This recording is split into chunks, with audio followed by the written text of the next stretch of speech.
doing up here? Where's Chuck? He's already left for the Matthews Brothers rafting trip. Oh, no. That is on my to-do list for miles to find a temp. I'm so sorry. Do you mind hanging out for a little bit? Of course. Thank you. Harrington Chronicle. You want space on page 1 for a party. Gala is the biggest fundraiser of the year besides the Founders Ball.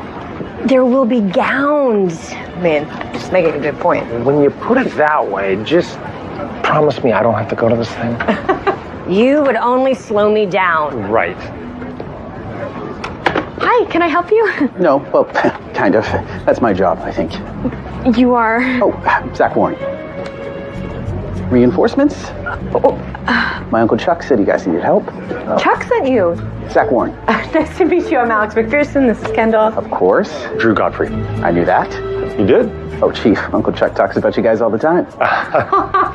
Well, welcome. Thanks. Photocopy soon. Yeah, thank you. Oh, I printed off a resume just in case anyone needed it on actual paper. Oh, well, there is the one guy. Yes. You.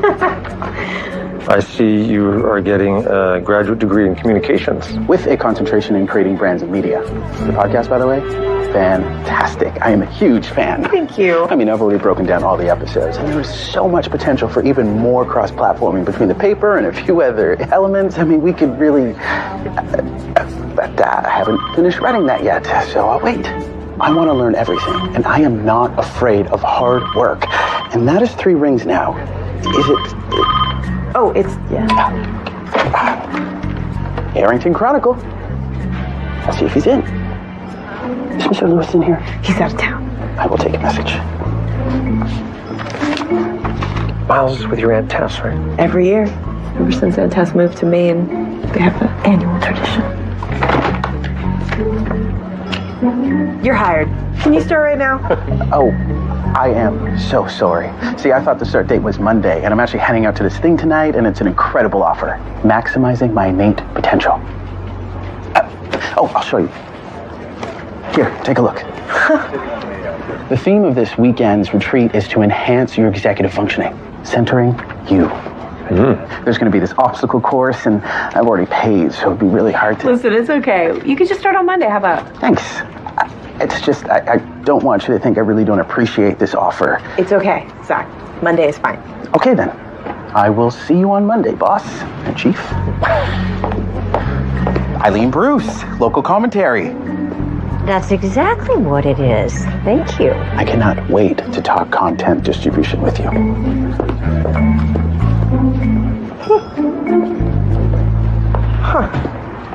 This looks like something motivational. Yeah, I think the last thing that kid needs is more motivation. That's probably true. Billy Garrett, where do I know that name from? Where are you going? Well, I'm off to City Hall and then teach my journalism class. What about you? Well, actually, I'm going to do some research, but then I'm going to Sperling University later for a potential case for the podcast. Oh. Okay, bye. Yeah, bye. How are those 2 not a thing yet? Right? So slow.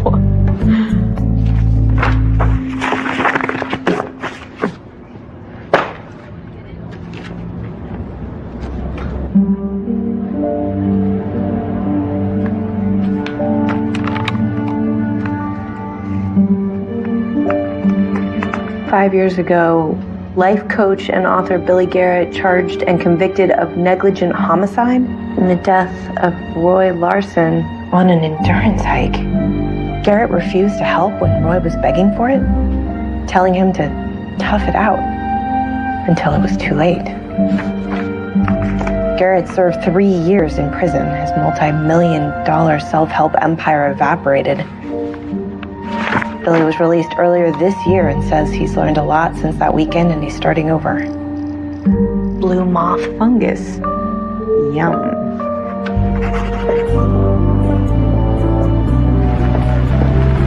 Drew? Hey! Hey! Oh, it's raining. Here, let me get you. Thank you. Did your class run late? Oh, I had some student conferences and then some midterm project stuff. But yeah, how did your meeting go? It's not enough for a podcast. Hey, look, I didn't get lunch. Are you hungry? We could go grab a bite. We'll be the oldest people there, but the food's really good. Okay. Sure. And Billy Garrett has a rap sheet. Do you think Zach knows that? You found that out online, right? Then he definitely found that out online because he's a millennial and they look up everything. True. I feel like all we talk about are the kids these days. Sorry. I like this place. Yeah. It's nice being on a campus, all the energy, enthusiasm, all the big ideas. What were yours? Mine? Yeah. I wanted to organize the world, help it run more smoothly. I don't know. I didn't really find my passion until now. The podcast. Yeah, no, I knew what you meant. Yeah. Just meet someone like Zach, and it's amazing the way he wants to take over the world. Well, once he maximizes his potential.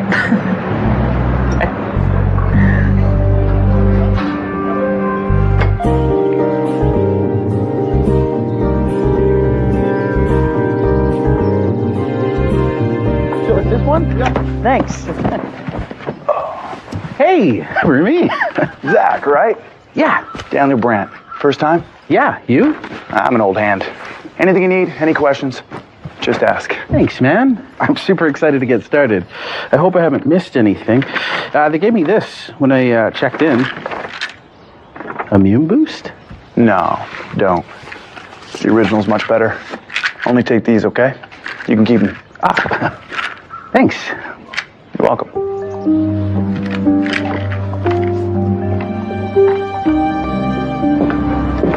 Kendall, where's Zach? I'm really excited to hear about his weekend. He didn't show up. Really? Zach left a message. He's staying at the retreat. He left a message. Hey, it's Zach. It's a group phone, so I gotta be quick. Look, I will totally make it up to you when I'm back. I mean, double hours, triple hours, but I'm staying up here for the next week. It's an offer I just couldn't refuse. But totally my choice, my empowerment. I gotta go. See you guys soon. You heard that, and you thought it was okay. I'm sure it's any of our business.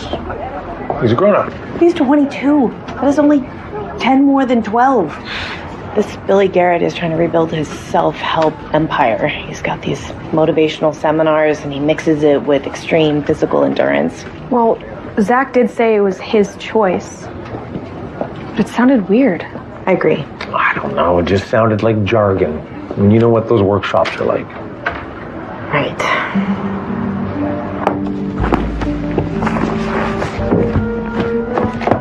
Hey, wondered if you wanted to... You're going to the retreat, aren't you? I promise that I will not embarrass Zach, okay? But I started doing some research on this Billy Garrett. I'm telling you, this is his big comeback. What if he hasn't learned his lesson? And you're going to find this out how? I'm not going to just show up there being nosy. They know I'm a podcaster, that I'm coming to do a story.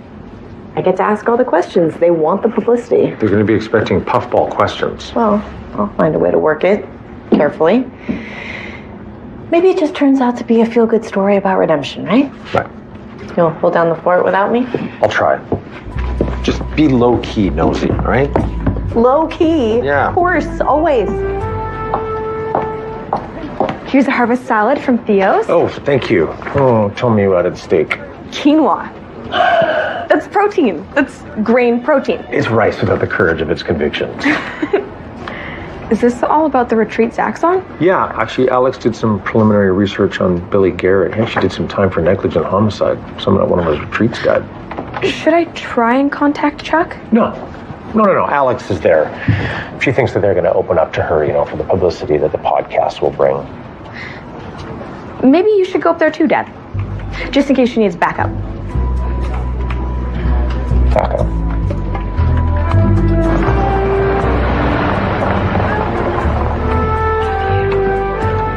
It's going to be great. Miss McPherson. Hi, Alex, please. I'm Billy Garrett. This is my lovely wife, Ivy. Oh, so happy to have you here. Thank you.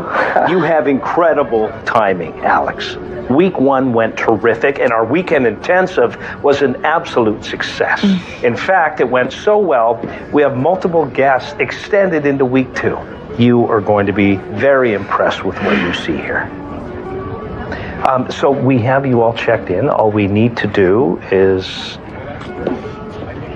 everyone, can I have your attention, please? This is Alex McPherson. She is here to experience our new retreat and talk about it on her podcast, Recovered, which I'm sure you all know. Now, you're all invited to do interviews, to give your impressions, whatever. Now, it's obviously not a prerequisite, but is my invitation to not hold back. We really would love Alex to see the big picture of what we do here.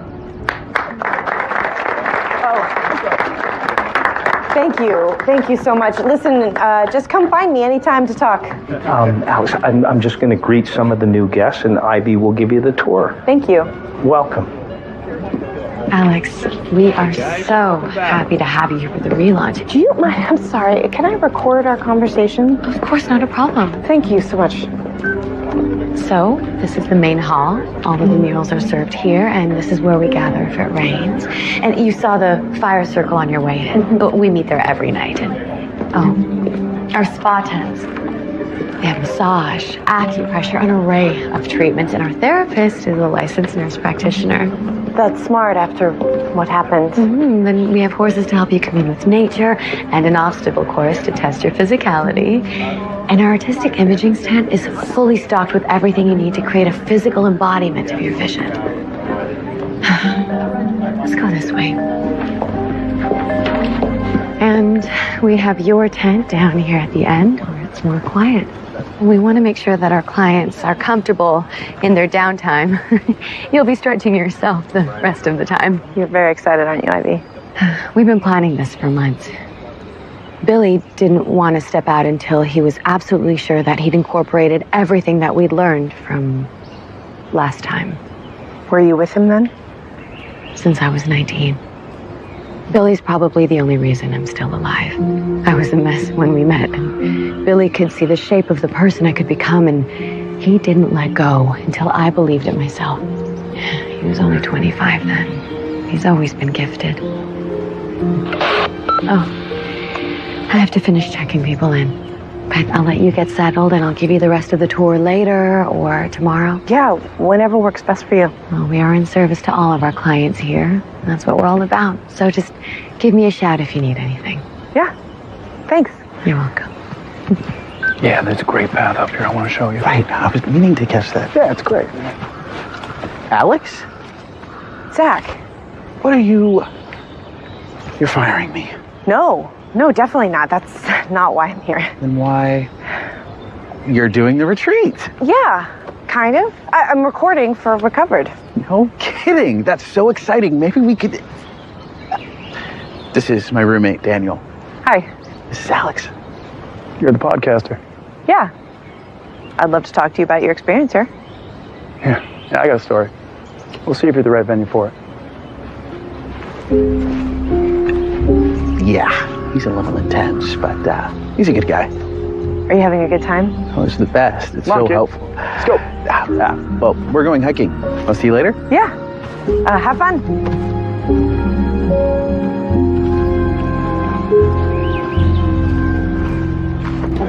Here you go. Drew? Alex McPherson, are you here for the retreat as well? Yeah. How did you end up here? Oh, one of my students told me about it. You teach at Sperling University? That's right. Drew Godfrey. Hi. Hi. Ivy. Nice to meet you. Nice to meet you too. Drew, do you have any electronics? Yes, I have a cell phone and a laptop. Okay, you're going to have to bring those over to Kurt in the office. No electronics? We made an exception for your recorder, but yes, everything else you're going to have to bring to the office. It's the only locked place in the camp, and it's perfectly safe. That's great. We are here to block out distractions. Great. That's good. I'm more of a pen and paper man myself, so it's all good. Lovely. And there you are. Oh, that looks like it's near me. I can show you the way. Sure. Thanks, Alex. Of course. Oh, the look on your face twice. Seeing you? Yeah, and taking the screens. Yeah, at least they're letting me keep my recorder. So you're here. Yeah, my instincts and Kendall told me that I should be here. And I just decided to trust my own advice. And here you are. Oh, number 3. All right. So have you seen Zach? Yeah. I feel a little silly. He seems fine, but they are taking our electronics. and any chance of communicating with the outside world. Is there a problem? No? No? Look, the rules are here for your benefit and growth, and they are non-negotiable. If either you have a problem with that, you're welcome to leave now. I don't have an issue with it. I just hadn't read the fine print. I'm sorry. Kurt Hardy.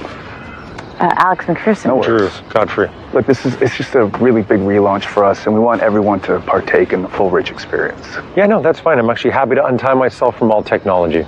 Yeah. Well, you know what? You'll be surprised what you get when you can be truly still. Anyways, I will be up in my office when you guys are ready to check in your things. Great. Enjoy your stay. Thanks. Wow, he seems fun. Yeah. Seems like a motivational timeshare. Right. I guess they do need investors. They make so much money with their online sessions, but I guess they cost a lot to produce too. Hold the vision. If you can see it, you can create it. This is their blue moth fungus. I read about it on the website. $300. Well, yeah, it's blue moth fungus. Right. I was thinking the same thing. Wow. No wonder they don't advertise the price on the website. Yeah. Hey! Zach, he doesn't know that he doesn't know you. Right. You go. Distract. Okay. Zach! Right? I've seen you around the communications department at Sperling. Sure. Drew Godfrey. It's so good to see you here. You got it. Not really. Coffee? Right this way, actually. Yeah, follow me. It's okay, I'll explain. Here, then. Shh, throw it back. I think we can do. Hi, I'm Alex. So we heard. Marianne Carpenter. Nice to meet you. Jack Carpenter. Hi. Is this your first retreat? No, we're regulars. Billy saved Jack's life. Wow. That sounds like quite a story. Would you be comfortable being on my podcast? I have my recorder right here. Sure. Great.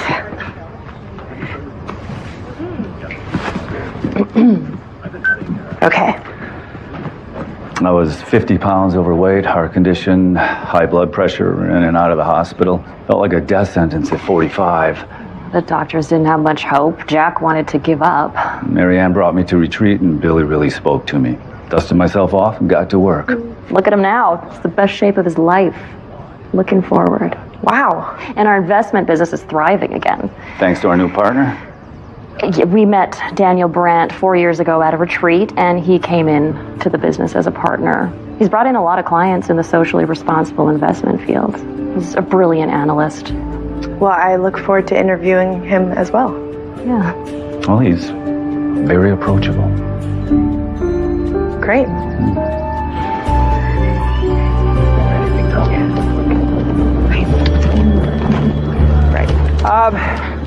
Everybody, for all of you just joining us, welcome to our retreat for rebirth.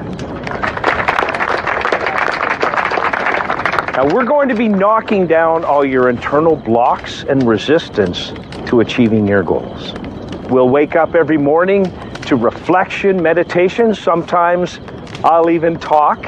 And then you'll have a physical challenge where you birth your new resolve. You manifest it in your body. How do you manifest it in your body if you're not healthy? If you're pushing it to even be here? Well, I've learned a lot from my past mistakes. And you're ready to make new ones? Well, that's the secret. Yeah. We all make mistakes. It's about what you do with them.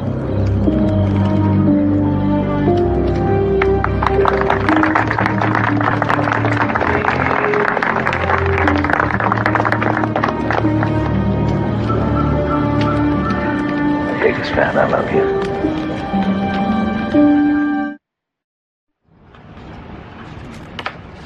Thank you. Just the one phone and the laptop? Right. Yeah, trust me, we hate it too. We usually keep it locked up, but we've had reports of bears in the area, so just a safety measure. Huh. So are you a part of this Billy Garrett Inc.? Yes, sir. CFO of all the programs. And I spearhead the drive for the new permanent retreat center we're creating. You probably saw the model of it in the hall. Great opportunity for early investors.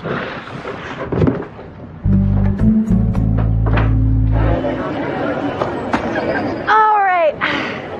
Everyone warmed up? All right. Hike's about to start. Okay, everyone, today's challenge is our hike. I'm not going to lie, people, it is a tough one. So you're going to have to set your own pace. So you tell me the level that you want to go to, and I will do my best to keep up. What do you say? Daniel, hey, is this yours? Yeah, thanks. Keys to the kingdom. It's very unique. I like recycled things. Multi-purpose. I'm going to see if Jack's ready for the hike. These retreats have been so great for both of you, huh? What do you mean? The Carpenters told me that you joined their business. Yeah, I did. Saved it, really. Wow. Would today be a good day for us to talk? You said yesterday that you have more to the story. That was reckless. How? I really want to get the full picture. Okay, everyone, let's move out. Catch up with you later. Okay.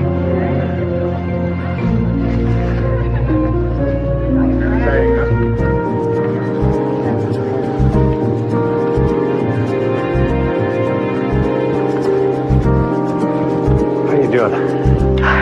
Wish I was on a horse right now. That's a good idea. Let's sign up for that one next time. This is great, isn't it? Yes. Yeah. So exhilarating. Oh, Yeah. excellent. Thank you. All right. That's 2 minutes, people. We got 5 miles left. Let's go. Hey, has anyone seen Daniel? I saw him down the path. He sort of like peeled off. I think he just had to go. Okay, everyone, it's okay if you need to stop. You just need to let one of us know first, okay? Okay, Daniel! Daniel!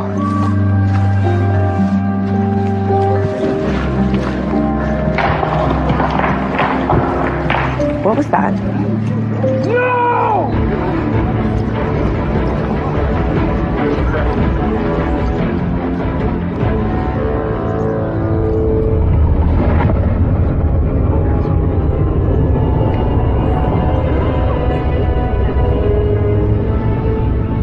Tell me exactly what you remember. Well, Daniel was tired earlier. I was concerned about him. I told him to slow down, to pace himself. So we stopped to take a break. That's the last anyone saw him before this. Okay. Yeah. Can I go now? I need to get my people back to camp. Sure, I will meet back there, get a full statement from everyone. You okay? Yeah. We'll get everyone down. All right. Everyone needs to Go leave ahead. here, We'll please. meet you back there. Let's go, everyone. Thank you. Here's what you said. Thank you. Thank you. Yeah. Thanks so much.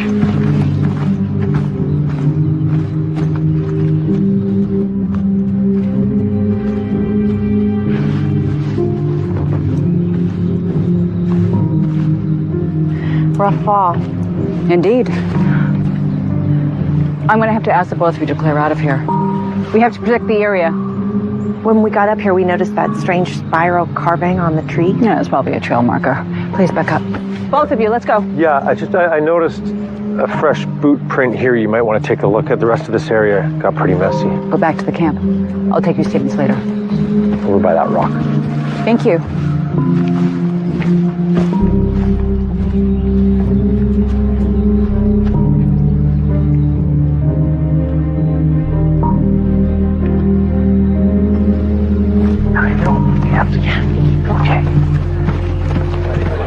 Everyone, have your attention, please. We suffered a huge loss today. Daniel was a real striver. He spent his life making the world better, and his passing will leave a big space. Now, I know that some of you have doubts about continuing on, and frankly, we do too. But it is starting to get dark, and I think it may be too late for you guys to travel back tonight. So why don't we just sleep on it and see where we are in the morning, okay? I thank you all for your patience. Okay, everyone, please follow me back to the camp. Right this way. Thanks, guys.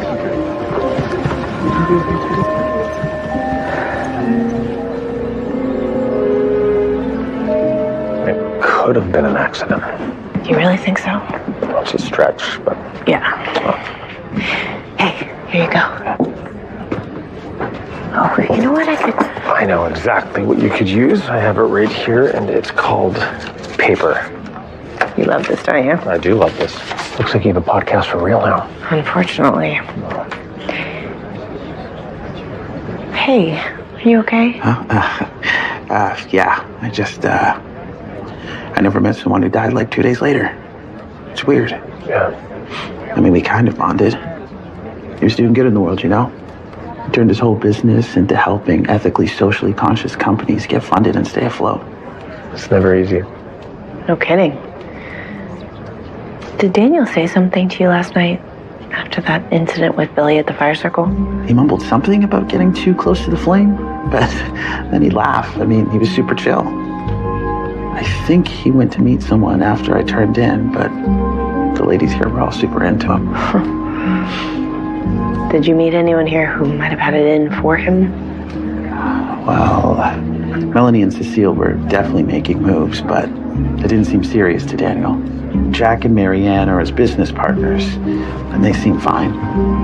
And everyone else is new, so no, I didn't see anyone have a bad moment with him. I'm gonna use the phone. I need to find out more about that crime scene. Everyone is super upset about Daniel Brandt. Brandt. Got it. Okay. Why don't I recognize this number? Are you on a public phone? We aren't using our personal electronics. It just helps us unplug.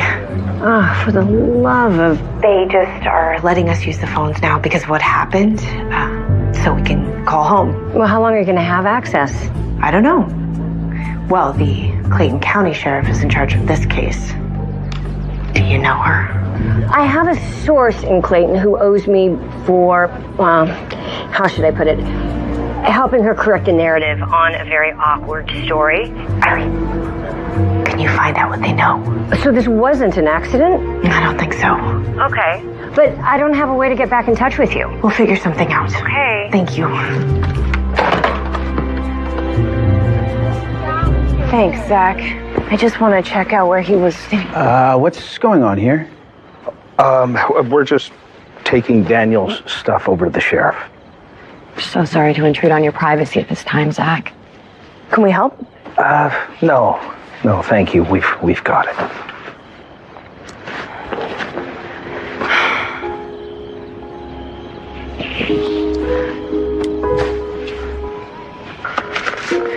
I know we were supposed to talk, but with everything, I mean, maybe, Really?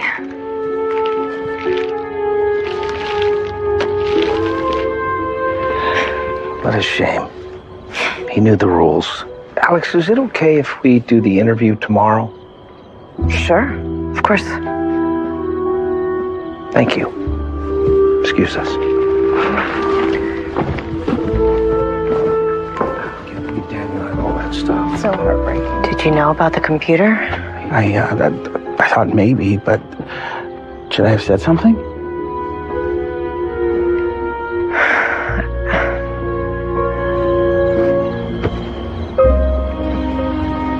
Let's bring it back to the house for now. We'll stash it under the desk, anywhere else. Daniel was some kind of broker, but mostly he just climbed rocks. That's all he talked about. So how did he fall off a cliff? Hey.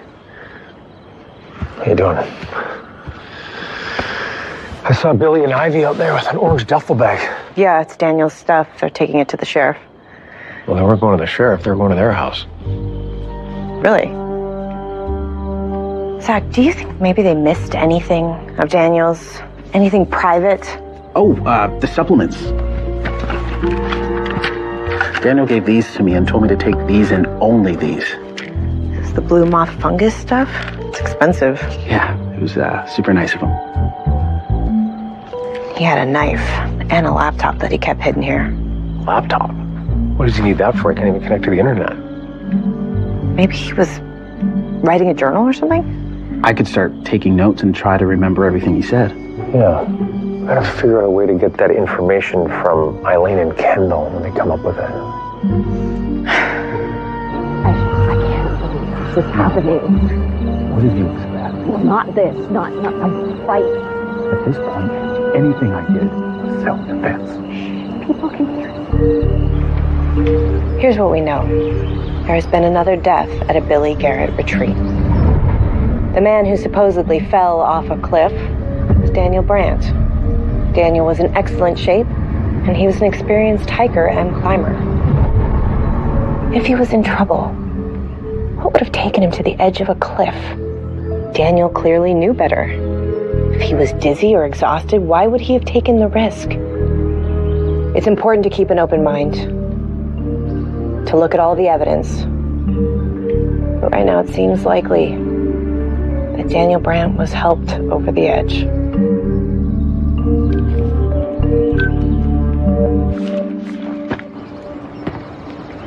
Hi, Drew. Kurt, hey. Hey, have you seen Alex? You mean your colleague at the Harrington Chronicle? Yeah. Yeah, I mean, I'm also a professor at Sperling University. Alex didn't know I was coming up. So why'd you try to hide? I don't know, people can be kind of weird around reporters. You know, I'm off the clock, just wanted a break. What with juggling 2 jobs, and I got my daughter living with me now.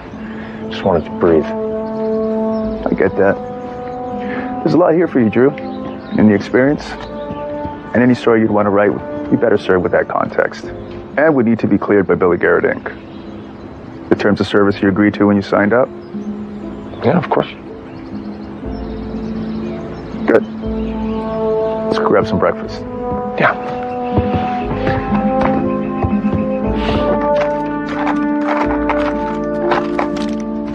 Hi, Alex. Class is canceled this morning. Yeah, I know. I just wanted to... Process things. Exactly. Yeah. You know, sometimes the best way to deal with our own shock and trauma is to envision our way out and see where you want to go. Right. Why don't you make yourself a vision board? Looks like you have the beginnings of one right here. You just need some images.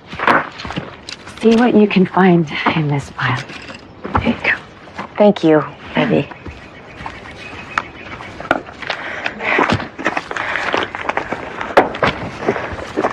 Hey, just had a run-in with Kurt. All that touchy-feely stuff, but with a real edge. He's on to me. Really? Yeah. Well, that means he must have the internet in his office. Yeah. What is this exactly? Oh, it's my vision board. Oh. Ivy walked in on me getting supplies, and she suggested I do it. Okay, let's see what you got. You got a kitty cat and a sailboat. Do those go together? Well, someone has to steer. Right, of course. Ah, yes, there's my girl. Yeah. Okay, seriously. Okay, so let's see what we got. The boots? Yeah, it's the only forensics we have so far. You can think of anything else? No, that's it. And that's the symbol on the tree? I'll draw something that's closer, but what do you think it means? I mean, it's definitely not a trail marker. Right. Alex, are you, Is that a murder board? It is, yeah. Here's everything that I can remember that Daniel said or I saw. Oh, thanks. Listen, why don't you join us? Okay. Okay, so where do we start? I don't know. It's only been a day. You know, they're still out at the crime scene. We're not going to be able to have access to it this morning. So we talk about suspects, motives. We all heard it last night. Daniel was basically threatening Billy. Right. Okay, well, who would be upset about that? Billy, Ivy, Kurt, any of his longtime supporters? Oh, I heard a couple fighting on my way back last night in a tent, and it sounded like he said something about doing it in self-defense. Okay, you know what burying the lead means, right? I know, but that was all I could hear. It was very muffled. Okay, well, do you know which tent or who it was? I went and checked the map, and it's unassigned. Did you recognize the voices? No. And if it was Billy or Ivy, I feel I would have recognized their voices. But Billy, I mean, he's the one who would have a reason to go after Daniel, right? Just jump right in, Zach. Okay, so there's all this stuff about Billy's past, which no doubt puts a lot of people off. But if another guy dies on his watch, isn't it kind of game over for him? Why would he risk losing his fresh start? If he was threatened with something worse? Well, what is worse than losing everything? Camp meeting, everyone. Please gather at the fire circle. We need to find out who you heard last night.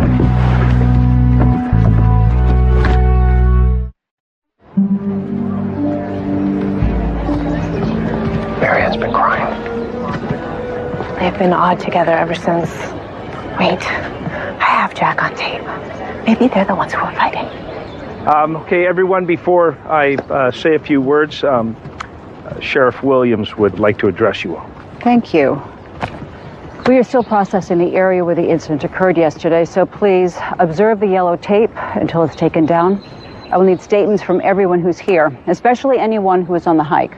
Don't leave until we've spoken to you, please. Thank you. Thank you. So I thought about it last night, and I am prepared to keep going here. I believe it would be good for everyone. But if you don't feel that way, we can certainly reschedule you for another time. And if you want to go after speaking with the sheriff, then you have our blessing and a full refund. Hey, anyone who is staying, our next challenge will be at noon. Thank you. Well, I'm definitely staying. Yeah, me too. I'm in. Wait, no, you're not.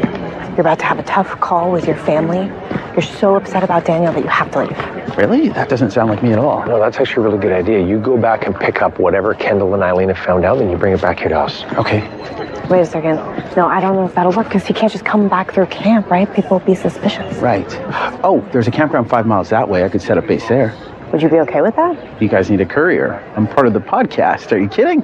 Actually, I meant the camping. Oh, the Matthews family has a wilderness challenge every year. We also have a family signal. Would you guys recognize a wild turkey call? I'm sure we would. Yeah, I think so. Yeah?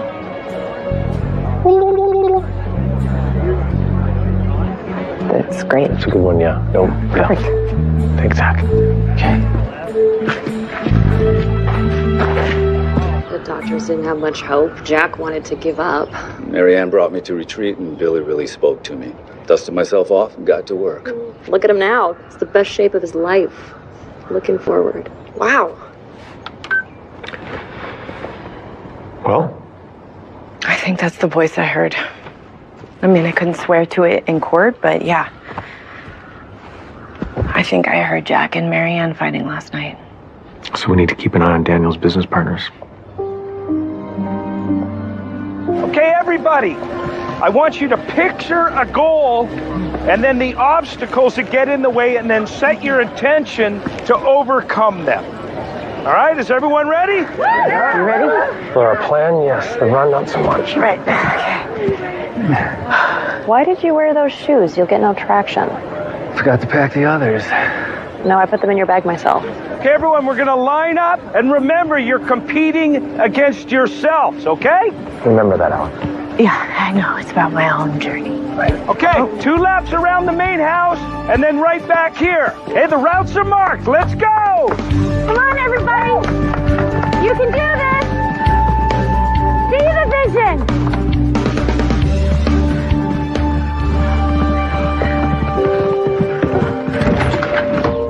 Alex. Hi. I was wondering if you have a power bar, a piece of fruit. I didn't eat enough breakfast. Sure, there's plenty of fruit in the kitchen. Great.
Gotcha. You are a hard lady to keep up with. So is everything okay? No, yeah, I mean, I think so. I just had to drop out of the obstacle course. Oh, well, what happened? I just felt a little lightheaded, maybe low blood sugar. Oh, well, let's get you something to eat. Right, good idea. Yeah, thank you.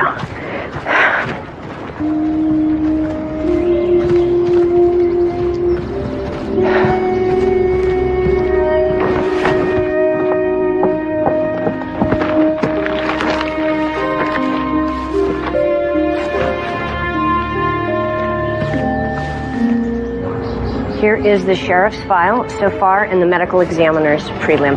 They don't have a lot, but they still won't declare it an accident. Right. What else do you need? They wrote a list. So if there's anything else on Billy or Ivy, but mostly Kurt Hardy, they don't have anything on him. Okay, we'll do some digging. I tried to pull some stuff on Daniel's company, but it isn't public, so it'll take me some time. Okay, I'll let them know. And are you guys able to make calls yet? I mean, this no electronics thing is barbaric. Maybe I could hike up to the road and get some bars or drive into the nearest town, but I'll figure it out. Okay, I'm off. Zach, wait. Yeah. Satellite phone, GMS is always on. It's fully charged. I plugged it in when you called earlier, just in case. You're welcome. Speechless. I got it when Ed and I went on safari last year. There is no way I was going to leave and not be in touch. We need a lunch strategy session the second I'm back. You're on. Be careful. Oh, we will, but I don't think there's anything to worry about.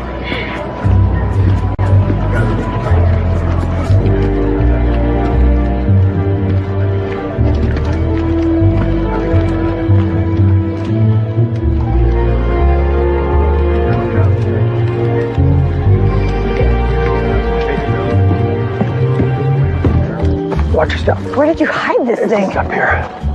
Right here. Oh, yeah, look at that. Okay, great.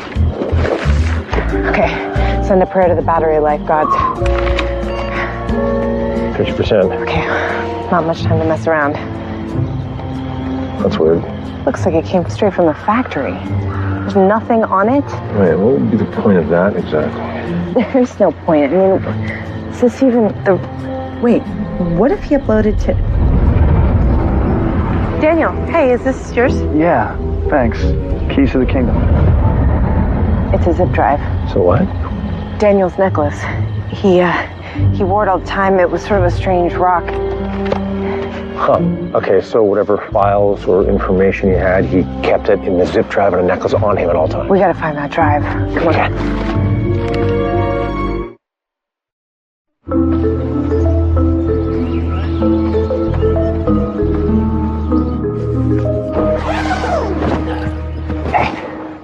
Oh, hey. How's the sheriff? Just taking statements. No hint at what they're looking at right now. Do you think they found the zip drive? Or even if they know what it means if they do find it. Right. Do you think they got anything from the boot print? If so, they're not saying. Why do you have Kurt up there? For the creepy way he knew age threatened you. But also because I think he's super invested in Billy's enterprise. He has a lot to lose. So does Ivy. Right. But Ivy was with Kurt at the camp while we were on the hike. Although she could have gotten up to the cliff really fast in a gator. I don't know, I guess we should keep her on the board for now. Yeah. Okay, so Jack and Marianne were there. Yep. And this is a very specific thing to say. And Jack disappeared while we were on the hike for a bit, remember, during the break? Yeah. Yeah. Alex, the sheriff wants to talk to you now. Okay, Ivy. I'll be right there. Okay, well, I'm gonna go because I signed up for the Forage Challenge. Forage? Yeah, we're gonna collect some food for the camp out in the woods. Well, maybe you'll learn to love the forest. Yeah, I don't think so. Daniel was the head, but I could still hear him and see him. Did you see him go off trail? No, I missed that. But I'm sure that the blueprints and the brush pattern will tell you the most. Did you happen to find his zip drive? His what? He had a zip drive. Daniel would always wear it around his neck. You're the true crime podcaster. Cold cases, mostly. Good. Because even though the tape is down at the scene, this investigation is very much ongoing. Got it. Thank you for your time, Alex. Thank you.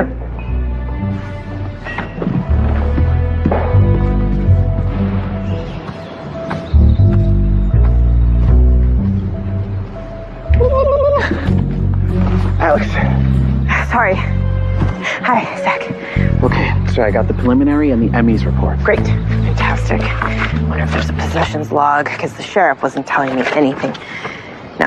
No necklace, no zip drive. In you all the time was a zip? Yeah, I think it was one of those retractable ones. So it could have still worked.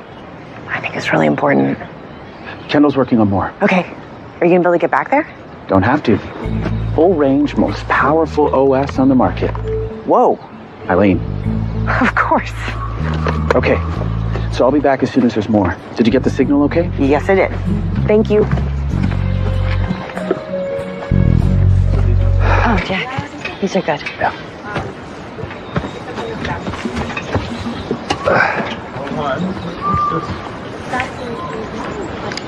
Look like an old hand at this. Ivy's a good teacher. She's a licensed herbalist. Yeah, I like these challenges, even that hike. Of course, before the... Yeah. Actually, I'm glad they stopped when they did, because I was actually getting pretty tired there. You can always stop. Billy's changed. Yeah. Look, those are wild blackberries.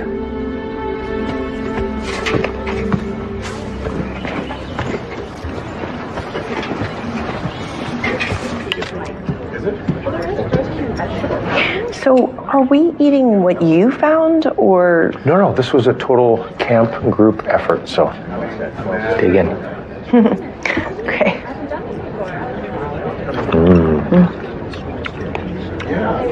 So, the sheriff said they're done searching the cliff. It would be legal-ish for us to go check it out. Nobody would notice us missing. Everyone's eating, the volunteers are working in the kitchen. Billy, Ivy, and Kurt are up to something. Meet you at the Gators.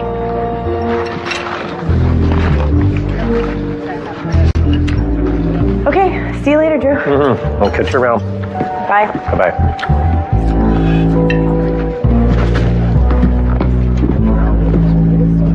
If you wanted to meet someone in the forest without a turkey call, you would need 2 landmarks. The pink rocks out of the trail. Yeah? And a landmark on a tree. Looks fresh. Splinters. There were splinters in Daniel's knife. What is that symbol? I don't know. But if Daniel carved this, that means it was his meeting. He was the one calling the shots. Right. And he got ambushed. Look at this. Definitely got a good plaster cast here. It's a good footprint. Okay. So, if someone were to meet Daniel, this is the spot. Yep. We're waiting here. Look at that. All the brush, it looks different from that day. Hey, can we play it out? Yeah. How about we just play it out? I'd be the crash test dummy. So you throw me over the cliff. Perfect. Okay, great. So if you're looking out, and I could just push you from behind, Yeah, right? although I'd probably be... Waiting. Yeah, I'd be waiting. So if I'm facing I'm above you, right? With this, I had momentum of just pushing you forward. Probably defend myself and grab you and pull you. Right. Okay, well, maybe the killer snuck up behind him and hit him over the head. And then he collapsed, and then the killer was able to just push him over the cliff. Right. Maybe that explains why all the brush was so matted down that day. Right. Because if he was standing and got pushed, only a couple feet of it would get matted down. Right. All right, well, someone brought a weapon. They wouldn't need one. I mean, there's plenty of stuff here to use, right? They could have found a rock, hit him over the back of the head, and then once you push the body over, you could throw the rock after him. And then the killer takes the zip drive. But maybe not. What if the killer didn't know about the zip drive? I mean, it looked like a necklace. Right. Maybe it's here. Maybe it fell somewhere down there. We have to find a way down there. Do you think that there's a trail? I think what we should do is go off trail. Oh, like you've ever been off trail? I've had lots of experience going off trail. What's the stick for? In case, there are snakes around here. Snake? Yeah, bears. Big ones. What are you going to do with that stick if there's a bear? Do what I need to do with it.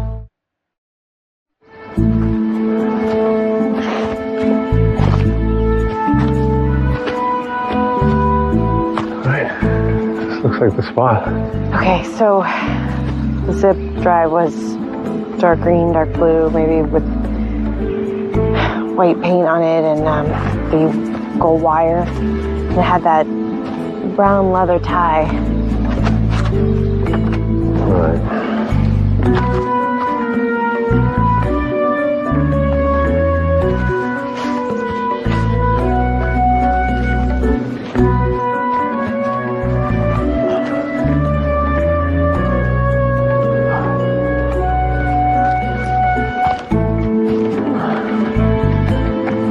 I don't see anything. We'll go this way? Okay. Ooh. Okay. Ooh.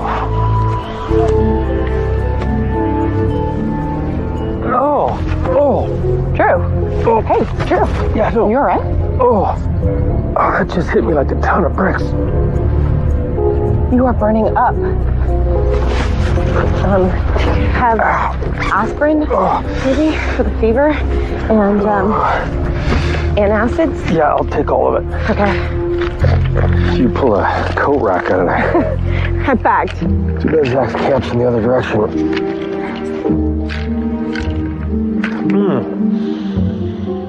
Okay, I'm good. Let's head back. What? No, Yeah, no, I'm no. good. Just relax for a minute, okay? All right. It's gonna be dark soon. I think this is it for tonight.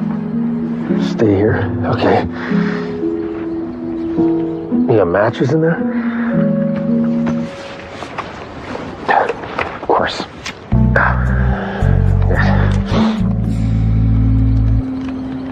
It feels better.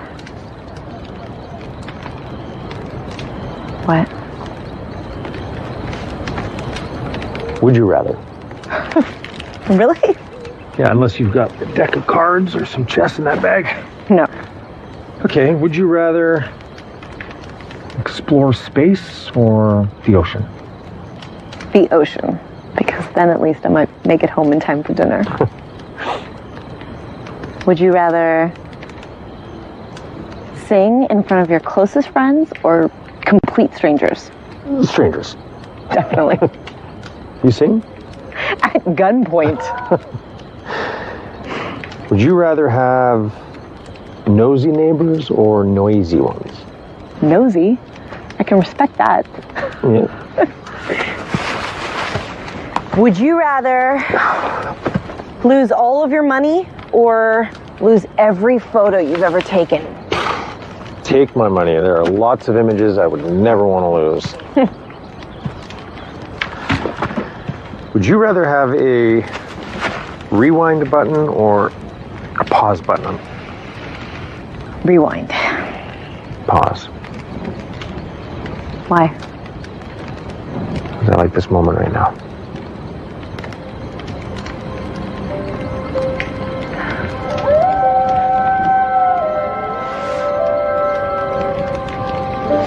Hey, you know those questionnaires, where do you see yourself in 5 years? Was this camping trip on your list? Absolutely. Liar. But it should have been. Yeah.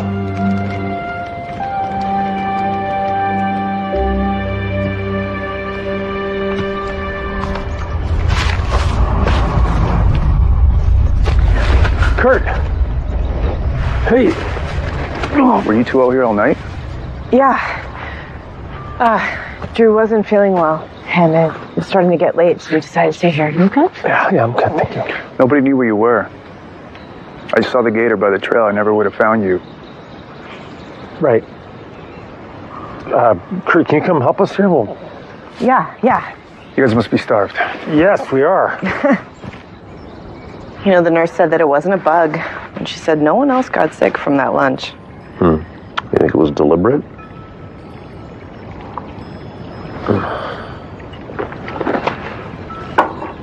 Think we should go? How many power bars do you have left?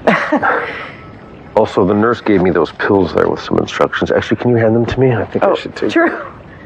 She gave these to you for free? You know, they cost as much as a plane ticket. Yeah, well. And I can't imagine you having eaten something more vile than blue moth fungus. Truth. That is not a coincidence. Daniel told Zach to only take the supplement that he gave him. Packaging was different on that bottle, remember? It was plain. It was a prototype. I wonder if Zach took it with him. Let's go 10 to 10, work a grid into the woods. We're looking for a men's Erickson boot, size 11. Okay. Okay? Start looking, please. Sheriff. My employees. They can help me? Absolutely. Great, because we're going to go 10 to 10 here. Okay. This is what we're looking for. Okay? Excuse me. Of course. All right, let's start over here. Actually, let's start with 13.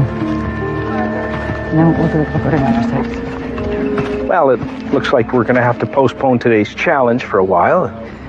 How about that interview? Sure. Yeah, if you think now's a good time. I think now is the best time we'll get, and I'd love to be on record.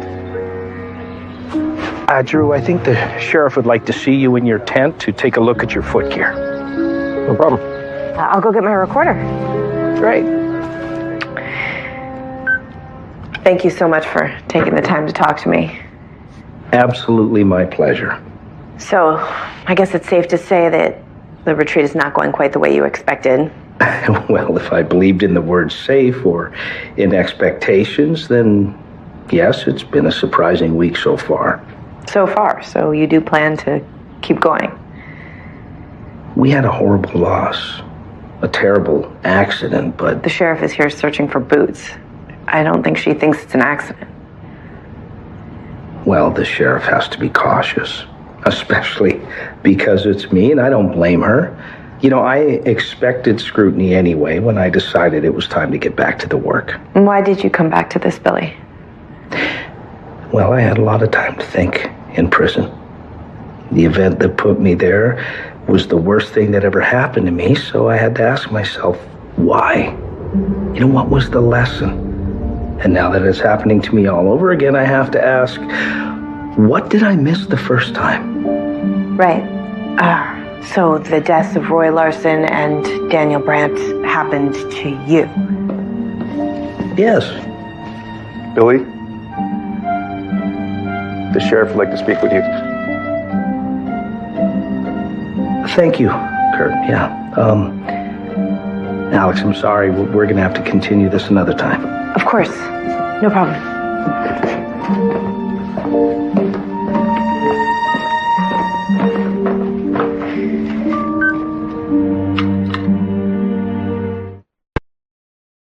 Mr. Godfrey, if you think of anything else, please contact me. Yeah, you bet. Of course. Yikes. Must be mating season. Meeting season? Mating season, yeah. Okay, thanks.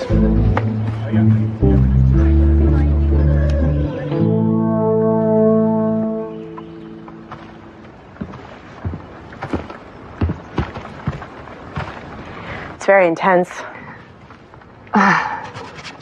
It's not good. I didn't say that. Well, it's therapeutic. I've heard. This has been a really difficult week for you. Losing Daniel. He's not mine to lose. It's a loss for the company for both Jack and I. Of course. But it's different for Jack than for you. Are you recording this? No. No, nothing you say will be on the podcast if you don't want it to be. I'm fine. Are you? I know how opposite Jack and I look. But nothing that happened was because of... I love Jack completely. I'm sure he knows that.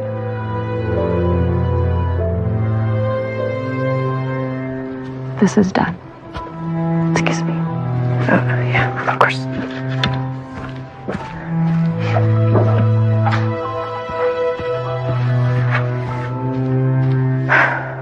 Great, thank you. Hey, do you still have that bottle of Earth Force that Daniel gave you? Oh, yeah.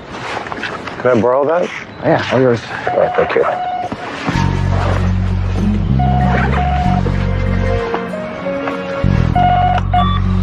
Hello? It's Kendall. Hey. Dad, it turns out Kurt Hardy was formerly known as Kevin Holloway. Born in North Philly, he's done time for grand larceny and embezzlement. Huh, that's good to know. Between him and Billy, you're surrounded by felons. No worry, we'll be safe. Hey, can you do me a favor and get Zach a print off of a men's Erickson size 11 boot? It could be useful. Sure thing. Well, I don't want to use up your battery. Stay in touch. All right, kiddo. Thanks, Zach. Okay, this is all really good. If I need to get a hold of you or you need to get a hold of me, I guess you just do that turkey call. That way I can get... Thanks, Zach. Alex, it's me. So, Kendall got through on the satellite phone and... Affair? Yeah, Marianne all but admitted it. That's what was going on between her and Daniel. It wasn't about business. And the tension between Marianne and Jack? You're going with crime of passion. Most of the time, it is. Less money. Daniel Brandt's client list and financials right here. Earth Force was one of his clients, so maybe Billy was cooking the books or Kurt.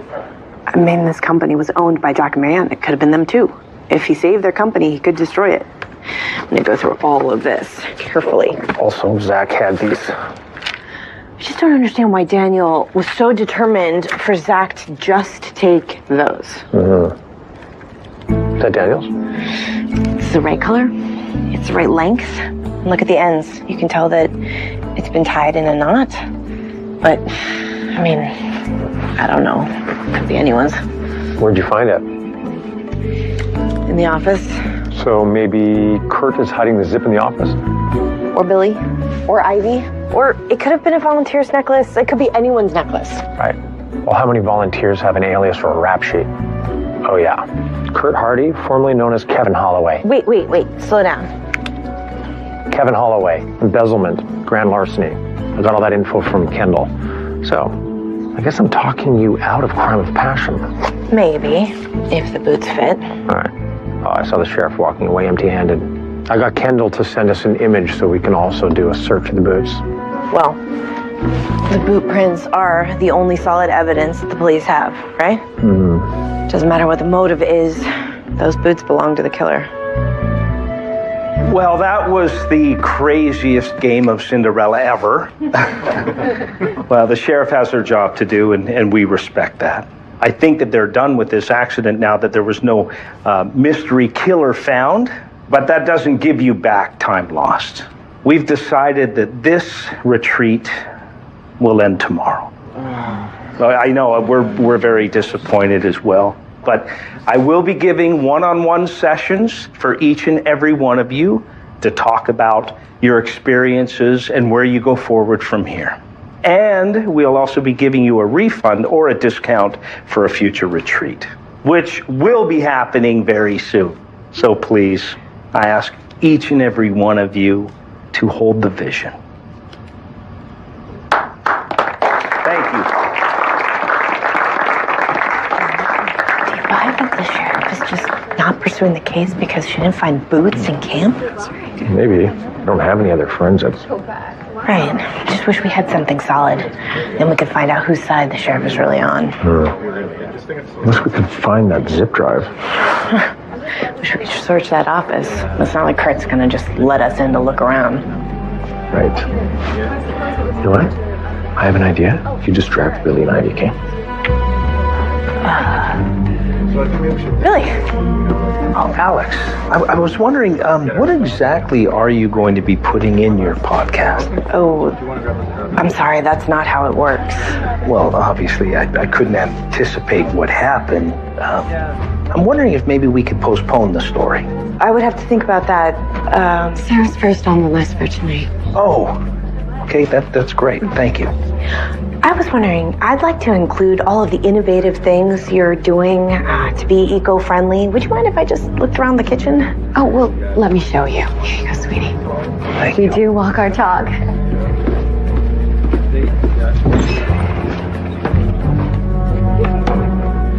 Hey, Kurt, I just saw the time, and I want to catch my daughter before she gets stuck in class, and I don't really want to jump to the front of the line on the phone here. Just wondered if I could maybe just quickly go to the office and use the phone. Sure. Great, thank you. I'll walk you over. Perfect. So the camp is powered by generators, which are solar powered. How are you holding up, Ivy, if you don't mind my asking? I mean, Daniel's death, the investigation, how is it to see Billy like Billy this? didn't do anything. The sheriff knows that now. It was a horrible accident, and I don't know how or if we'll ever understand why it happened. But we go on. What's next? Well, we'll take this organic waste to the processing plant, and it'll be mulch in a few weeks. The generators are right this way. Great. Hey, honey. I'm glad I caught you before you left. But we just talked on the satellite phone. That's right. Wait, is somebody listening to you right now? They are. How's it going there? Well, now I'm worried about you. Is this like some creepy cult that'll lock you up or something? No. Don't worry. You're going to ace the exam. I can't tell if that was a yes or a no. We're not good at this. Okay, well, I will be home tomorrow, probably in the afternoon. Okay, well, do we send up helicopters if you're not home? No, I'll be there. Okay, no problem. Okay. Did this call do whatever it was supposed to do? I think so, yeah. All right, I love you, kiddo. Love you too. Be careful. Mm-hmm. All wrapped up? Yes, thank you. I appreciate it. Not a problem.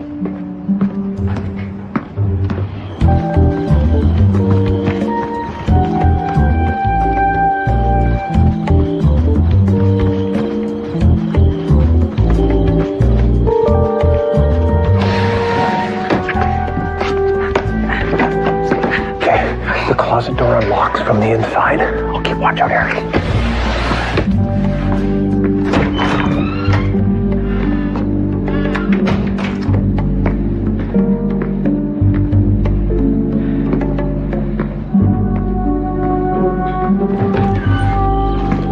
Kurt! Hey! Thought I was the only one still up. I'm a night owl, too. Oh, really? Listen, I've been thinking I would love to hear the full pitch for the Garrett Vision Center. Sure. I just have to drop this off, and I'll grab you some projections. Great. Just in the office here? Yeah. Thanks. Yeah, I was just thinking, it's kind of close enough to my home, might make sense as an investment. It would. Here you go. I have all the financials on page 3. Great. No, that's perfect. Do you mind if we just maybe go take a look at the model? It would just help me visualize it. Not a problem. Okay, please. Thanks.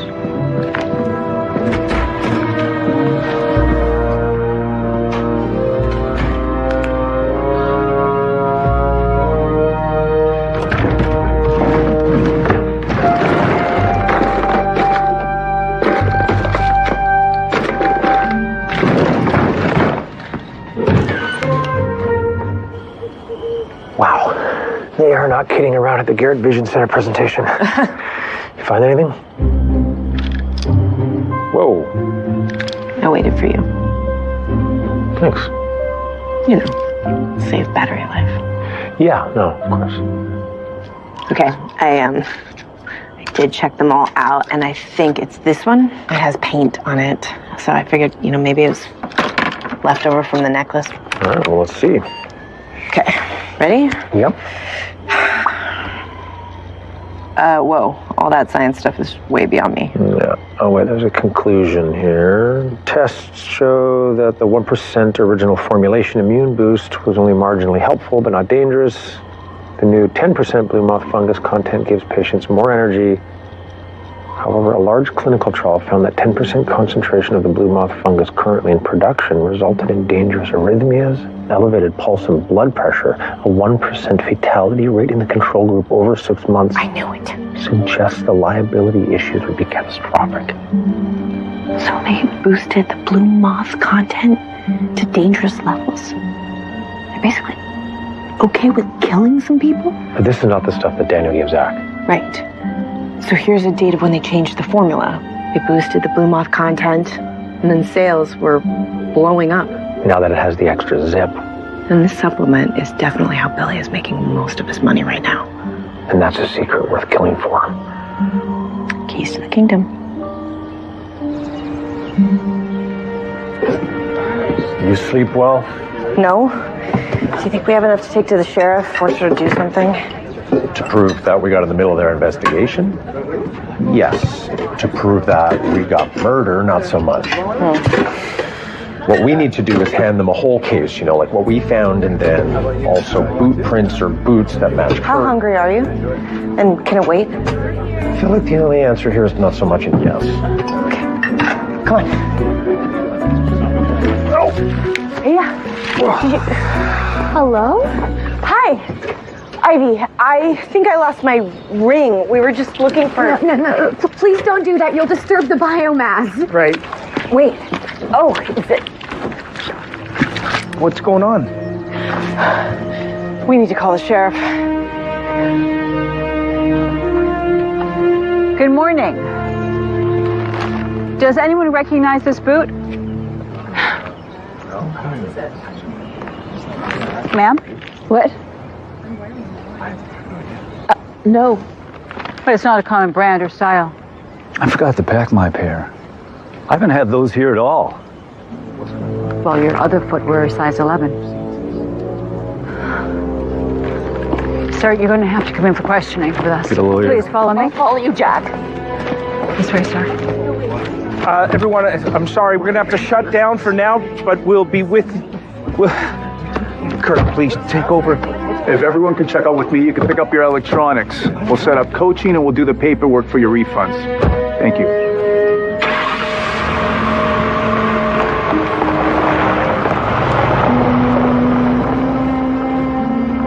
Do you think Jack knew about the immune boost and tried to hide it?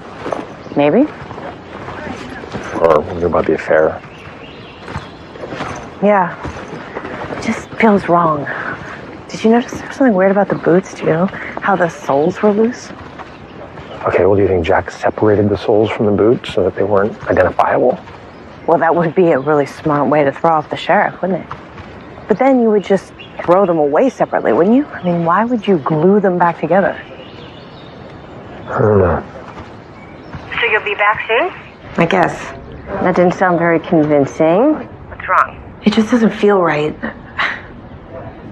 I don't think Jack did it. Really? Why? The boots, it just feels wrong. Boots are always wrong. Let me tell you, boots are actually sensible shoes in disguise. So much so that boots are always worn inappropriately. In disguise. That's it. Thank you, Eileen. I have to go.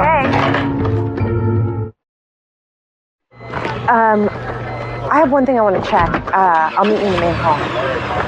Billy! Hey, thank you so much. We really appreciate all your help here.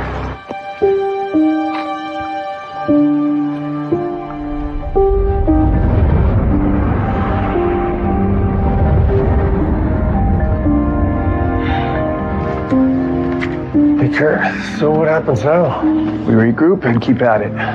It's a bump in the road, not the end.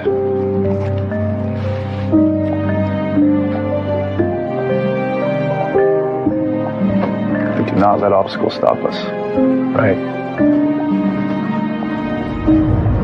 We need to pack up the supplies now. Right. Yeah. I have to do that too. I just was in here looking for my favorite pen. I found it. You know. Well, good thing you guys do so well with the supplement sales. I guess that'll keep you afloat. Yeah, well, that was a great stroke of luck. Thank you. Luck? I found a report on Earth Force. That immune boost is dangerous. That was a bogus study. People love that product. So they do. You, Billy, and Kurt had a lot to lose. Billy doesn't care about the money. He's a dreamer. He needs to help people to build his vision, that's all. It's hard to do that without the sales from the supplement.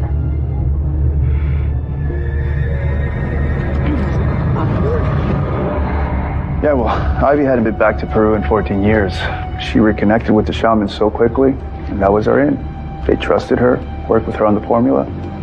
This whole thing was Ivy's baby, really.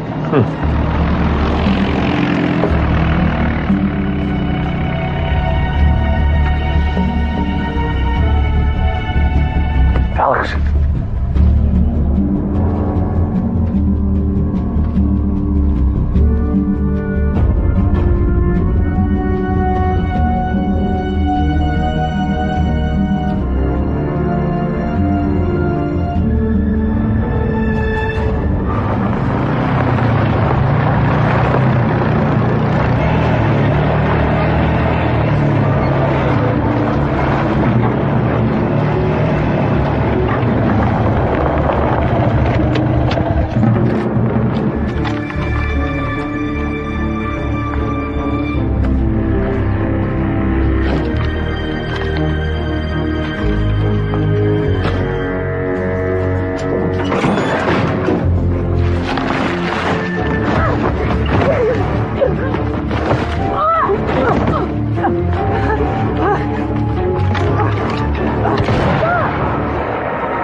I won't miss. Over here. We're going this way. Move it!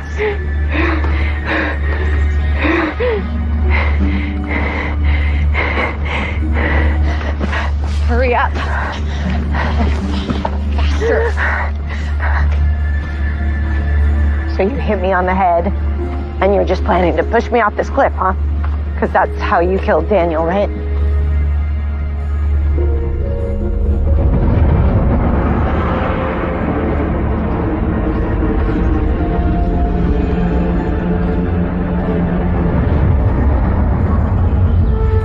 You disguised your shoes with those boot soles.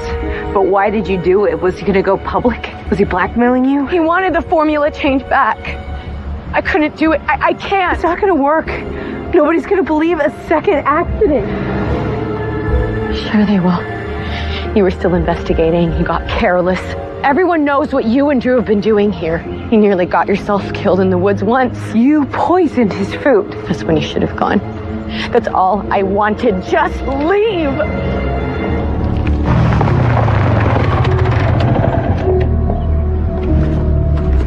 You've been smart. No doubt. But this isn't. This isn't smart. No one's gonna believe the story with a bullet in me. Then it'll look like Hunter's. Are you serious? This is so much money that it is worth killing 2 people, Ivy. It's not about the money. It's about what I did to get the money. The look on Billy's face. He can't find out what I did. Stop! I'll do it. I will make it look like Hunter's. All I have to do is have a vision. See it clearly. Manifest it. It works.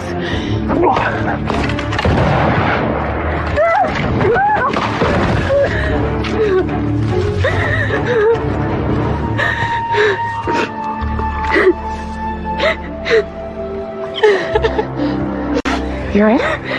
Yeah, I'm good. Please don't make me tell Billy. Please.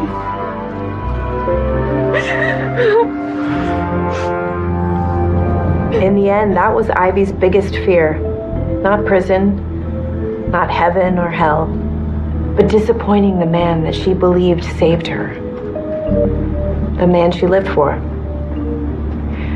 Jack Carpenter was released, no charges filed. Self-defense was a reference to saving his marriage, not hurting anyone. Jack and Marianne are going home to rebuild their life together. Kurt Hardy, aka Kevin Holloway, has been charged with fraud and evidence tampering. Ivy gave him that zip drive to hide, and he did. The prosecutors feel that is enough to convict him as a co-conspirator. Ivy did get her one request. By the time Billy saw her, he knew what she had done. But he is standing by her while she awaits sentencing. Perhaps this will help him see a way to change, to envision a different life going forward.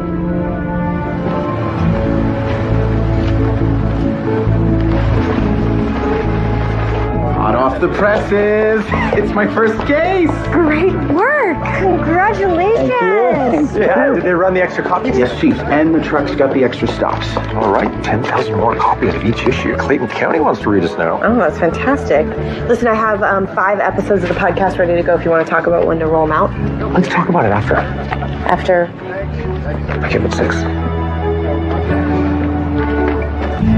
Spurs optional.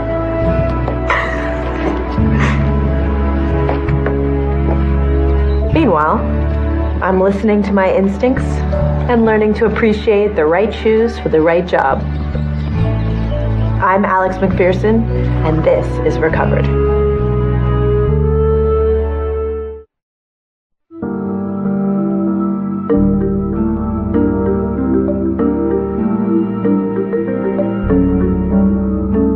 There you are. I see you.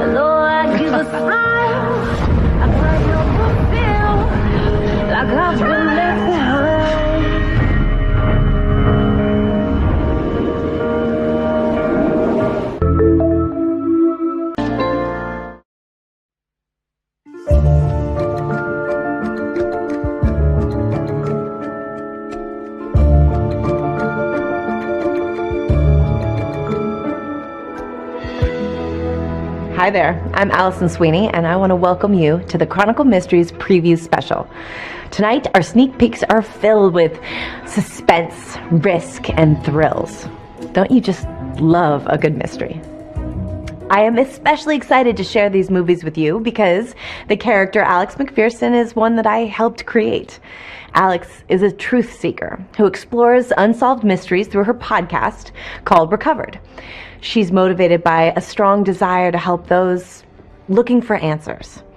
Growing up, I was a huge fan of Perry Mason. I used to watch it all the time with my mom, so I think I identify with Alex's never-ending curiosity. Okay, pop some popcorn, find yourself a big comfy chair, and buckle up, because there are a lot of twists and turns coming your way. Chronicle Mysteries includes 3 original whodunits. They are filled with secrecy, intrigue, and danger, so you will need to follow closely to stay on track. There's first a cold case about the disappearance of a young woman that has personal meaning to Alex in Chronicle Mysteries Recovered. Next, a husband looking to clear his name in Chronicle Mysteries The Wrong Man. Finally, the 3rd installment involves the suspicious death of a vineyard owner in Chronicle Mysteries Vines That Bind. So let's get started with the first film. Alex is a podcaster who arrives in Harrington, Pennsylvania, an old mill town. Benjamin Ayres plays Drew, an experienced investigative reporter, and together Alex and Drew team up to uncover some mysteries surrounding the town. When we initially meet Alex, she's launching her podcast by digging into a cold case from her past. Here's a look at Chronicle Mysteries Recovered. What happened to Gina DeSavio that night? How did she die? Why? I'm Alex McPherson, and this is Season 2 of Recovered.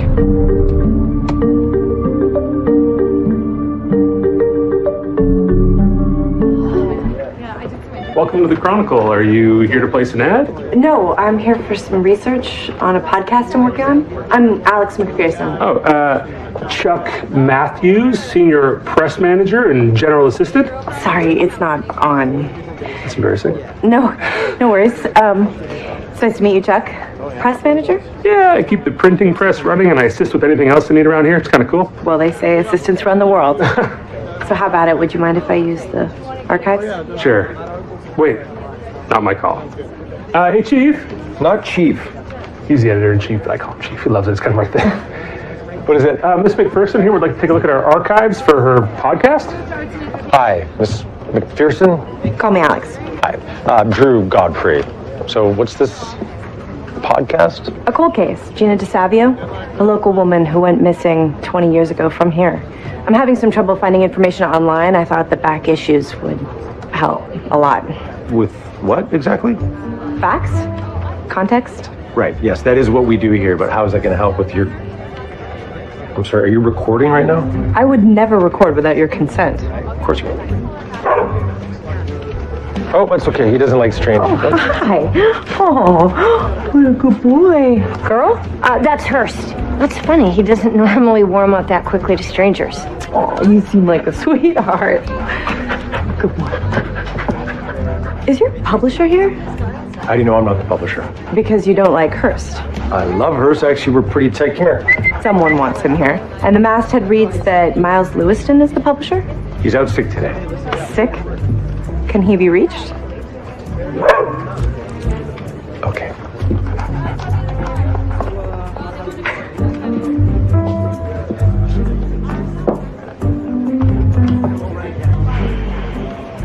Alex's curiosity leads her down dangerous paths. Take a look. So, this is it? Yeah. This is the rock. You want to play it out for me? Okay. Well, Gina was speeding down the road and she skids off into these rocks. Except, as I saw earlier, it doesn't skid. She didn't even try to stop. She was just swerving off the road and crashing into the rocks without even trying to brake. She hits her head on the windshield and she gets out and she heads off into the woods instead of back towards the road. Why? Wasn't thinking straight?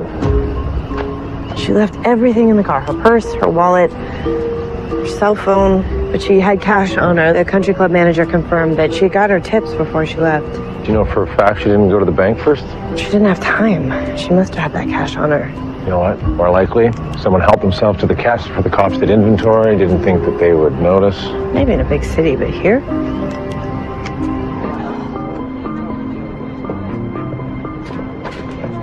Hey, I got your text. What's up? There's a comment section on the podcast page, and someone posted on it that there is a way down that cliff. I guess we should go check that out. Great idea. Mr. Mitchell told me that she just quit suddenly, and she wouldn't tell him why. Huh. So, Stan Russell knew Gina in high school. Maybe he harassed her. I don't know that, but certainly something happened, and she refused to work with him after that. Okay, so the comment read that there was a way down from under the platform.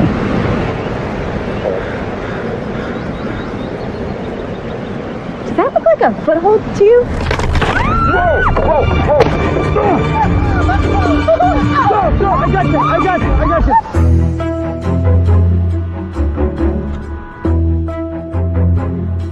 Let's take another look at this first installment of Chronicle Mysteries. Did they have the wrong man? That is the question we hope to answer on this season of Recovered.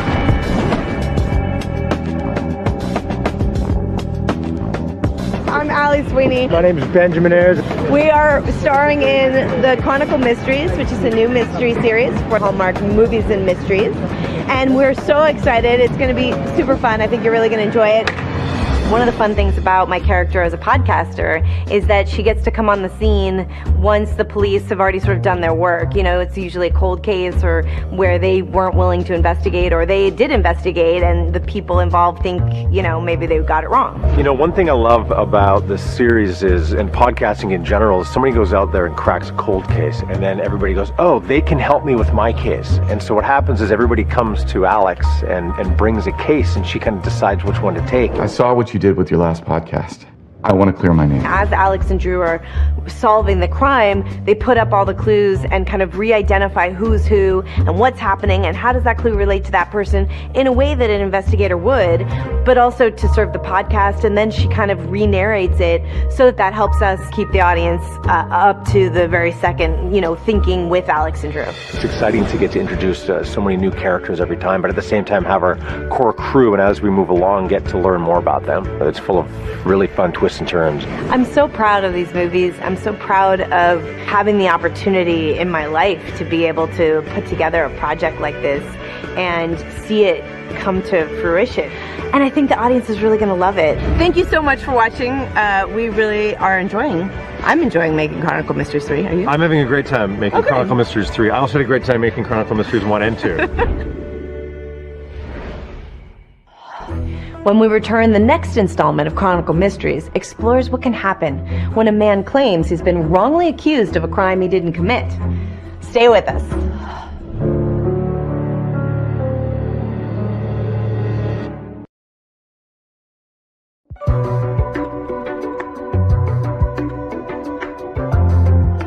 Welcome back. I'm Allison Sweeney, bringing you an exclusive preview of our new Chronicle Mysteries franchise. In The Wrong Man, my character Alex dives even deeper to uncover the truth. Alex and Drew pursue two different stories which begin to dovetail in unexpected ways. This time, the body of a woman who disappeared 2 years ago is discovered.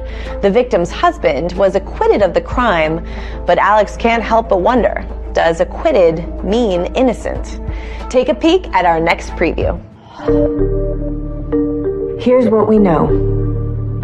Last week, a body was recovered from the National Forest. It was identified as a young woman named Tara Thurman, a young lawyer who went missing from Wallace Falls, Pennsylvania 3 years ago. A year after she disappeared, her car was found abandoned in a junkyard in Pittsburgh. The blood inside the car matched Tara's. Her husband, Mike Thurman, was charged with her murder. At trial, the defense admitted that they had had marital trouble, but they insisted that he didn't have an affair and that he didn't kill his wife. They offered a strong alternative suspect, a man who was convicted of several armed carjackings in the county. With no body and very little circumstantial evidence, the jury voted to acquit. And now, despite Tara's body being discovered, the district attorney's office issued this statement. We already put Tara's killer on trial. The jury didn't agree, but that doesn't change our suspect. We had the killer. Did they? Or did they have the wrong man? That is the question we hope to answer on this season of Recovered. Sometimes looking for answers brings unexpected consequences. What lovely weather for this. Well, I told you didn't have to come. You said it was a criminal organization. I don't see security or anything. Were you expecting goons with machine guns? I mean, they still have to look like a shipping company. This doesn't look like they're guarding anything. I guess they're waiting for whatever it is they're supposed to be. Oh, hey, look. That is a printing press. What? Chuck said he saw a printing press when he was here. What, are they counterfeiting something? I mean, why would they need to ship that? Oh, go. Somebody's coming. Right, go.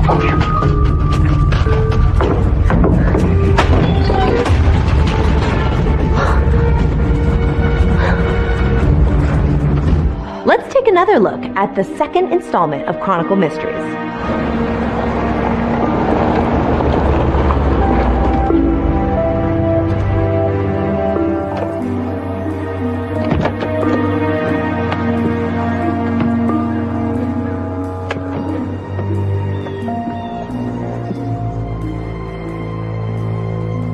Bird watching?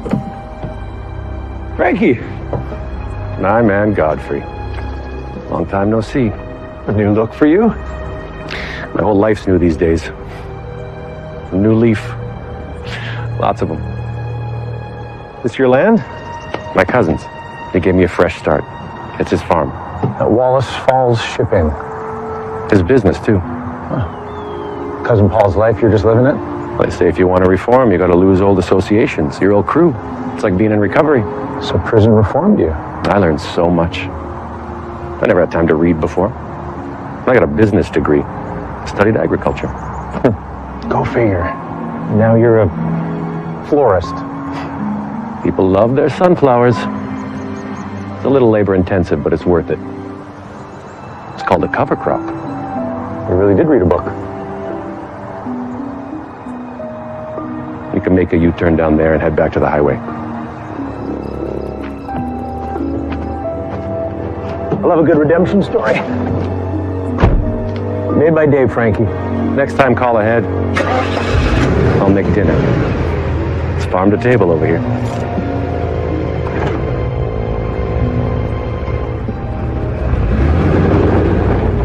Are you ready for more clues? Let's have another look.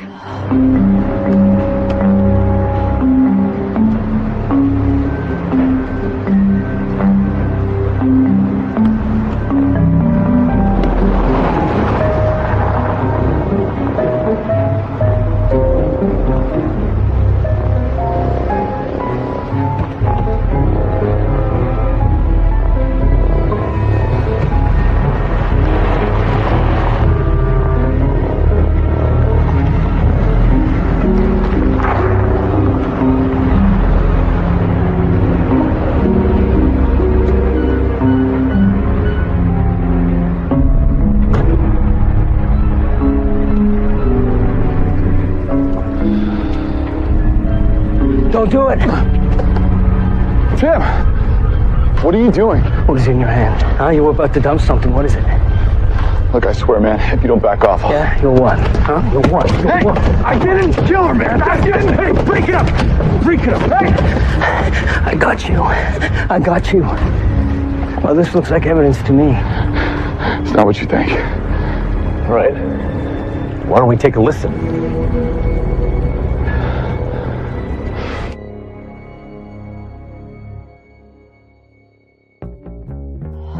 Now let's go on set to see how Chronicle Mysteries came to life. I'm Allie Sweeney. I play Alex McPherson in the Chronicle Mysteries. My name is Benjamin Ayers. I play Drew Godfrey, Chronicle Mysteries. It's really fun to be a producer on the project and get to be part of the development. Part of these stories is really the mystery that we're going to solve, and then of course the interpersonal relationships that come along with this kind of life that they lead together. You know, we're getting used to this new command structure, but I promise I will get the hang of it, boss. I hope so, bossy. Each time we're in a different town, a different county, you know, and I kind of love that too. We have a different sheriff, it's a completely different police department, new lawyers, and, you know, just a really big cast, and they're quite complex stories. After an investigation, it was ruled an accident, but there are questions that remain. I think what we're really going for is that sense that you can be in this mystery with us and that you're solving the crime along with us. I think every single character has really specific elements that give the audience something about each of them that they'll identify with. We've got a bank of ideas for some ones that are coming up that we're really excited about. We're really hoping to get the audience super excited about the series, but also hopefully get the true crime obsessed fans like I am into this movie series too. If you love mysteries as much as I do, take a look at The Crossword Mysteries, a puzzle to die for, starring Lacey Chabert, Brendan Elliott, and Barbara Niven. So, what does a crossword editor do anyway? I mean, are you the one who actually writes all the puzzles? I write about half of them, and the rest I edit. I would never sleep if I wrote them all. Our puzzles come in from contributors all over the world to crave crosswords glory. Wow, so it takes all kinds, huh? No, I find it interesting because it's obvious that Nightingale was a fan of your work. We found a Sentinel Sunday puzzle on him. Nightingale did the Sunday puzzle? Mm-hmm. Well, not all. He just filled in the across clues in cursive. Just the across clues? In cursive? That's really strange. Well, what's so strange about it? You don't do crosswords, do you? No, I'm a little too busy to play games. Well, it's too bad, because crosswords can, broaden your intellectual horizons, and I don't know, maybe you like yours narrow. Oh, good. Anyway, that's just not how anyone fills out a crossword. Well, Nightingale did. In cursive, with no mistakes. I'm sorry for all the questions. No, this is fun. I mean, and usually I'm the one interrogating, but this is a refreshing change. Good. Great. Okay, I just had a couple more things. And as much as I'd like to, say more, I am not at liberty to reveal any answers. Right. Thank you so much for seeing me, Detective. Yeah, did I have a choice? Nope. So I was looking at the crossword that was found at the scene of the crime, and I noticed something. There are clues in this crossword puzzle.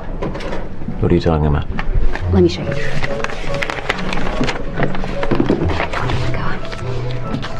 One across. The clue was Charlie Parker's nickname. The answer is Bird. Mm-hmm. The crime occurred at the Nightingale Gallery. 44 across. Royalty or the curfew. The answer is Cinderella. Cinderella's curfew was midnight, same time as the murder. 53 across. Animal aged 1. The answer is yearling. The stolen painting was of a horse. So, you honestly think this is a coincidence? When we're trying to solve a murder case, we have hundreds, if not thousands, of clues with evidence.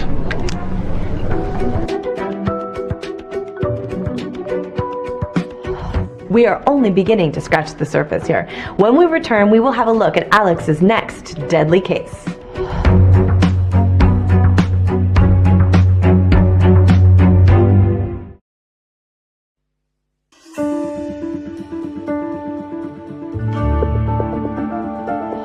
Welcome back.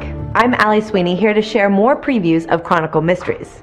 My character, Alex McPherson, is determined to bring peace and closure to families who have questions surrounding the deaths of their loved ones.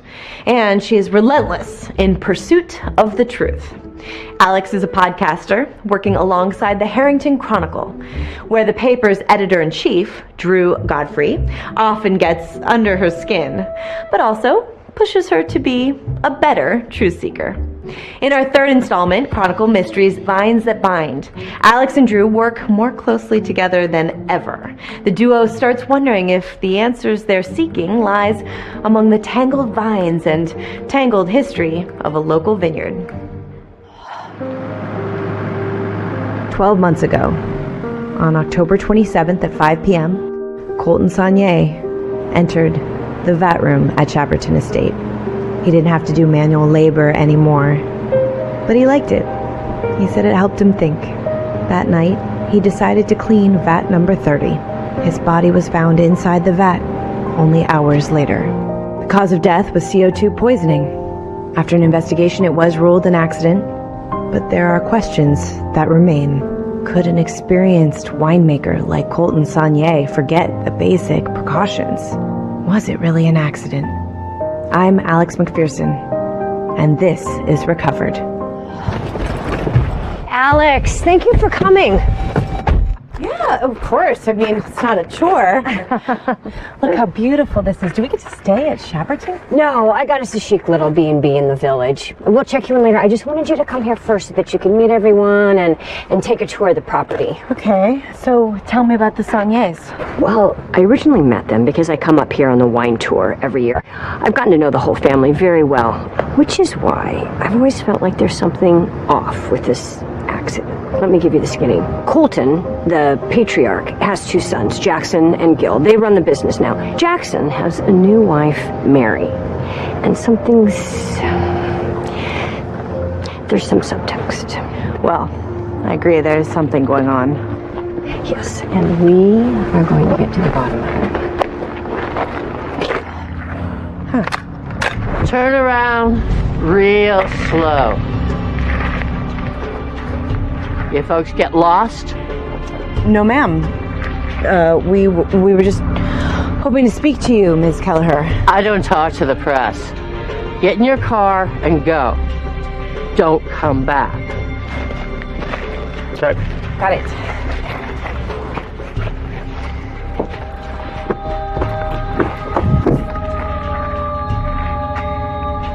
Very welcoming. She stands her ground. I respect that. Well, I'm gonna go straight to the sheriff and see what we can find out about Miss Keller. Yeah. These vines hold a deep history, and Alex is determined to uncover the clues. Let's take another look. Really, no matter which will was in effect, nothing Colton signed can be closed. Everyone is stuck in limbo because Colton's stock, his actual shares in the vineyard, are missing. So who has them? And what are they planning?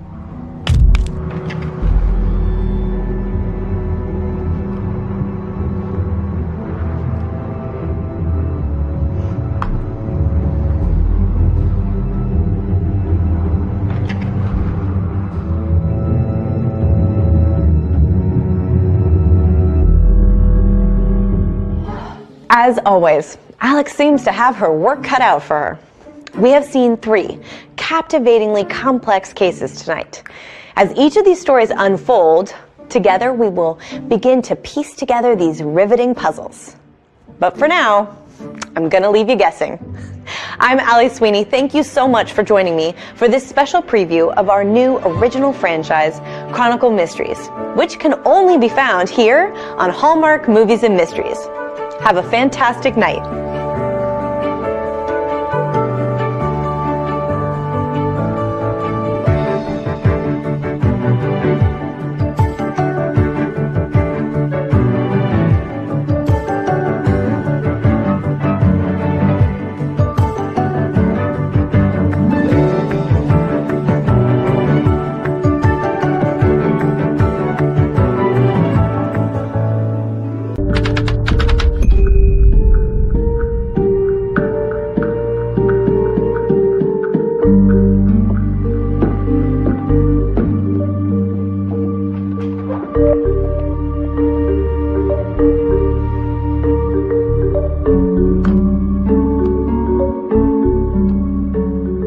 Colton Saunier was the first winemaker to set up shop in Macklin, Pennsylvania in the 1960s. His winery, Chaberton Estates, is known for their award-winning Cabernet and Catawba Rosé. It has remained a family business, but it did open up a whole new world for Macklin. Larger vineyards sprang up, and tourists arrived by the busload. 12 months ago, on October 27th at 5 p.m., Colton Saunier entered the vat room at Chaberton Estates. He didn't have to do manual labor anymore, but he liked it. He said it helped him think. That night, he decided to clean vat number 30. His body was found inside the vat only hours later. The cause of death was CO2 poisoning. After an investigation, it was ruled an accident, but there are questions that remain. Could an experienced winemaker like Colton Saunier forget the basic precautions? Was it really an accident? I'm Alex McPherson, and this is Recovered.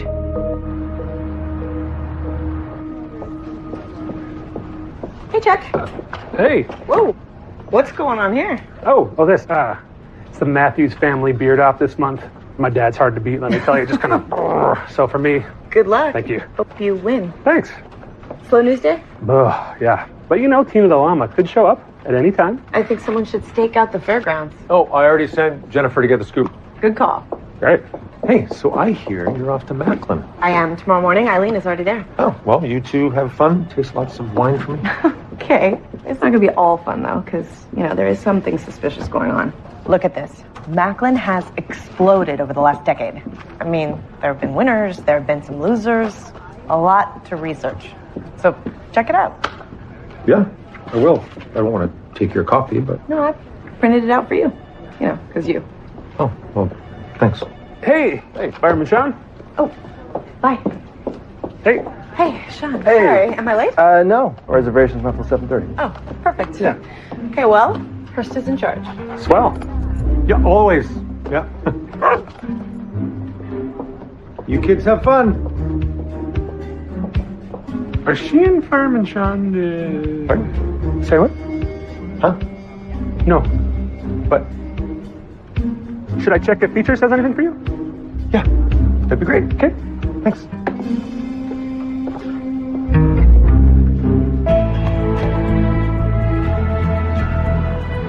On today's tour of Macklin, we'll show you all the downtown sites as well as take you out to the winery.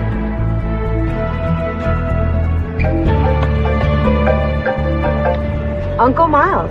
I got in today, and they told me that you're out of town. You on the lam? Eileen called. She said she wants some help here in Macklin. So you just pick up and go without thinking twice, huh?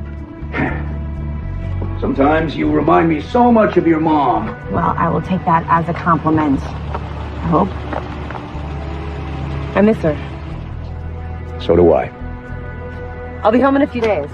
Just look before you leave, okay? Oh, I see Eileen. I have to go. Okay. Bye. Alex, thank you for coming. Yeah, of course. I mean, it's not a chore. Look how beautiful this is. Do we get to stay at Chaberton? No, I got us a chic little B&B in the village. We'll check you in later. I just wanted you to come here first so that you can meet everyone and take a tour of the property. Okay, so tell me about the Sauniers. Well, I originally met them because I come up here on the wine tour every year.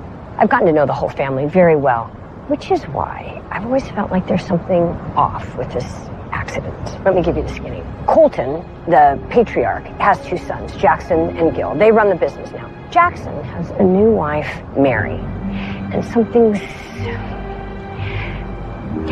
subtext. Well, I agree there's something going on.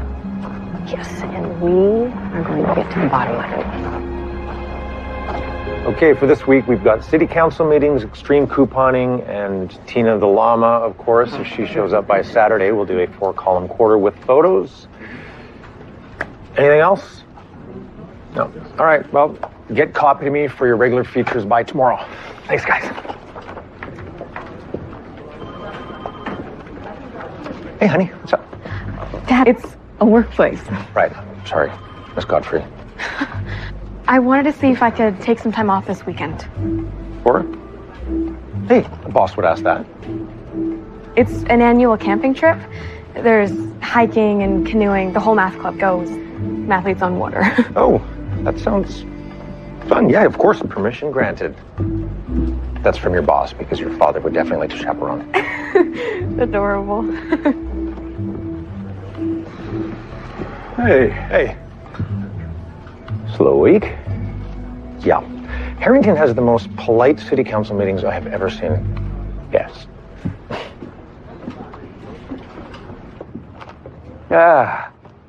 So anything longer term you want to tackle? Well, I don't know. Alex left me some research on Macklin, and I was flipping through it. Come take a look at this. This entire section of the state has changed hands almost entirely in the last 25 years. Its farmlands have been bought up by corporate farms or repurposed entirely. I was just going to kind of document it, see how it plays out. Hey, Chief. Hey. The numbers you asked for? Oh, great. Thank you. Oh, Macklin. Huh. You know it? Yeah, I have my family there. Huh. Why don't you and Chuck go check the story out? Hurston and I hold down the fort here. You up for a road trip? Yeah, I can be ready in an hour. Do you want? Great. I read on the website that the Chaberton Estates won awards for their Catawba Rosé and their Cabernet. That's pretty impressive for a family business. They've completely changed the face of Macklin. Now it's all large-scale vineyards. Tourists flock in by the busloads. Oh, okay, that's Jackson's daughter. Caitlin! Look at you. Hard at work and yet ever so stylish. Thanks. I have Alex McPherson. Miss McPherson? Oh, please, call me Alex. Welcome to Chaberton Estates. Uncle Gil said I should give you guys the tour. Oh, yeah, we'd love that. This way. Excellent. Beautiful. For years, this was one of the only wineries in the state. We started with Cabernet and Merlot vines from France. Oh, wouldn't that be the trip to take? Vine collecting? And Catawba vines, which are native. Oh. Grandpa Colton loved it here. He didn't even take vacations. He was always here. I'm really sorry for your loss. Things have been very weird since he passed. Do you want to see the vat room? Oh, sure. What on earth is that smell? That's the Kelleher farm. The wind blows wrong and we get it in the face. Wow. I think Uncle Gil's ready. I can show you the way. Oh, thanks. Gladly.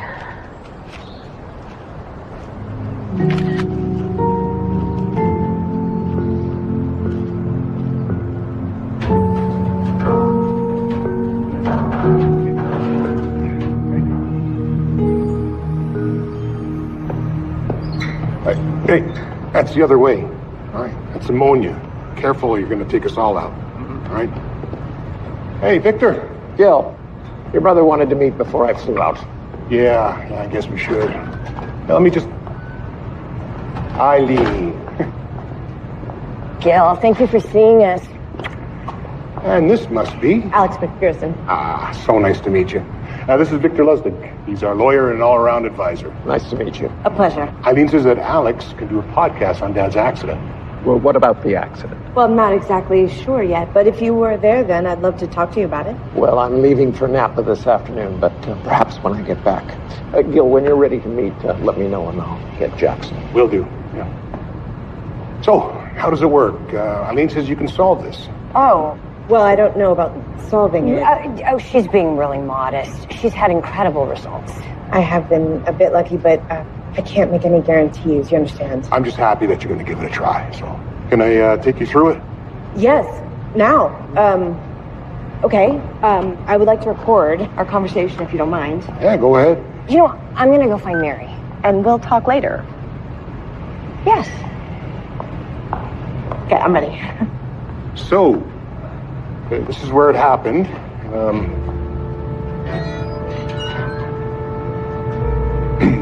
Sorry. It's still a little difficult. Of course it is. I'm sorry for your loss. You know, I did some research about this kind of accident, and it does seem to happen at wineries. My dad was never that careless. Now look at this place. Huh? I mean, we just renovated 2 years ago. This equipment's practically brand new, and we tested everything after. Nothing's broken. Gil, do you have a theory of what happened? Mary, Jackson's wife. Gil! We need to look into the, hi. Alex McPherson, meet my brother Jackson. Nice to meet you. Nice to meet you. She's Eileen's friend from the Chronicle. Oh. Are you doing a story about the winery? Well, I have an investigative podcast, and I'm looking into what happened to your father. Ah. Would you excuse us a minute, Miss McPherson? Yes, of course. What are you doing? Why haven't you told me about this? Because you're never around. You don't answer your messages. You don't answer my messages. I'm here all the time. I called you 5 times last week. What is this? Listen, she's a friend of Eileen. She's going to take care of me. She's a reporter, and she does a podcast. It's not going to make the winery. Joint decisions. Joint decisions. This is not.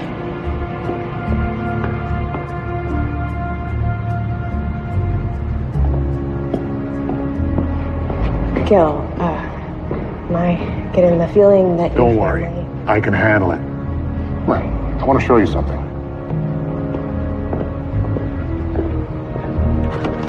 So, listen, Gil, I'm not exactly comfortable if your family is not on board. It's supposed to be for Jackson's permission to find out what happened, especially when it was his wife. Here's everything I've collected so far. He finally gave me the file from the sheriff's investigation. Is there something in this that made you suspect it wasn't an accident? Well, I've been suspicious since the day it happened. And last week, I was going through Dad's papers looking for his shares of the vineyard. The shares? Just some papers we can't locate. And I found this. Your father was leaving you the entire vineyard. Jackson and I both had small shares already. 20% each, so Jackson still would have had 20%. But it says here he could only sell them to you and you could choose the price. It's not signed. But it's dated October 28th. That's the day we were supposed to have a family meeting. Why do you think your father decided to cut your brother out of the will? Jackson may not know grapes, but he's good at managing the business. I think it had to do with Mary. Dad was always convinced she was a gold digger and didn't want her to get her hands on the place. Stupid thing is, I'd never cut Jackson out. But if his wife saw this, thought it might happen. They're just ready for us. Yeah, I'll be right there, Jackson. Guess I better go calm the waters. You can hang on to this stuff if you want, but just keep it quiet for now, okay? Sure. Yeah, I think I better take this. It's the only copy I have. Do you mind if I just grab a photo of that real quick for my files? Okay. Right. Great. You and Eileen coming back for dinner later? Sure. We'd love to. Okay. I'm sorry, Mary. I thought you'd be happy. This investigation was your idea? Don't you want to know what happened? We know what happened. Colton got careless. It was a terrible accident. Eileen. Oh, Alex. Hi, this is Mary Saunier. Oh, it's a pleasure to meet you. Your vineyard is beautiful. Well, it certainly isn't mine, but thank you. You got your tour? We did. Even the aromatic part. It's rancid, isn't it? That's the Kelleher farm. It's started to leach onto our vineyard. Donna Kelleher is a menace. Her endless lawsuits. Victor and Jackson will get that all figured out. Well, I should go get settled in. No offense, Ms. McPherson. I had no idea why you were coming, and I'm not at all sure it's a good idea. This is not good publicity for us, and it was very selfish and stubborn of Gil to reopen these wounds. I have another chore starting in 5 minutes. Excuse me. I told you. Subtext. Hidden currents. I didn't realize that hidden currents were that they don't want me here. Don't worry about it. People are always itching to tell their side of the story. And Gil did ask after I opened the door. Though I don't know why he was so eager. Oh, he had just found out that his father had drawn up a new will. That Colton was going to leave everything to Gil. I still can't get over the smell on those back acres. Fighting with their neighbors about it could be a motive for a lawsuit, sure. But for murder? Well, it's definitely worth checking out. I don't know. Do you think a stench like that would be possible from farm waste? Or is it something else? I don't do manure. Of course. Oh, thank you. Yeah. Wait, let's see if...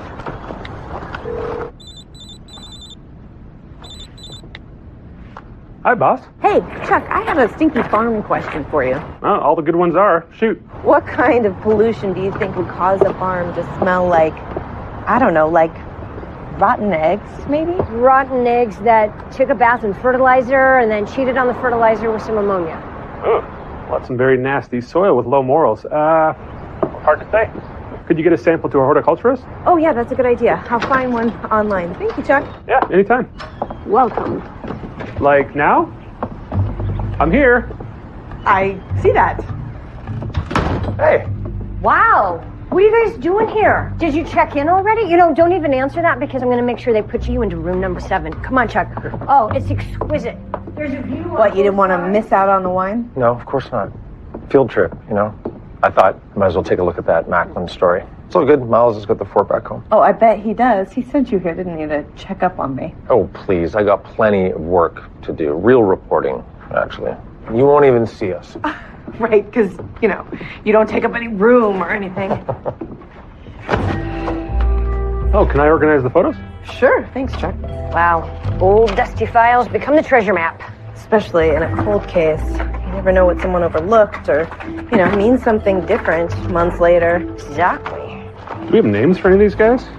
Those are the Sauniers. Yeah. And maybe that's Victor. Does it say on the back?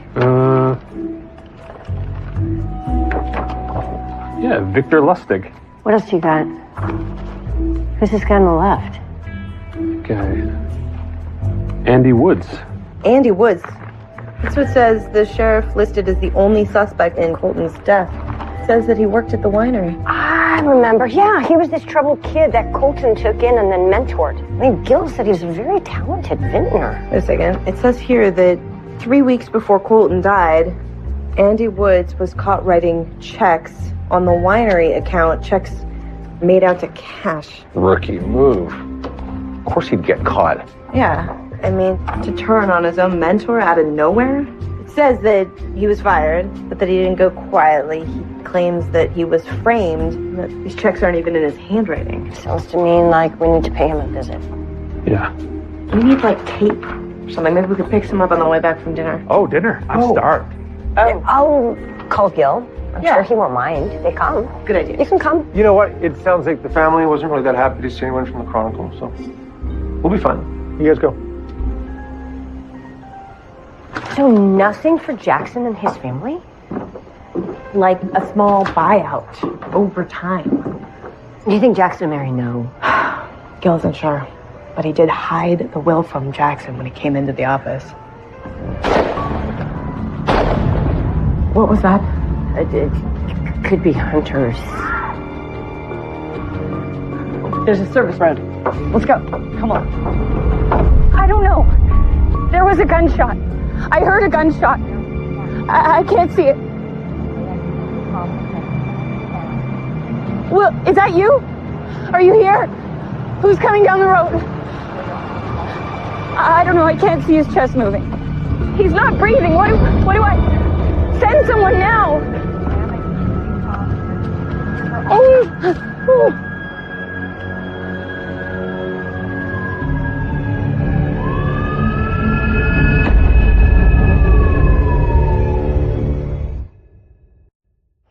Jackson, we're gonna need to bag your hands until we can test for gunshot lessons, okay? I fired a warning shot back by the fence line. There's some hunters goofing around. It must have been those hunters who did this, so go find those hunters. No, send someone to go find those hunters! I have deputies searching. Are you arresting my husband? Look, for now, we just need a statement, okay? Okay. I'll see you at the station. Jackson. Come on. Call Uncle Victor. He'll know what to do. If there's anything we can do. Give us some privacy, please. Of course.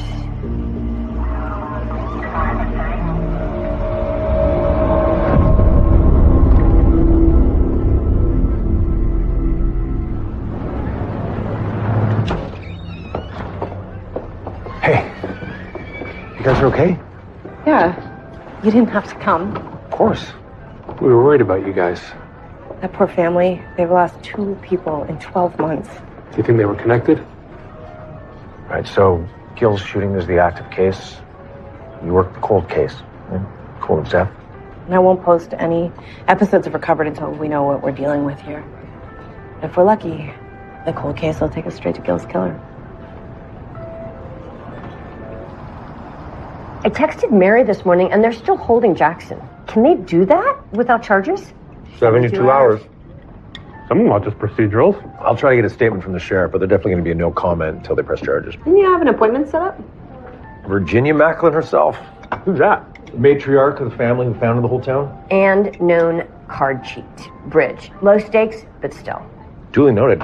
Listen, after that, I'm going to need to get some real estate transaction data. Anyone? Yeah, my wife's cousin Wanda's sister-in-law. She works at the city hall here, so no problem. Is this whole state 6 degrees of Chuck? No, Chuck's family, maybe. Not as much as Chuck. Hey, are you free to do the soil patrol with me? I need to get a sample for the horticulturist. Yeah, absolutely. Awesome. So how long have Mary and Jackson been married? About 3 years. And Caitlin is Mary's child or Jackson's? Jackson's. He and his first wife adopted her. Okay, well, this time I'm going to get a legible picture of that will. I'll get a sample of the stinky soil. I'm going to find Mary. Back here, 30 minutes.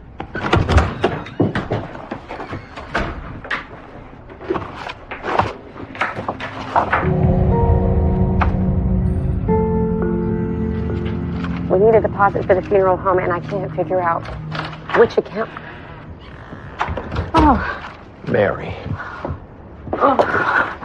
There is so much to do. They won't let me see Jackson yet. Well, when I saw him, he was all right, but we do need a good criminal attorney. Don't you worry about anything. I'll take care of it. Oh, hello, Alex. Thank you for coming this morning. Yeah, no, I'm glad that you're glad to see me. I do want to help. Eileen and I talked, and she's right. I can't do anything for Jackson right now. But if what happened to Gil is connected to Colton's death, then anything you need, I'll try to help. I'll go over the case again. Take a fresh look at everything. Oh, and you might want to take a harder look at Andy Wood. I always thought the sheriff moved off him too fast.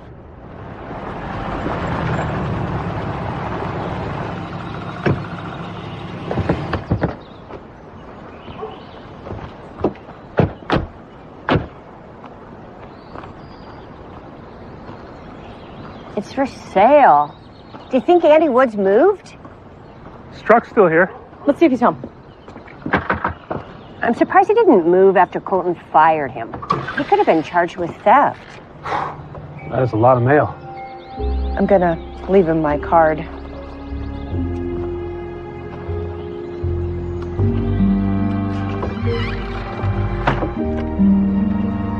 can go? Yeah. Off to the Shapperton estate.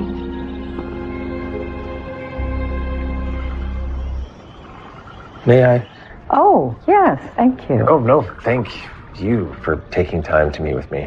Somebody raised you right. My mother would be happy to hear that. Now, Mrs. Macklin, when is it that your family settled here? Oh, we founded this town in 1804. Wow. And it was the Macklins, the Kelleher's, the Davies. There was around 12 families back then. Mm-hmm. All of them tended their own farms. There must be some families that still tend farms? No, factory farms now. No families. So when is it that you noticed that changes began to occur? It was in the 60s.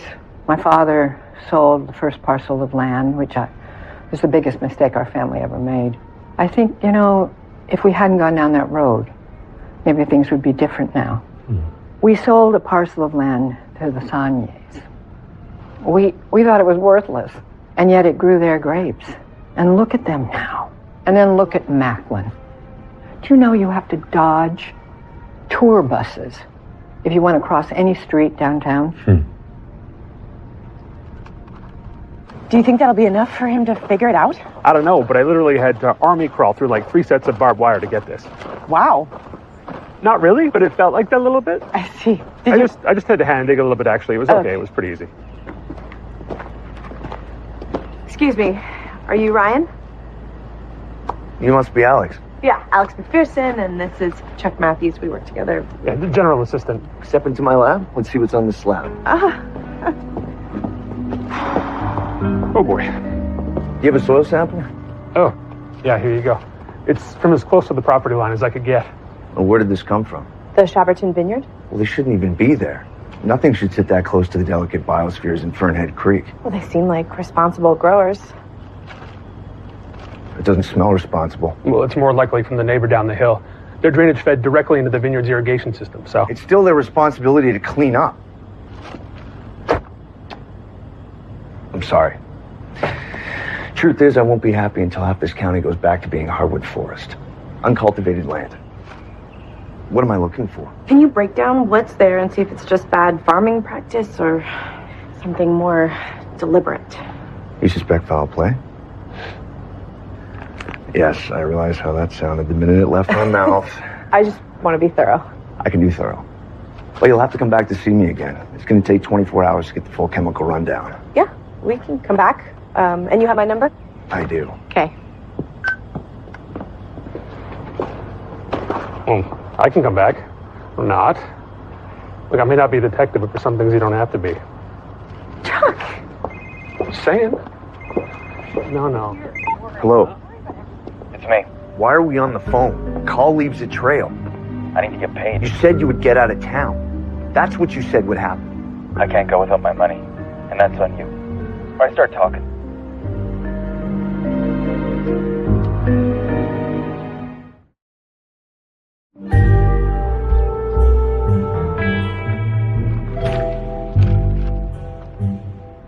Are you sure you looked in the right spot? Yeah, it is gone. Right, but you think that someone shot Gil just to get... And then Mary all stand to lose their inheritance because of it. Right, but did they know that the will even existed? That, I don't know. Gil said that he found it a week ago and that there was only one copy, but maybe there's more. Are there hard drives in there? Right here. Those are from a security camera from the night that Colton died. Well, that should tell you a lot. It says they were wiped clean. That does tell you a lot. Okay, how was this ruled an accident? Sheriff makes a note here that he has a meeting with Jackson November 3rd at 3 p.m. No notes on the meeting, and then the file is closed at 3:30. That's shady. Mm-hmm. You know, we gotta get this up on the board that we don't have. Yeah, we need more space. Yes. You know? I wonder if this place has a basement. Okay, so play it out. Colton went to clean a vat at 5 p.m. and Mary found his body at 7:30. It was late for dinner. And where was everyone during that time? Okay, well, Gil was in the vineyard working, and he has tons of witnesses. Caitlin says that she was studying alone. And then there's Mary, whose whereabouts are unaccounted for, and then Jackson had left the property at noon that day. Chuck? Oh, that is heavy. What? Stop it. Where'd you get this? Oh, Wanda's cousin sister-in-law's husband's a teacher. I know how much you guys like your crimey boards, but I have to have it back for his Wednesday Spanish class. Oh, vamonos. Thank you. Let's get it in here. Here, I'll help you. Amazing. Oh, you got that? Yeah, here, you just put that over there. Okay, here, I'll pull out some. Okay. What happened after Colton's death? Okay. Well, their main suspect, their only suspect, was Andy Woods. He says he was playing darts in a tournament in town that night, but no one saw him until 8:30. No alibi. Exactly. Okay, then there's this sheriff's report on Ryan Abbey. He was arrested for trespassing the night that Colton died. That's your Ryan. What? You're right? Yeah. No, Ryan Abbey is a horticulturist, and he gives quite an intense statement to the police. Read that. The Saunier family are defilers of the land who should be run out of town on a rail. You're Ryan? Okay, look, he's just examining the polluted soil, the sample that Chuck got. Oh. Okay, well, I'll run a background check on him. And, you know, everybody here, just to make sure we got everything up to speed. Okay. Hard. What do we do with these? Oh, I don't even know why Gil kept those. They're blank now. Not to Owen. I don't follow? Sorry, hard drives are never fully scrubbed clean. Owen is a friend of mine. He's a tech wizard, works with law enforcement sometimes. He could probably restore those. That's amazing. Caitlin? She's Jackson's adopted daughter. She doesn't have an alibi for either murder. She was on the scene already when we found Gil's body. She stands to lose as much as Jackson. Maybe she's working with him? You know, I think we should probably go with Ryan Abbey. Why? Yeah, I don't know. He just seems like a zealot with a bit of an axe to grind. Oh, what's that? Owen says that he can take a look at the hard drives if we can get them to him right away. Well, where is he? Pittsburgh. Chuck. Is that me? I feel like that's me. That's you, I think. Unless you need anything else? Well, I'm sure we will, but this is pretty important. Thank you. Great. I'll text you the address right now, okay? Copy that. Great.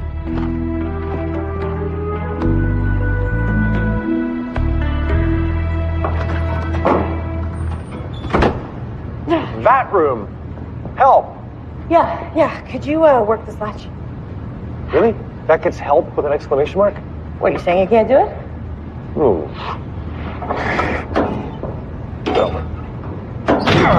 Oh, good. Okay.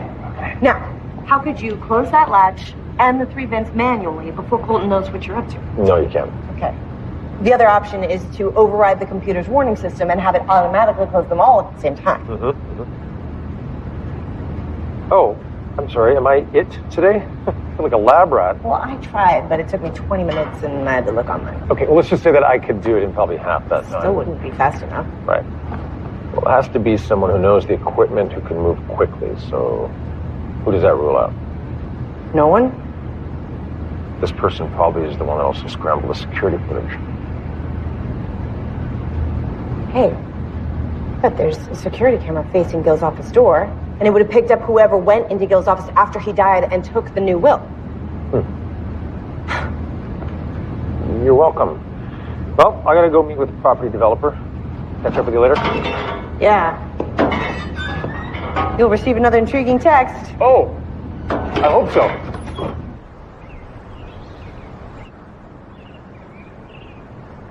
Can I help you?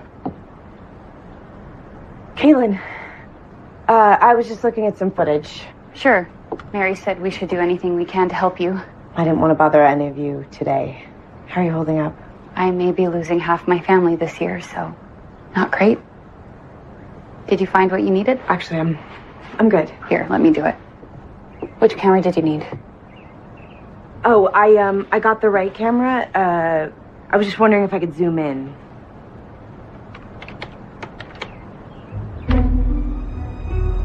Yeah, I need a copy of that.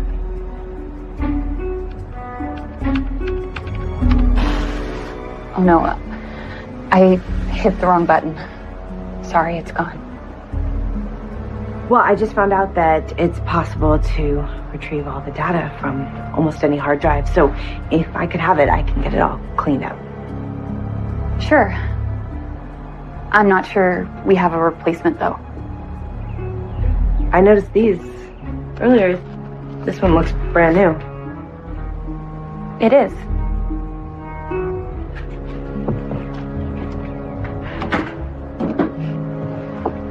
Thank you. I hope Eileen is having better luck.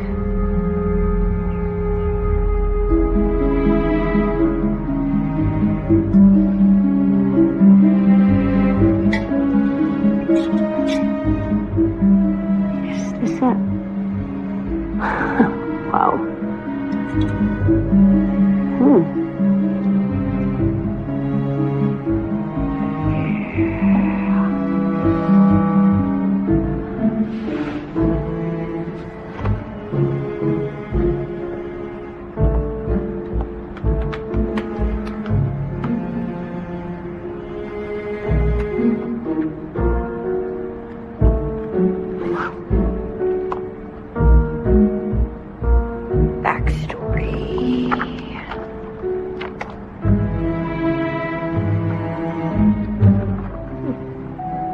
Sharpshooting champion.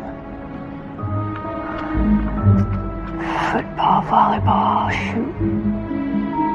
Wow.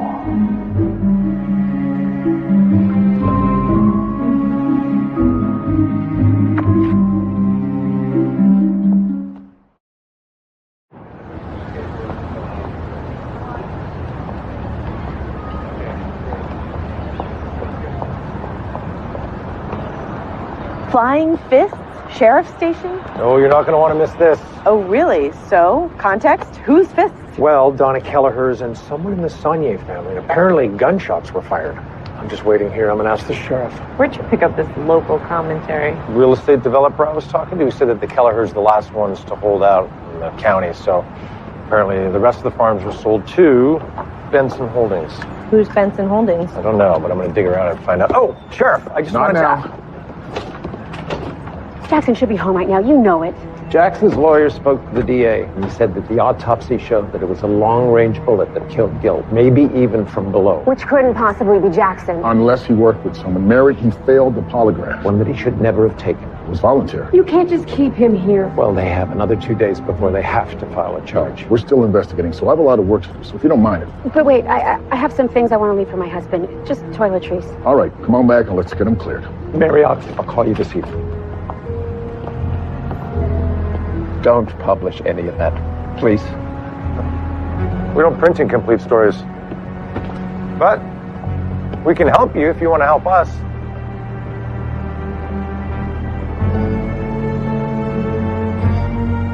Jackson and Gil were close. I mean, the idea that Jackson would hurt Gil is just ridiculous. I mean, they were a good complement to each other. And the winery was a great success. With your help. I advised on investments and long-term planning, yes. You recruited Jackson to attend your college, right? I did. And when he invited me back to Chaberton, well, it just felt like home. It's been that way ever since. But you became very close to Colton. I did. In fact, you handled all of his legal affairs, including personal and business? As far as I know, yes. You helped him with his will? Yes, of course. Recently? Oh, no. We did that years ago. I'm sorry. I've got to go. I've got a meeting. Of course. Thank you for your time. You're welcome. I don't know. I get the feeling he didn't know anything about a new will. No. Colton definitely used a different lawyer. Question is why? Well, if someone killed Colton to prevent that new will from being signed, it's because they wanted to make sure the original will was in effect. Jackson's family stood to lose everything. I saw Mary on the security footage leaving Gil's office on the night he died. So she could have taken the new will. When I asked Caitlin to help me make a copy, she accidentally deleted it. I did get the hard drive. Do you think we could still get that to Owen? Yes, I can try. Oh, it's Ryan. You're Ryan? Yeah, he has the answers on the soil sample. He says I can come by anytime. Oh, great. Yes, let's do that. You do not have to come. I am coming. Chuck said he's intense. Besides, we got a background check on him. Oh, really? Yeah. Any skeletons? Yeah, trust fund, baby. Family comes from big money. So he's a rich guy trying to make the world a better place, and that's a threat to me. How? I'm going. I roll. Oh, hi. Ryan. Miss McPherson. Yeah, and this is... Drew Godfrey, also Harrington Chronicle. You mind if I record again? Please do. So, tell me about the soil sample that you analyzed. Oh, it's saturated with leachate, a byproduct of untreated animal waste. So that means it's not intentional, it's just bad animal husbandry. Well, it's no accident it's going into the vineyard's irrigation system. Leachate is classified as a biohazard, and it's worse than ever. Donna Kelleher is breaking the law, and it's a good law. So what's the penalty for creating a biohazard? Could be time in jail, hundreds of thousands in fines, and it still wouldn't be good enough for either of them. Either of them? Miss Kelleher or the Sanyes. They've squabbled about this for over a year now while the land keeps getting more and more poisoned. They should all just go to jail. At any rate, that's my report. I'm available to give expert testimony. Ryan, just 1 second. You said that the soil is getting worse. Does that mean that you have tested the vineyard soil before? I have taken a look. That's what you were doing on the property the day that Colton Sonia died. This interview's over.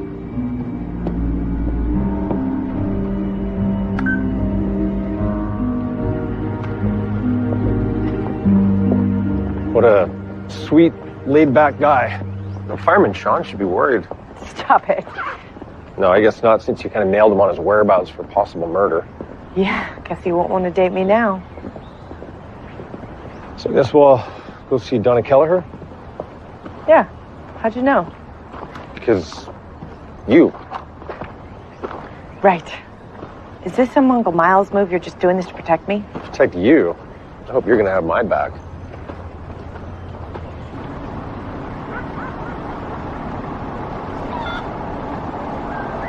That must be the house there.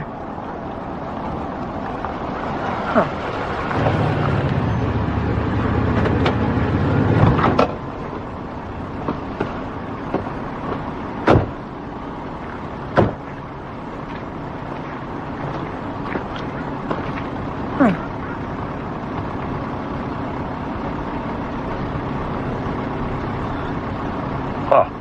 How did that happen?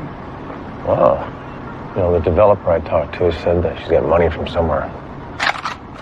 Turn around real slow. You folks get lost? No, ma'am. We were just hoping to speak to you, Ms. Kelleher. I don't talk to the press. Get in your car and go. Don't come back. Check. Got it. How does she know we're press? Good question.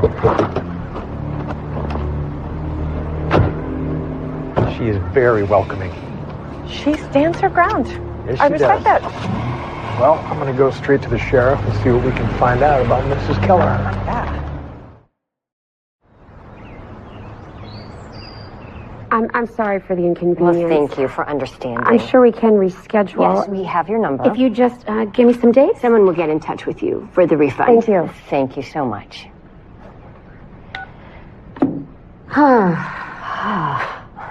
Thank goodness Colton wasn't here to see this. There'd be some way this was all my fault. Well, no one can blame you for this, Mary.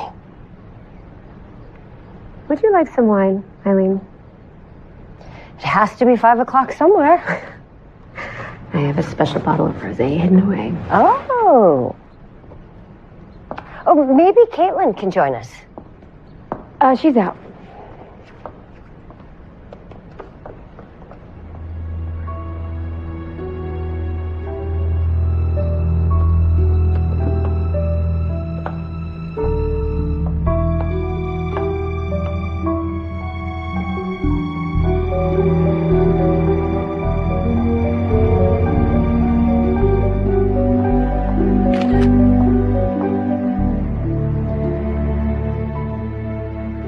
The police have it. Have what? Jackson's gun. I bought it for him last year, but the truth is, he's never liked to shoot or hunt. I thought if he gave it a try, it would give him and Gil something else to do together. Well, it's nice that you wanted Jackson and Gil to have more time. All he ever wanted was peace in this house. Help us get that for you, Mary. Is there anything that you can think of, no matter how small, that would help Jackson? Can you call Alex and ask her to come here?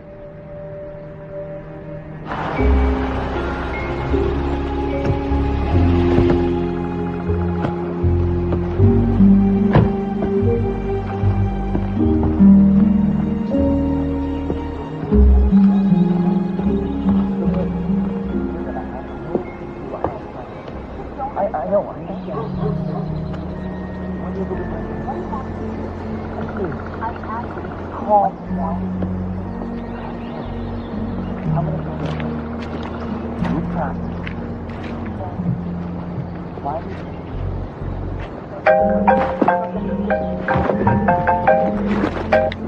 Hey, Eileen, what's up?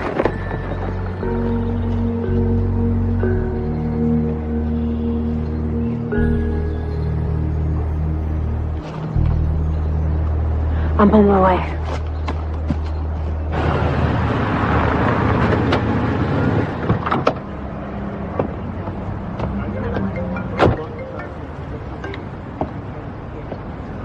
Hey, Miles, how's it going over there? Better than where you are.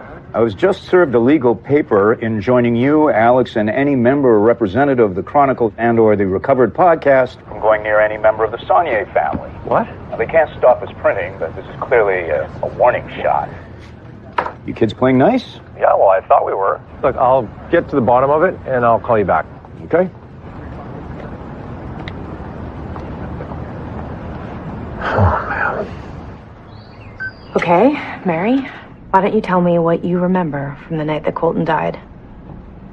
I lied to the sheriff. I was in the vat room that day earlier than I said. I saw someone sneak out the back. I saw a shadow and I heard the door slam. I followed outside into the vineyard, and then I saw the back door at the Kelleher farm slam, like someone had just run in. So why didn't you tell anyone about this then? They already looked at me like I'd done it. Gil flat out accused me, and who would believe me that I saw a shadow that might have been there? I just thought it would look like I was trying to throw suspicion off myself. Do you remember any specifics, any details about the shadow? There might have been a hat. Well, this is Jackson's lawyer. Excuse me. Hello? Do you believe that? I mean, what is going on? I don't know. But I did find a few things out earlier. What? Let me show you. Hold on. Oh, Drew's here. Out front. Hold that thought. I'll go get him. Well, take the shortcut. Go through the vat room. Okay. So if you take that little hallway there to the right, go there and then left. Right? And then left. Yeah.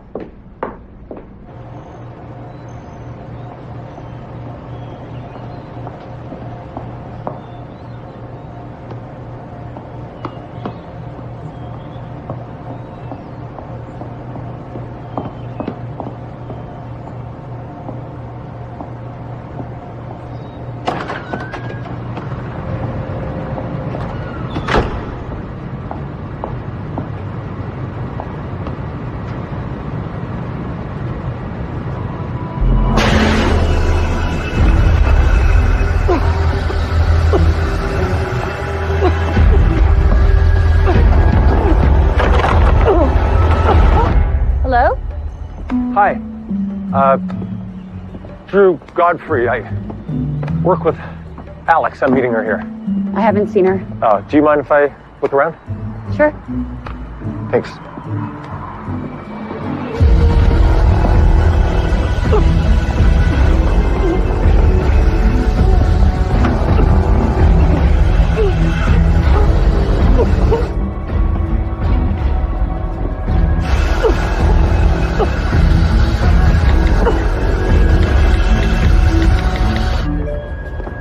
That room. Help! Seriously. 3 exclamation marks.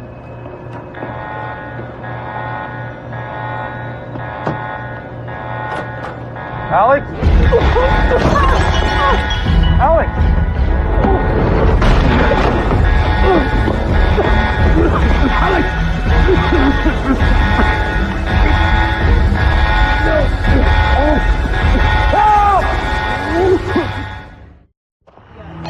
Copy that.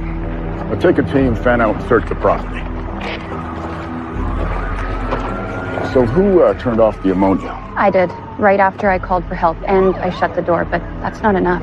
Okay, well, we'll seal the building for now, but are you sure all of the workers got out? Fortunately, everyone was gone for the day. I just want to check on her. Is she conscious yet? Just heard her cough. Man, this could have been so much worse. Just don't even say that. Again, miss, take some slow, deep breaths. That's why you need to take it slow. No, we have to go find him. It's okay. It's okay. The sheriff is here. He's on it. Just let it go. No. Tap out. I'm fine. We can just go. Just think. Pretend that he's Fireman Sean. Would you do what he says? Relax. Do you have any hazmat? What? You know, suits, breathers. You must be prepared. In storage, out back. I'll show you. Okay.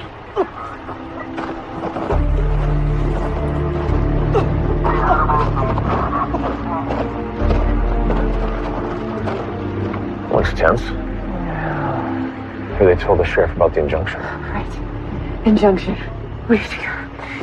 No, I was just a little woozy. You know, I mean, it's a lot of oxygen. Okay, well, let's just leave that to the expert to decide that, okay? How many fingers? 4. And we're in Macklin, Pennsylvania. Says it right there. He is a pain. And she's back. Thank you. Hey. What are you up to? Nothing, officer. Hands behind your back. So tonight, we know that Caitlin and Mary were on the property. Right. And Ryan Abbey, don't forget the deputy found this charmer. Right. But Caitlin and Annie Woods were together tonight at his house. I saw them before I went to Shabberton. Did she see you? I don't know. But she does seem to pop up at all the right/wrong moments, doesn't she? Wait, you think this kid did it? I'm not sure if she's a kid. But if she's working with Andy, I mean, he certainly has a motive for revenge against Colton and Gil. It doesn't mean she would sign up to hurt her family. Here, I'll get that. Oh, thank you. So who stands to inherit if Colton and Gil are dead and Jackson is in jail? Well, Mary or Caitlin, I'm guessing, but it just depends on the will. I think it's probably Mary. You think? Maybe she's working with Jackson. I mean, they have the same reasons. Plus, Mary's a sharpshooter. Sorry, what? Yeah, I did some poking around. A sharpshooter? Yes, and there are 2 guns missing out of the gun case at their house. What? What?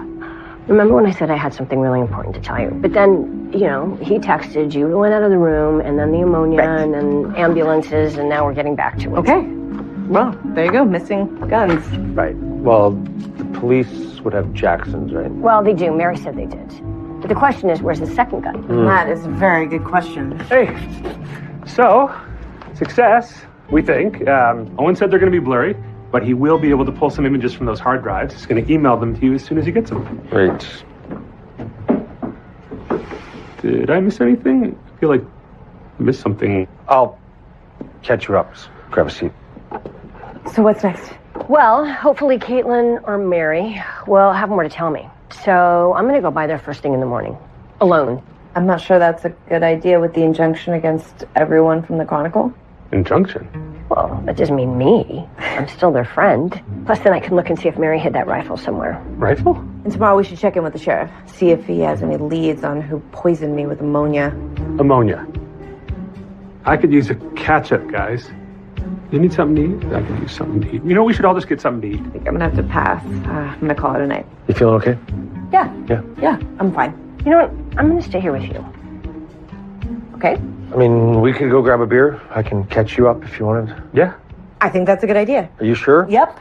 Great idea. Go, enjoy. Oh, but Chuck, why don't you plan on tomorrow finding Andy Woods? I mean, maybe he'll turn up in town, but you could stake out his house, you know? He's gonna have to show up there eventually, and we need to know what's going on with him and Caitlin before we talk to either one of them. Yeah, sure. It sounds a lot safer than what's been going on here.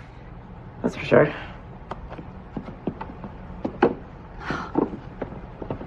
You all right?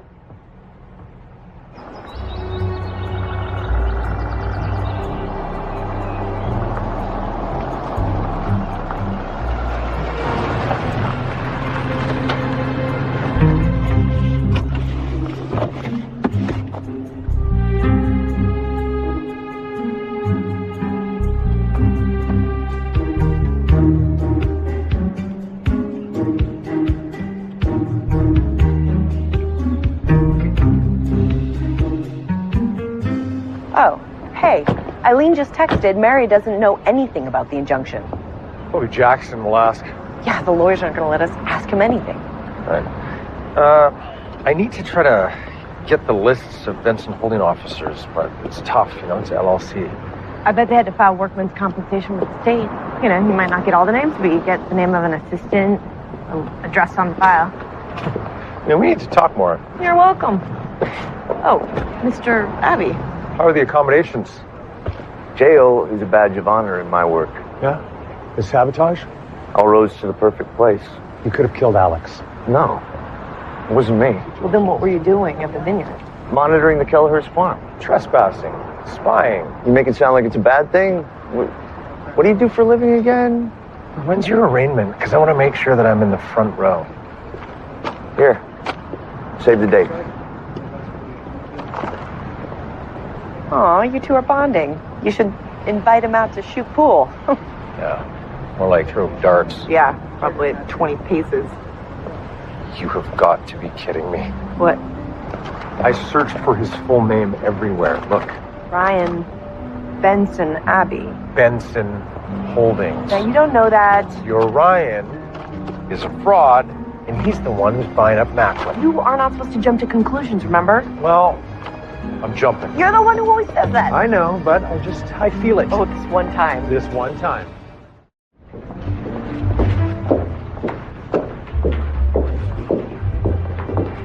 Good morning. I'm sorry, are you related to Wanda's cousin? Yeah, I'm Leanne. Do you know Wanda? Or her sister's husband, Chuck. Chuck. Chuck is the king of karaoke. Oh, her Christmas party's just got 40% more fun. Leanne, listen, do you know where I would find workman comp filings? All local Department of Labor info you'll find on the second floor, room 213. Great, thanks. And where would I find the public record on wills filed in the county? Oh, just behind me and around the corner, Department of Records. Thank you. Grace? Reese, kidding me? I'm still coughing on ammonia. Go.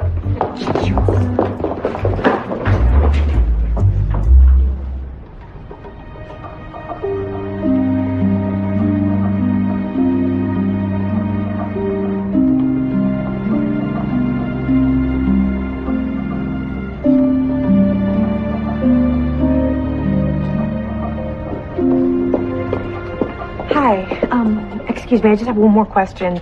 If someone passed away last October, what would be the reason that their will wasn't in the records? If there's some problem with the will and it can't be officially probated. Thanks. Hey. Mailing address, place of business, and a signature on the last page of the filings. You're right. What'd you say? Ryan's rich daddy is into real estate and they're interlopers here in Macklin. Okay, but it could just be Ryan's dad, right? I mean, maybe Ryan hates his dad and he's just trying to get revenge.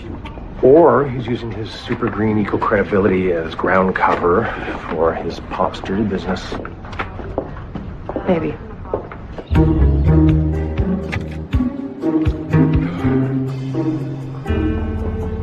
Oh, come on. Phone.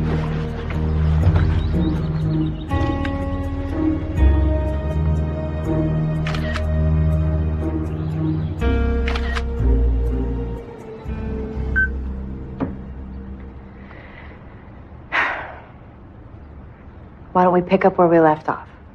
Not yet. Okay. Of course.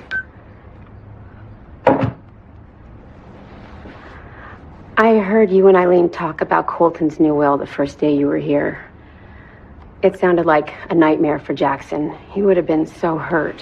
Well, Mary, I saw you on the security footage sneaking into Gil's office after he died. Did you take the new will? I didn't want anyone to find... It's right here. Wait. No. I know I put it right here. Who else knew it was there? Nobody. Well, we'll find it. Look, Mary, stop, please. Just maybe you could explain to me what happened to the vineyard after Colton died. The original will said that Gil and Jackson split the winery, but they can only sell their shares to each other or to their children. Okay, well, that seems straightforward, so why isn't that will probated? It's stupid paperwork. We're missing some of Colton's shares of Shepperton. No one can find the original stock certificates.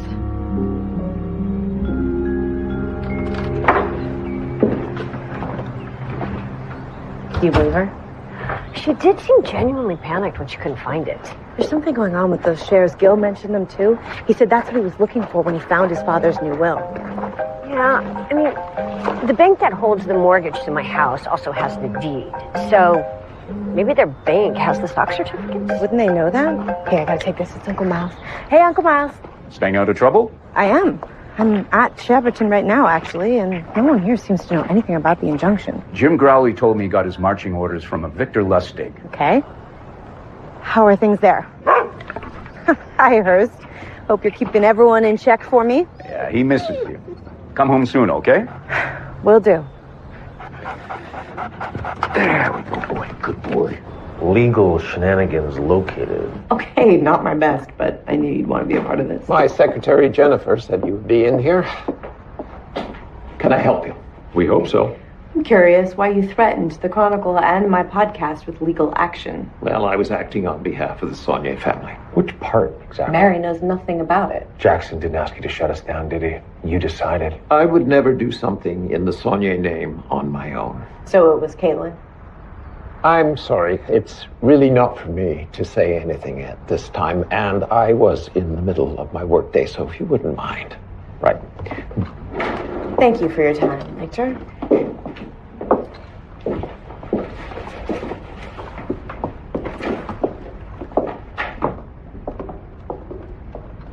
On the ropes. Do you know that expression? We had him Yeah, he's their family lawyer and their friend. He wasn't going to say anything else. And besides, we know it had to be Caitlin. Well, I mean, she was the only one left. Right. And the night that Gil died, she said, we should call Uncle Victor. He'll know what to do. That's her instinct. So, Eileen said that she hasn't been spending time with Mary lately. I think she's planning something with Andy Woods. You have a lot to figure out. What? And what about you? I'm doing a lot of work. I actually just sent Kendall a form for Benson Holdings. She's going to do some digging around online, and I'm going to go to the address, do some digging myself. Sounds like Kendall's doing a lot of work. Kendall is doing a lot of work.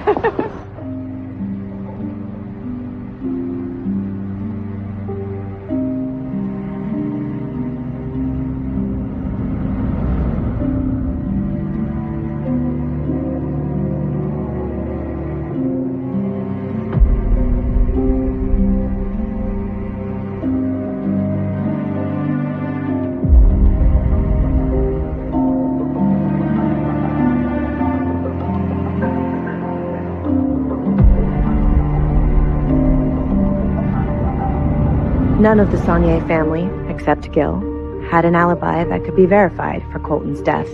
Mary claimed that she saw someone running from the scene and hiding in Kelleher's farm. There is no confirmation of that.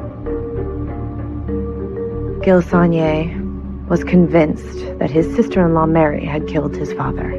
But was that the logical conclusion? Is there any evidence to suggest that Mary Saunier is only in it for the money?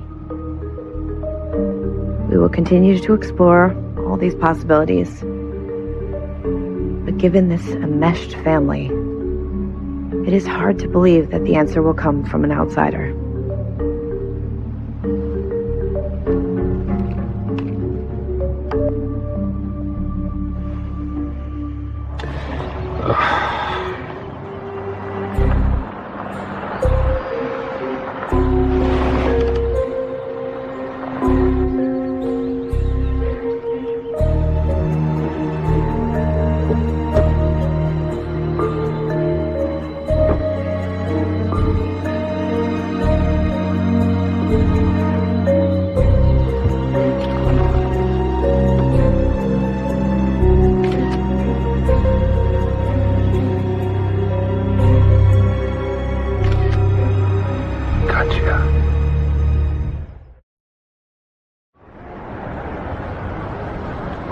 So Caitlin and Andy come out, and it doesn't even look like they're going to let Ryan inside. Like it's definitely not friendly. Yeah, they don't look happy. They knew each other, that was clear, yeah. Definitely. So they have this big back and forth, and then finally they all go inside. Are they still there now? No, Ryan left about 25 minutes after, and then 15 minutes after that, Caitlin went out the back way. This is great. Is it? I was kind of going with ugly conspiracy to murder. No. The photos are great, Chuck. Right. Good work. Did you want me to go back? Make sure Andy doesn't leave before you can talk to him? Yeah, maybe tomorrow morning. The bottom line is Andy's decided to stick around for some reason. It explains why Caitlin hasn't been around. Right. Owen just messaged me. He got images off the hard drives from Colton's death. He's going to clean them up. He's going to send them in the morning. Well, that will help a lot.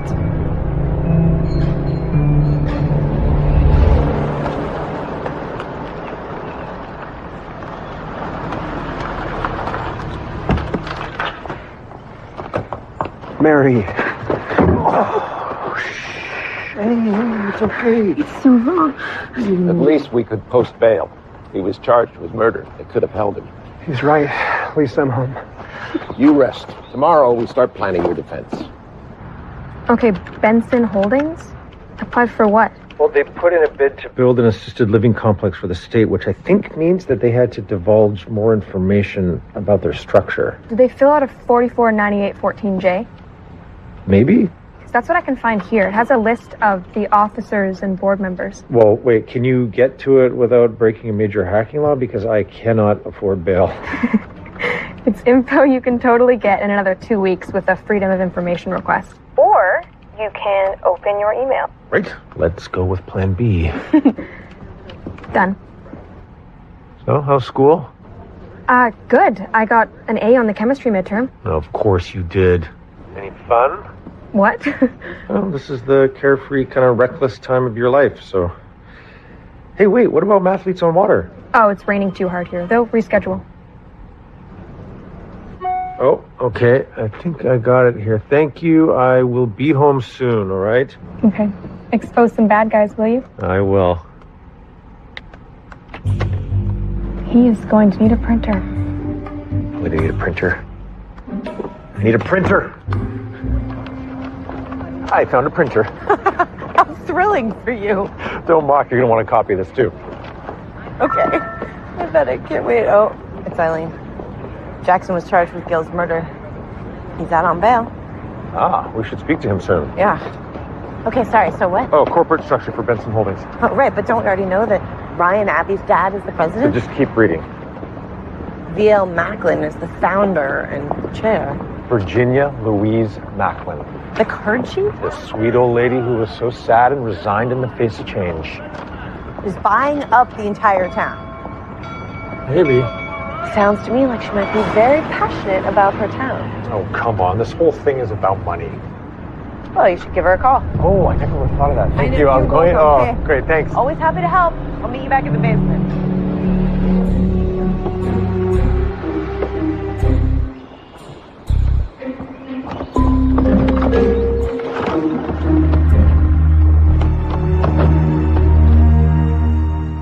So if Virginia Macklin is behind it, what does that mean? Farmer Donna trashed the Shaverton acreage. She's got new equipment, lots of cash. Maybe Virginia's driving down the price of the Sonia land. Okay, so you're saying that you think Virginia Macklin is in cahoots with Donna Kelleher. Well, it is the second name she mentioned after her own. Kelleher family also founded the town. They seem like a very odd couple. Yes, they are. Also, she said that she wasn't really that happy with the Sonia. She thinks that the whole downfall of the town happened when they rolled in and planted that vineyard. Right. Do you think that she could have, that she would have, I don't know, hired someone to kill them? I can't see that. But then again, I didn't suspect her of anything in the first place. Right. What about Donna? Maybe she... Oh, I am going to need to download some files. Well, what is it? Okay, Owen just sent me footage from the security cameras.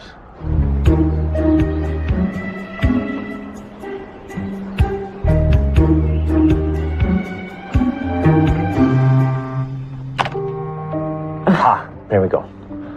That was good. Okay. So that's where the control panel is back there, right? Yeah, can you see what he pushes? Oh, he's clearly, opening the vents. It's Colton, right? He's the only one who went into the vat. There he goes. Ladder, why is it right in the way? That's so frustrating. Hello. Wait, freeze it. Ooh. Yeah, no. Just go back. Yeah. Stop. Good, there. So maybe is that a hat he's wearing? Can you... Yeah, I think that's a hat with like a brim. If you could just see past the ladder, there's...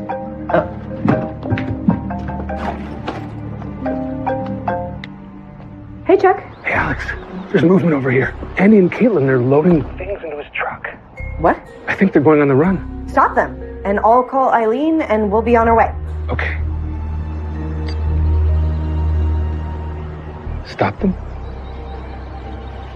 He says he sees them trying to leave. We gotta go.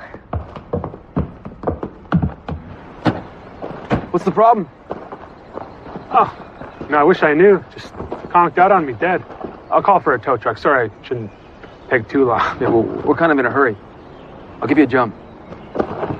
Great.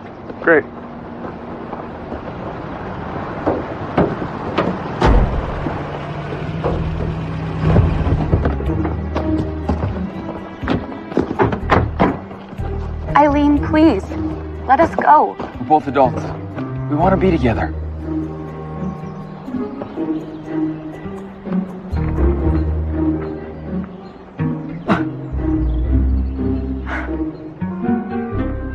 Do your parents know? Dad went ballistic. He didn't think Andy was good enough. Dad will never accept Andy. Mary would. She tried to run interference for us, but Dad's too stubborn. It's been tough. Stuck between your boyfriend and your family. It's impossible. I have to go. Where? Where will you go? Napa Valley. Andy's a craftsman. We should do what we love. Love who we love. It was getting desperate, man. I even agreed to spy on Keller for Ryan Abbey, just for $1. No one will hire me in this town. Even the wineries who know how good I am. But what will you kids live on besides love? Brian finally paid Andy what he owed him for the house, and some work Andy did. Andy sold his house to Ryan Abbey. Well, they know about the theft? That was in my handwriting. Look, here's the contract for the sale of my house. But I don't mean to sound unsympathetic, but I mean, have you thought about what this will do to your dad and your stepmom? I'm not dying or anything. Anyway, I took care of Mary. Both of them. You have it, don't you? You have the will that Mary took from Gil's office. And I finally got copies of those so-called checks. Look at the handwriting. It's close. Yeah, but I'm telling you, that wasn't me. Somebody wanted me out of Chaverton, and they made it happen. Do you mind if we keep these samples of your handwriting, get them checked out? Oh.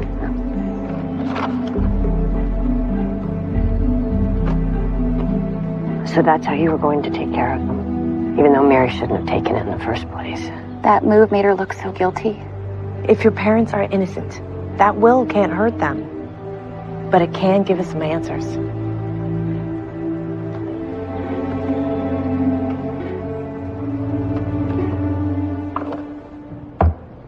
Hey.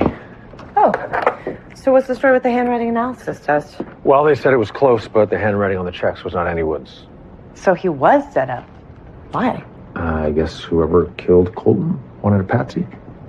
Because if it turned out they didn't believe the accidental death story, there he is. Perfect suspect. Look at this. You got the will. Did you find anything? If there is a clue there, I haven't found it yet. Well, if there's anyone who can find it, it's you. All right, well, you got a lot of work to do, so I'll let you get back to it. Yeah. Okay, thanks.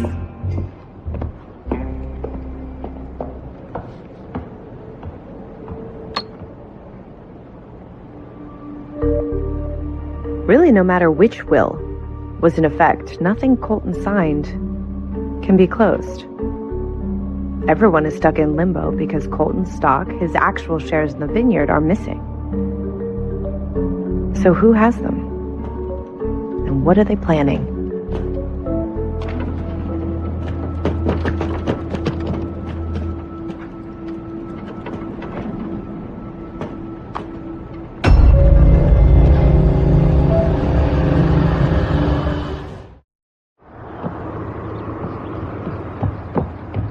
Oh, hey guys, sorry I'm late. No Eileen, huh? Hey.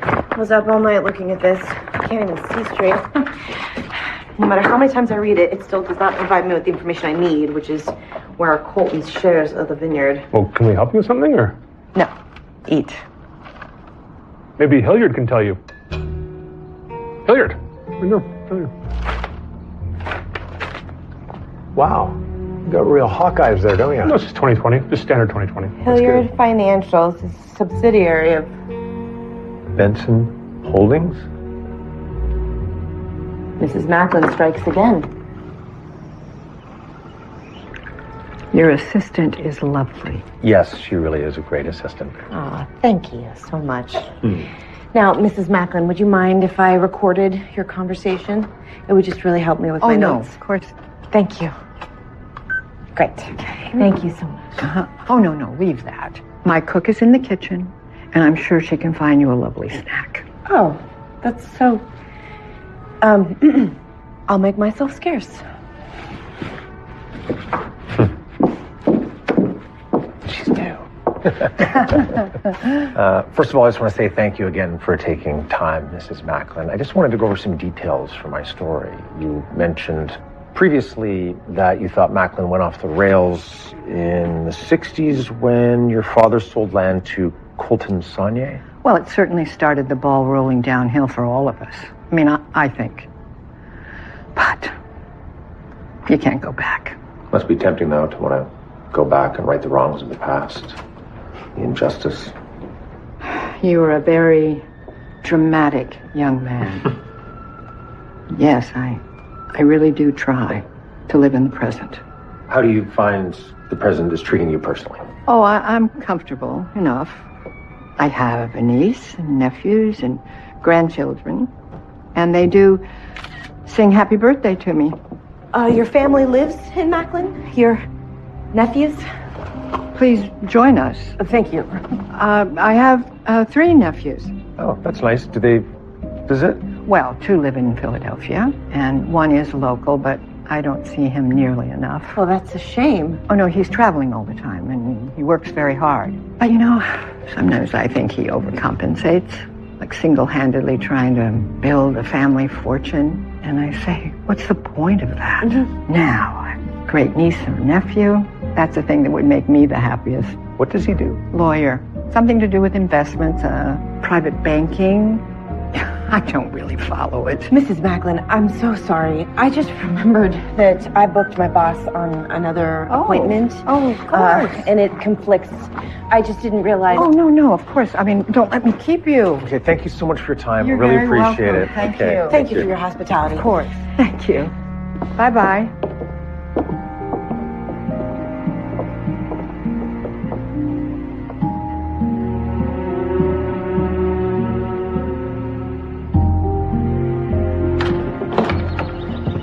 Remember that photo we have on the board?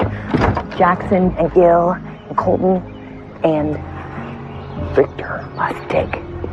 V.L. Macklin. He's been hiding in plain sight.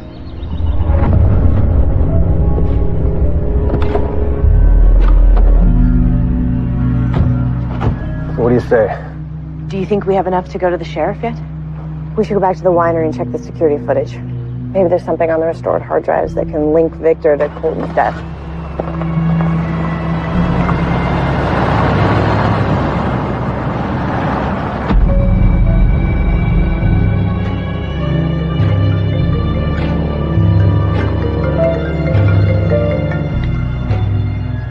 Hi, Auntie B.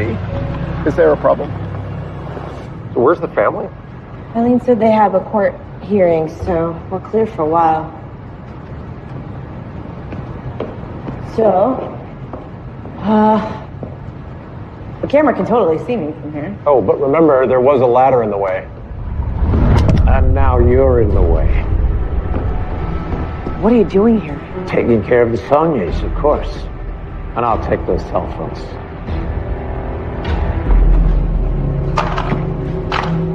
You shouldn't be here at all. You were warned. You don't want to do this, Victor. There are cameras in here. Those old cameras? You have no idea how easy they are to scramble. How are you going to stage this one? You should have left my aunt alone. She knows nothing. How's she gonna feel when she finds out that you killed 2 people? Well, they were her enemies before they were mine. So you murdered them. Is that Mary's gun? Mm-hmm. I'm just going to toss it in the brush for the deputies to find. Eileen? Chuck, are you there? You get all that? Every word. The sheriff is outside already. Don't even think about it, Victor. I'm taking your weapon, placing you under arrest for murder.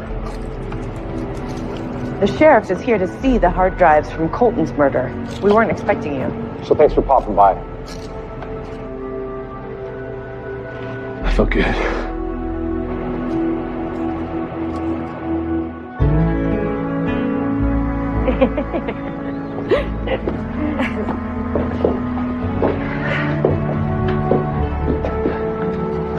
Thank you. I'm glad I could help. We could help. Come back next year for the harvest. Oh, you know I will. I know you will. Eileen. Oh, Jackson. Good luck, Mary. Come on, Eileen, back to work. Yeah. Bye. Bye.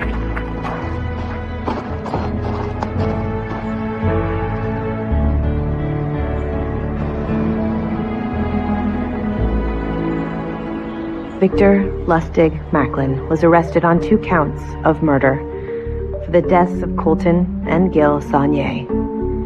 Donna Kelleher, who hid Victor after he fled the scene of Colton's murder, was arrested for aiding and abetting. Victor's payoff helped take care of the Kelleher farm for the last year, and she obliged him by polluting her neighbor's land. Victor was hoping that it would drive down the value of Shepperton and he could buy it for a song. Instead, it's the Kelleher farm that will likely be sold, but not to Victor and his partner, Daniel Abbey, but to Daniel's son, Ryan. Maybe he'll use it to grow the forest of his dreams. Victor had manipulated Colton for years. He tricked him out of his shares of the vineyard with a private banking scheme. Then, all he had to do was get rid of Gil. With the value of the property degraded and no one to run the vineyard, Victor was convinced that Jackson would sell. He could right his family's first worst mistake. But instead, Jackson is going to keep Shepperton open, and he's going to run it with the help of his wife, his daughter, and a talented winemaker who will start new traditions.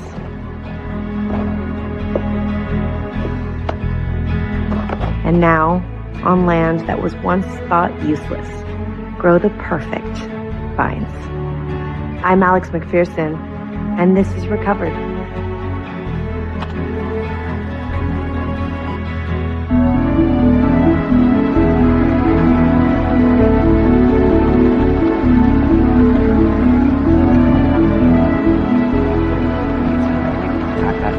But if we could just bring down these expenditure categories, I think it would make a really big difference. Yeah, well, we're going to have to upgrade some people, maybe do some promotions.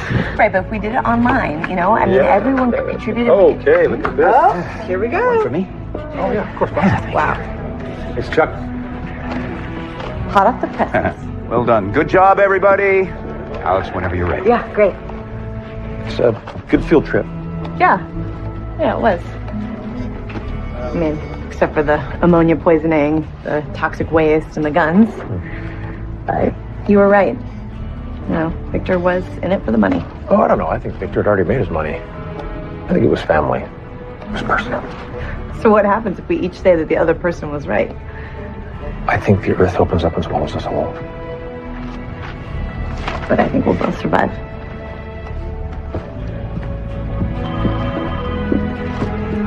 Hey, Hurst, you ready? Yeah? Come on, go. Thank you so much. I could not have done that without you.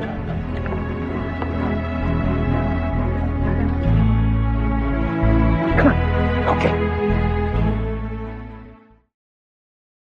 Sunday nights are made for mystery on Hallmark Movies and Mysteries. If there is something wrong here, it needs to be brought to light. New clues, I think there are clues to the crime in this puzzle. This is not an accident. This is a murder. new cases, I'm not a detective, but I'm good at organizing chaos. a new way to spend your Sundays. Do you see that? Discover the best mystery series on television. Here we go. McPherson, and this is Recovered. There are two sides to every chase. That Fang is an accident. Not everyone. Allison Sweeney and Benjamin Ayers in the first of an all-new 3-part signature mystery series. This is definitely a crime scene. Something weird is going on here. Chronicle Mysteries Recovered starts right now on Hallmark Movies and Mysteries.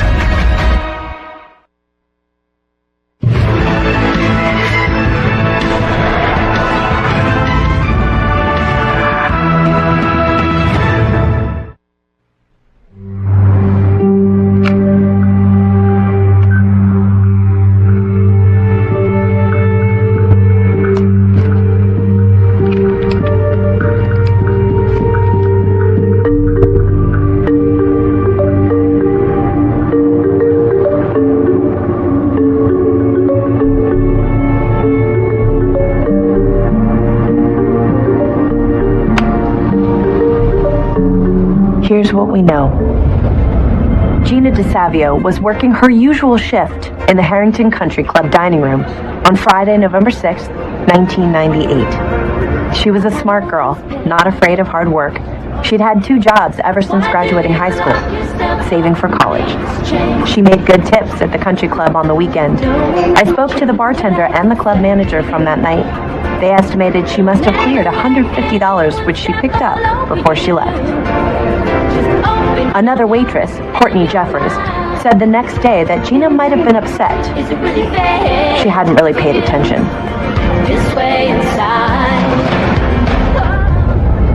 Gina got in her car, a 1993 blue Neon, and the security guard said she raced out of the parking lot without waving, which was unusual.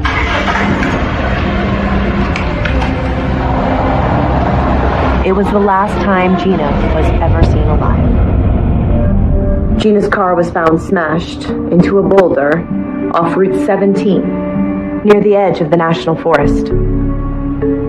There was blood found on the windshield inside, and it matched Gina's blood type. The next morning, when she didn't turn up at home, her mother called the police, and the search began.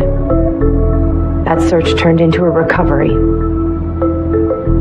But there was no recovery. There was no body found. There were no answers. What happened to Gina DeSavio that night? How did she die? Why? I'm Alex McPherson, and this is Season 2 of Recovered.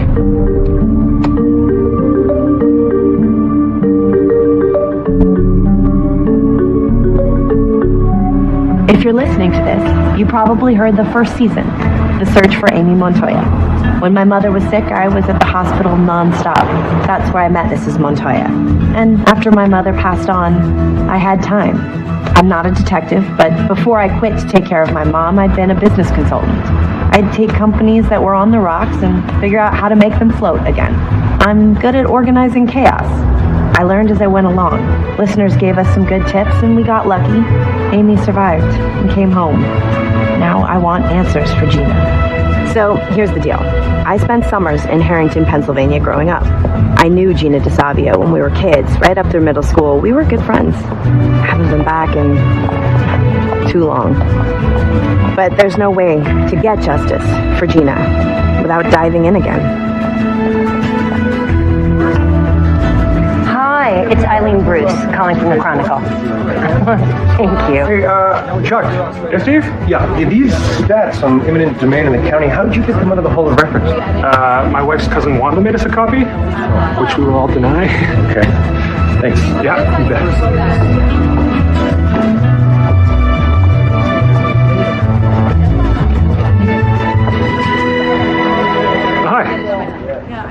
Welcome to the Chronicle. Are you here to place an ad? No, I'm here for some research on a podcast I'm working on. I'm Alex McPherson. Chuck Matthews, Senior Press Manager and General Assistant. Sorry, it's not on. That's embarrassing. No worries. It's nice to meet you, Chuck. Press Manager? Yeah, I keep the printing press running and I assist with anything else I need around here. It's kind of cool. Well, they say assistants run the world. So how about it? Would you mind if I use the archives? Sure. Wait, not my call. Hey, Chief. Not Chief. He's the editor-in-chief, but I call him Chief. He loves it. It's kind of my thing. What is it? Miss McPherson here would like to take a look at our archives for her podcast. Hi, Miss McPherson. Call me Alex. Hi, Drew Godfrey. So what's this podcast? A cold case. Gina DeSavio, a local woman who went missing 20 years ago from here. I'm having some trouble finding information online. I thought the back issues would help a lot. With what exactly? Facts? Context? Right, yes, that is what we do here, but how is that going to help with your... I'm sorry, are you recording right now? I would never record without your consent. Of course you would.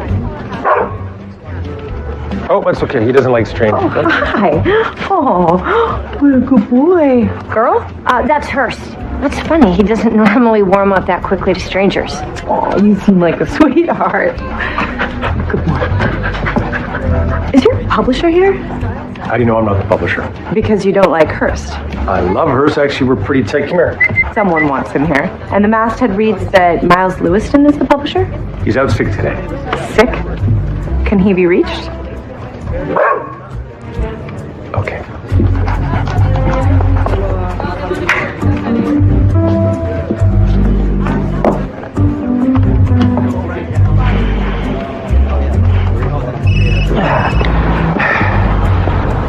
Miles Lewiston. Hey, it's Drew. How you feeling? I'm hanging in. Place holding together? Yeah, no, we're good. We're good. Listen, there's a woman here, says that she's doing a podcast about a local cold case, wants to go through the archives. What podcast? Any credentials? I don't know, do you need credentials for those? Her name's Alex McPherson. I don't know anything about her. Well, you say she's here. When she just showed up? Just in reception, casually, not watching me on the phone. Did she say anything else about why she's in Harrington? Nope, just the podcast. So it's a local case. I don't know, some disappearance from 20 years ago. That's got to be Gina DeSavio. And you know it? I do. So will our readers. This could be big for us. Give her the run of the archives. Help her if she needs it.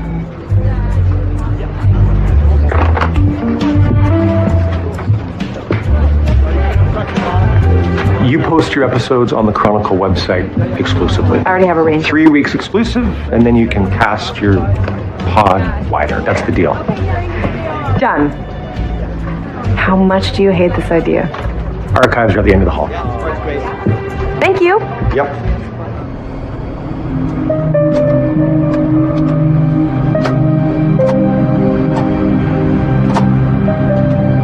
Courtney Jeffers, Gina's co-worker on her last known night, still lives in Harrington. She's an attorney and tax accountant. I made an appointment to see her, but first I have another stop.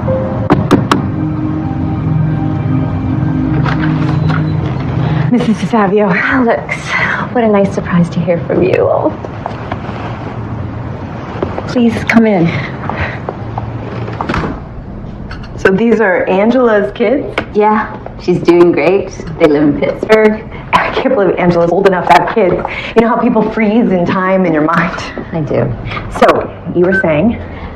So, Gina loved the summers you were here. She would start counting down a month out, marking big X's on the calendar. What?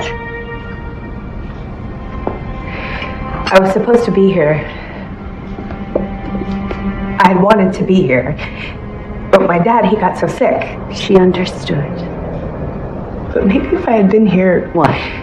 You could have stopped what happened. I know that sounds nutty. We've all thought it 1,000 times. What could I do? How could it be different? You couldn't have done anything here, honey. But I can now. Podcasts, they make a difference. You know, people come forward with new information, with new clues. Don't you wonder what happened that night? Every day. I'm gonna grab you those things. They're in the garage. I've kept Gina's room the same. Have a look if you like.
Here's Gina's keepsake box.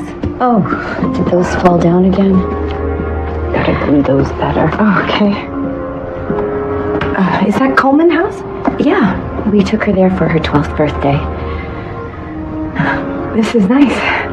I tried to make it of all the things she would have loved. Here, you'll take care of these? Of course I will, yes. And I'll bring them back to you as soon as I can. So, let me show you out.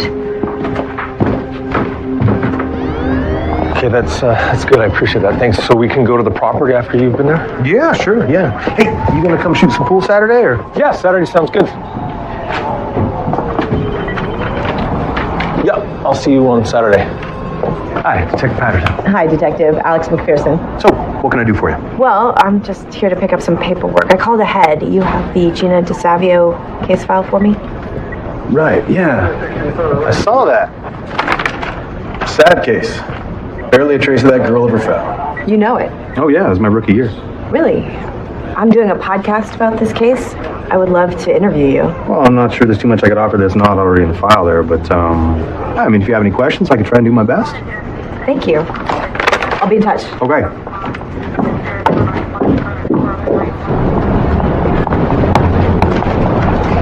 You got a case file already?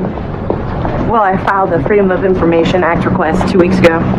Good thing it's a cold case, otherwise they wouldn't have released anything. What did you do when that happened? What do you mean?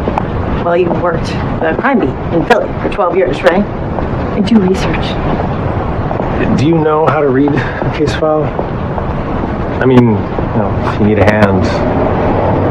Did your boss tell you to help me? It was more like that you have the run of the archives, but make sure you stay out of the way. No, it wasn't. No, it wasn't. He told us that we're supposed to help you. Any idea why? Well, could use your insight, if you don't mind. Sure. Maybe I could record your impressions? Hard pass. Going to the accident scene tomorrow night, check it out. Okay, why not tonight? I have an important dinner date tonight. Okay, so why not tomorrow morning? I want to go at night. That's when the accident happened. I want to see it the way that Gina did. You know, something weird is going on here. You wouldn't believe what I found out already. What? Tomorrow night. 9 o'clock? Okay. Well, thank you so much for squeezing me in, Courtney. Well, I have to say I was surprised to get your call. It's been 20 years since Gina DeSavio disappeared. I haven't thought about her in years. Well, it must have stuck with you. I mean, you were interviewed by the police that night, weren't you? The next day, Gina and I weren't friends. We worked together, that's all. You told the police that she was very upset before she clocked out that night. If that's what I said. Well, I do have your statement from the police report. That helps jog your memory. Seems like it was a really busy night. Sperling College had their homecoming, and there were 3 private events. Fridays were always crazy. We worked as a team. I was taking orders and Gina was running drinks in the bar. The old club manager mentioned that there had been some sort of medical emergency in the dining room. Oh yeah, there was.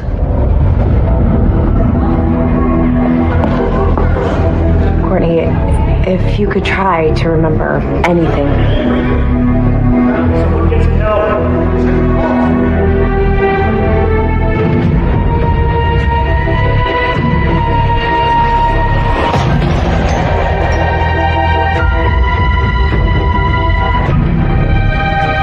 Courtney.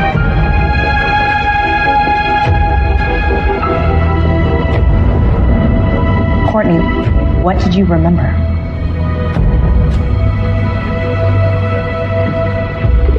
It was a mess. That's all. Just busy.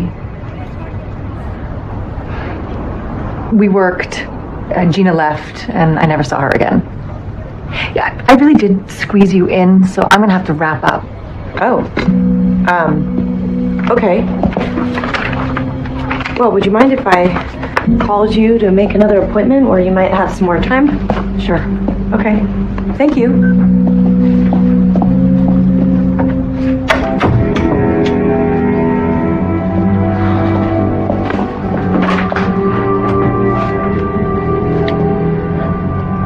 It's me. I just had an interesting meeting. I remembered something about the day Gina DeSavio disappeared. I bet you know what it is. Well, if there's an explanation, I'd love to hear it. Tomorrow then. Be there.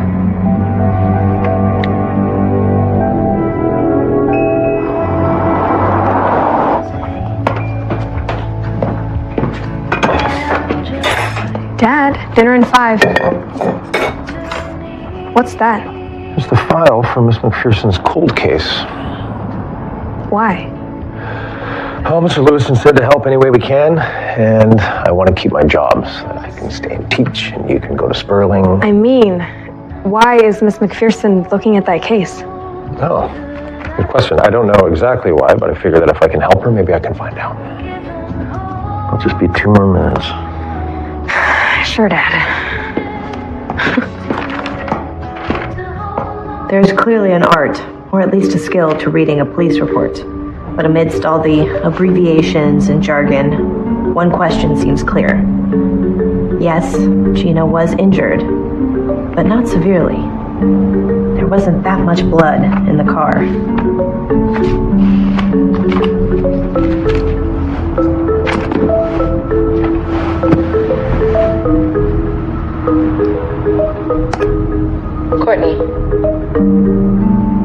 Courtney, what did you remember? It was a mess. That's all. Just busy. Miles Lewiston is the only reason this paper is still running. We only publish weekly, as it is. How many days has he actually been in this month? It's always been a family-run paper. I mean, if he goes... He can't retire. This is my second plan B. When the mill closed, I was lucky to find anything. If the Chronicle didn't run their own presses, I'd already be out on the street. You'll find your niche. Listen, I invented my own job, and now my columns are the most widely read at the Chronicle, and I drive the most web traffic. And my comics section sizzles. I don't know about sizzles, but she's not wrong about the rest. Gossip? Local commentary? Sells. What you working on? I'm looking for hostels and SRO hotels close to town that were in business in 1998. What's an SRO hotel? Single room occupancy? They're like hotels, but residences for people with not a lot of money or who don't want to be seen. Hey, do you want a hand? I've got time. Really? Yeah.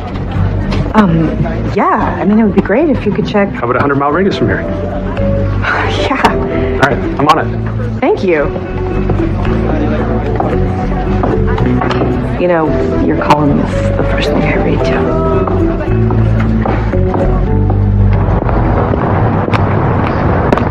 You, Katie! I was just coming to find you. I heard you were back. Look at you, you look great. I know, right? So do you. Did you ever get my little comment on the Montoya podcast? I finally found it. You know, you could email me. Well, I wanted to leave you a little surprise to find. I can't believe you listen to my podcast. I listen to podcasts every chance I get. I stumbled upon it. Are you still in criminal defense? I am in private practice now, so I do whatever people need. What brings you back? Gina DeSavio. Oh, Alex. I'll never forget that phone call. I can't believe I'm the one who had to tell you. I didn't even know she was missing. I was no help then, but I can do something about it now. Is this going to be your next case? Next case? It sounds so strange, like I have any idea what I'm doing, but yeah. Katie, I'm going to find out what happened to Gina.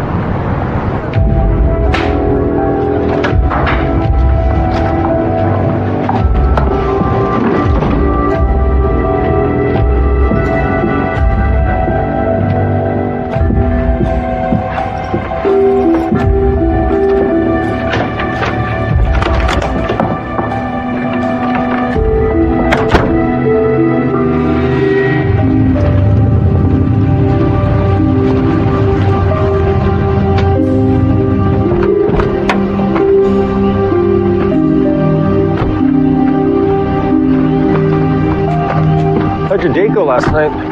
Great. It's like old times. Good. So, this is it? Yeah. This is the rock. You want to play it out for me? Okay. Well, Gina was speeding down the road and she skids off into these rocks. Except, as I saw earlier, it doesn't skid. She didn't even try to stop. She was just swerving off the road and crashing into the rocks without even trying to brake. She hits her head on the windshield and she gets out and she heads off into the woods instead of back towards the road. Why? Wasn't thinking straight? She left everything in the car. Her purse, her wallet, her cell phone, but she had cash on her. The country club manager confirmed that she got her tips before she left. Do you know for a fact she didn't go to the bank first? She didn't have time. She must have had that cash on her. You know what? More likely, someone helped himself to the cash before the cops did inventory, didn't think that they would notice. Maybe in a big city, but here? Okay, Gina headed off into the woods. Terrible. You used to live here, right? Well, I spent my summers here. Why just summers? Where were you the rest of the time? Is this an interview? No, just friendly questions that people ask. But you're not people, you're a reporter. Still technically human. So, do you think this is about 200 yards from the road? I'm not very good at distances. I'm not very good at forests. City boy? Is that a friendly question or an interview?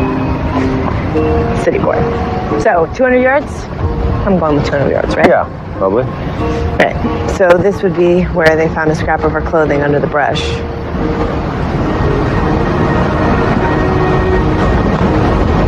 This is where the dogs lost her. This is treacherous. And she was injured, didn't have a light. But it was a 3/4 moon that night. Right, clear at 19 degrees. I checked. And she would have been freezing, especially if she was losing blood. And she went into that river.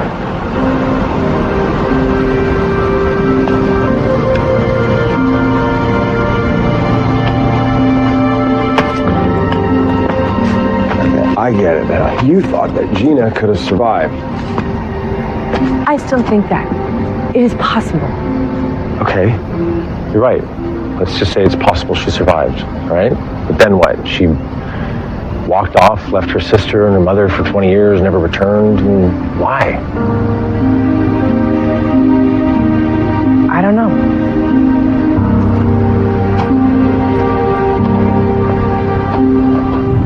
So what do you think you found? It's a postcard from Coleman House in Rockbridge, and it was with a collage of a bunch of Gina's things that her mom had. So, her mom got a blank postcard in November 1998 from 30 miles away. There was another one, too, from Kentucky Horse Country. I didn't get a chance to check the postmark on that one, though. What did she say? Mrs. Savio, she said she bought them herself because she thought Gina would like them, but she doesn't know that I saw the back. So you think that this is a signal from Gina? Who sends a blank postcard with block lettering, and why?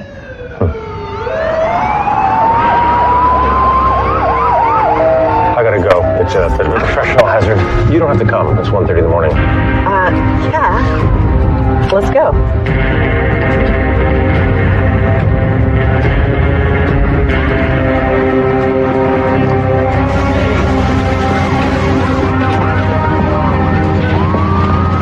Hey, Sean, is everyone okay? Not the owner. Oh, wow.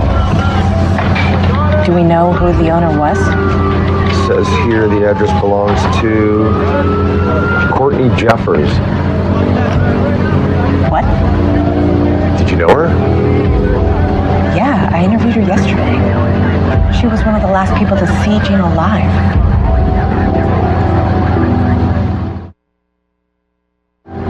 It's preliminary, but we think it started with the heater in the bedroom. Was it just her in there by herself? I'm telling you, it's not as cut and dry as you think. Yeah, and I'm telling you, it doesn't start with you. There's a chain of command and it starts with Barlow. You can look forward to my investigation. Thank you. I heard it was an accident. Yeah, that's the sheriff's assessment. But not yours? We met. Alex, you're not buying the small heater fire, are you, Captain? Sean. It's not that cold tonight. Not really. No. So does the fire department do their own investigation to rule out arson? Are you a reporter? Well, I mean, no, not really. Well, if you ever want to be one, you got some good instincts. Thank you.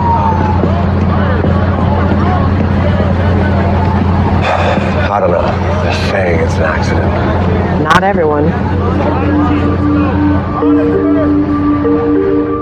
What if opening up a cold case leads to a new crime? I am in uncharted water. I'm gonna have to stay out of the way of law enforcement and any investigation. But if Courtney was killed, it feels like it's connected to Gina, which gives me pause. I don't want to do harm, but if there is something wrong here, it needs to be brought to light.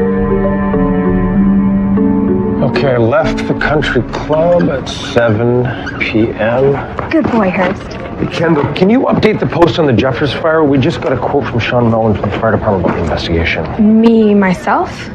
Yeah, it'll be easy. I emailed you a copy. Okay. Okay. So if you just hear my theory about Courtney's death. Okay, we are a newspaper. We deal in facts, not speculation. Facts? Yes. Well, let's make sure we get our facts correct then, huh? Gina left the country club at 7:30, not 7. See, I care about facts. Until you don't. But for now, what we know is that Courtney Jeffers died of an accident and Gina DeSavio died 20 years ago. You don't believe that. I mean, not half of that, right? Do your facts tell you exactly what time Courtney died? No, because we were waiting on an autopsy. But we do know that the neighbor called the fire department at 1:15. They showed up 10 minutes later. The fire was out by 1:40. The body was preserved. Isn't that an awfully short period of time for someone to die? Stranger things have happened. What? Hey, that's a fact. What are you doing? Well, we don't know that it's relevant. What happened after that, that's what matters.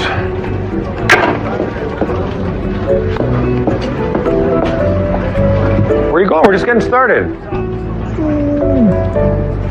Well, I know it's just a sweater, but it is my favorite. And Courtney called me, told me to come pick it up. I can't believe that was the last time I spoke to her. Oh, yeah. Well, do you remember where you left it?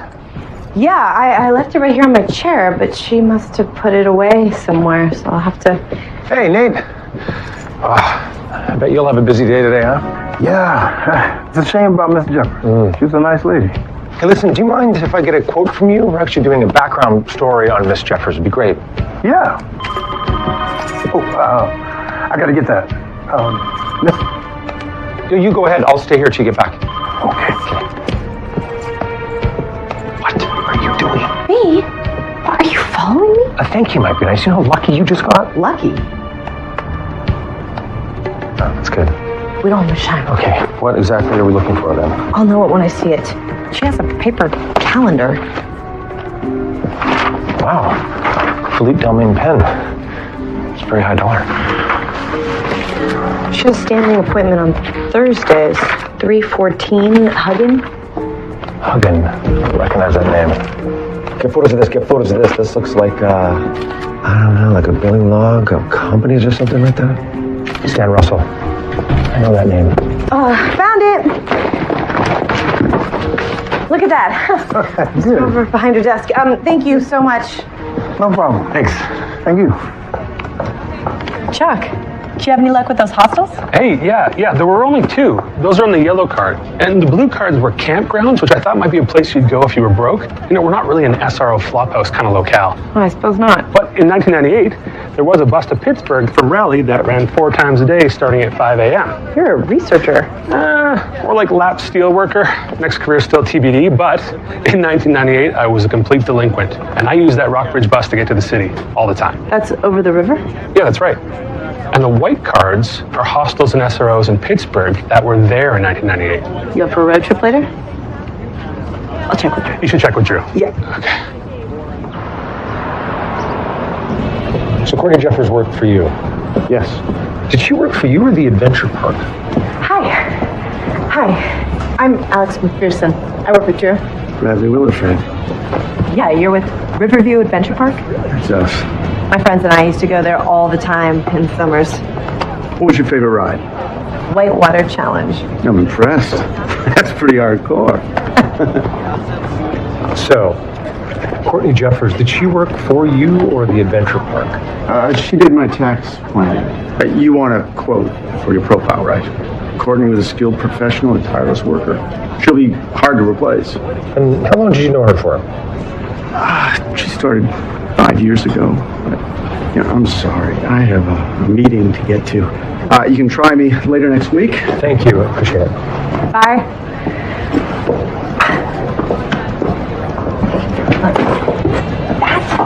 That's the kind of juicy details you're going for with Courtney's client list? You gotta get people talking. At the right time. Yes, and those boring details, those paint a bigger picture, and you don't know what's going to be important. If Courtney was killed because of her job. If Courtney was killed at all, and if so, it's because of money, not your theory. If she was killed, and it wasn't because of Gina, the chances are it was because of something personal.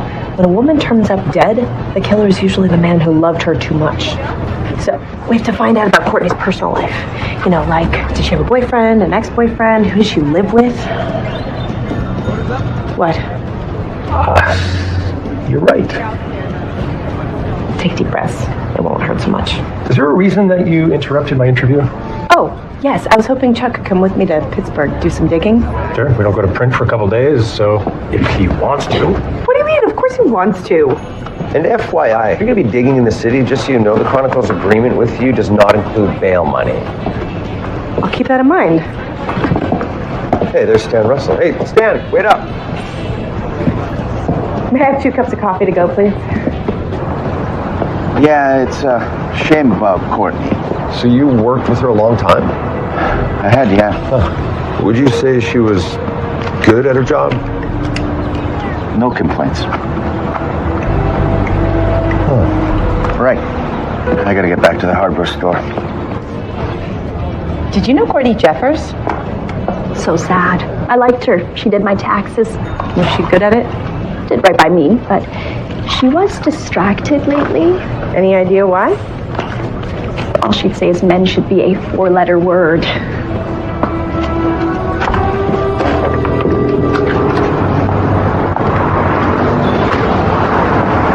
Hey! Stop poking around in Courtney's business. You leave it alone before somebody gets hurt.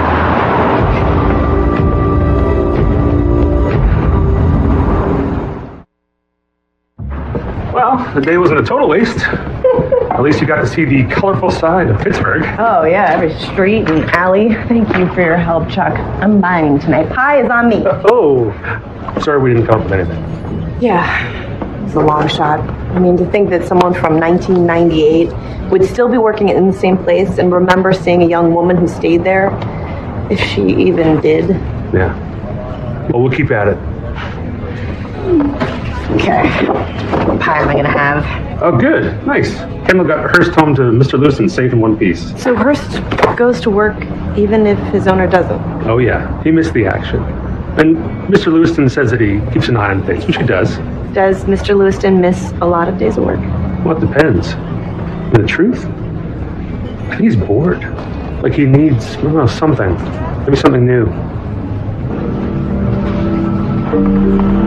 Most of the time when someone disappears and no body is found, it's deliberate. If Gina died and it was an accident, how can there be no trace? And if she did survive, how could that possibly have happened? Where could she have gone? And why? We'll explore all of those questions, especially the possibility of foul play, and some surprising discoveries I've made on the next episode of Recovered.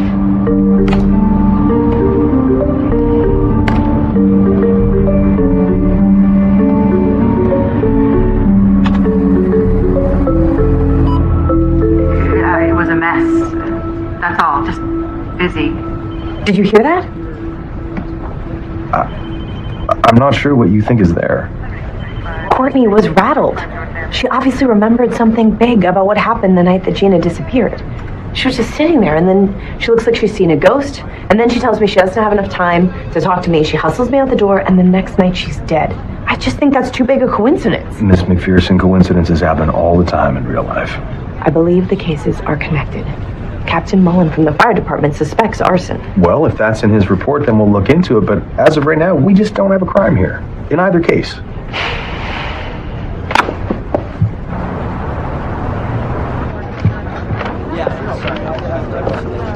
Kendall, get the community calendar to Eileen and send me her feature. We're going to post in an hour. Okay, got it.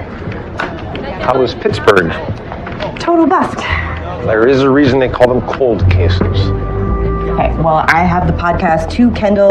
She's finishing the webpage. She's going to get it loaded up, and I think that ought to warm things up. Right. Listen, has it occurred to you that if Courtney was murdered, this could be dangerous and somebody out there's not going to be very happy with you? Maybe it'll just flush them out. I'll be careful. Good. Are you and Gina? Yeah, her mom gave me this picture. We were 10. Oh, Gina loved horses so much. She could only catch ride, but she didn't care. She would muck out a stall all day just to earn 1 hour on a horse. Stan Russell, his family used to own land around here. Russell? Yeah, the Russell Estates. Yeah, I know that family. Really? They had riding stables. Oh. Well, now he owns a couple hardware stores, but he told me that he was happy with Courtney's work.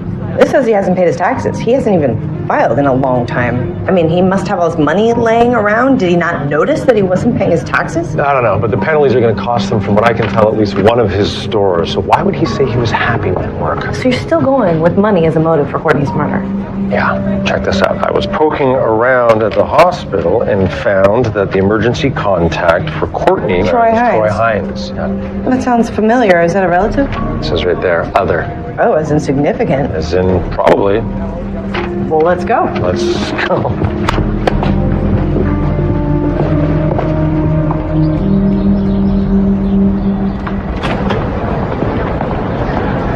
Oh, we want to spook the guy? I'll keep really relaxed about it, okay? But, reporters record interviews all the time, don't they? You're doing a memorial profile. I'm your assistant. Oh, go on. I'm just your assistant for this, okay? Just for today. Troy. Hey, Drew, Harrington Chronicle. Were you Courtney's boyfriend?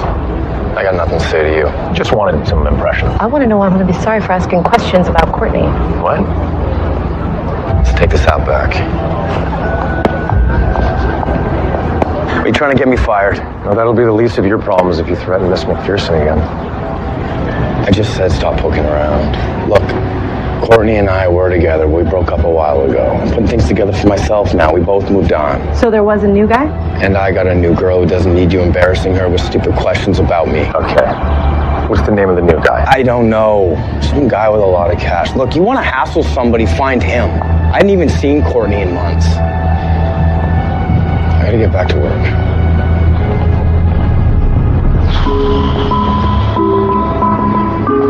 Hey, you ever hear of burying the lead? He threatened you? That's useful information. I was going to tell you, but now Troy has definitely jumped to the top of my list. I don't think so. What?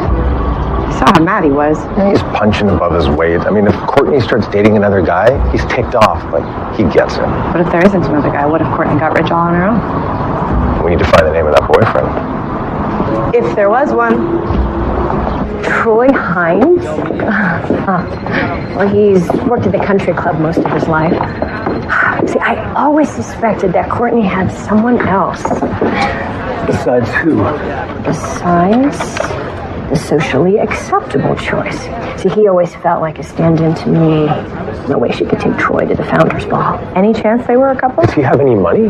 No, and no. He had a really tiny little law practice. That's why he moved to Philadelphia last year. But, see what I can find out. Great. Good job. Production meeting, 15 minutes. Give me all your copy.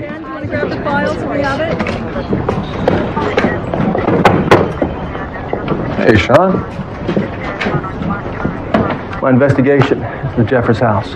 I found a pour pattern in the bedroom. The floor tested positive for accelerant. And you filed your report? I did. With all due respect, I don't think your boss wants to open a case. This was no accident. You said if I found any evidence of arson to come to you. Yeah, you're right. Okay, leave this with me and I will push it through with Barlow. Great. Thank you. Yeah. Troy Hines was working at the country club the night that Gina disappeared. Look at that. He was interviewed by the police, which means that he is tied to both women. Okay, put him up in the middle. Good idea. 10 minutes! 10 minutes, everyone. First, let's ask Katie to meet us for coffee.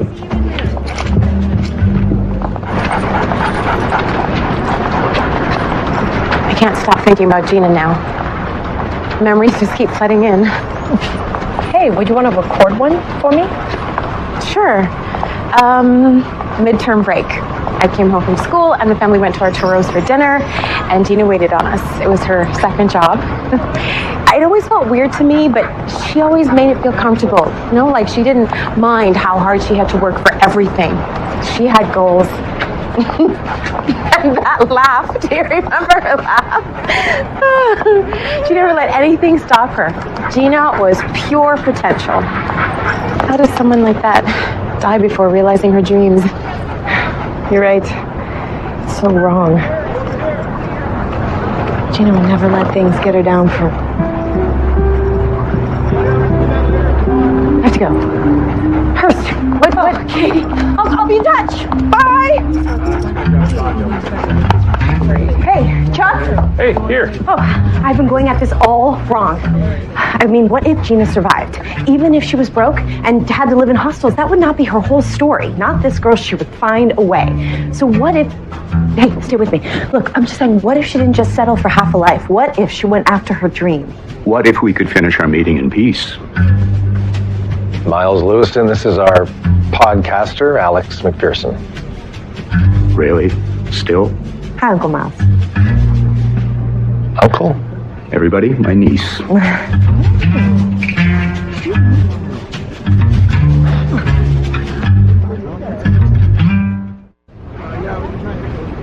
You think these two are connected? No. Yes. Not necessarily. If it's not about the DeSavio girl, any idea on motive on Courtney? Jealousy. Ah.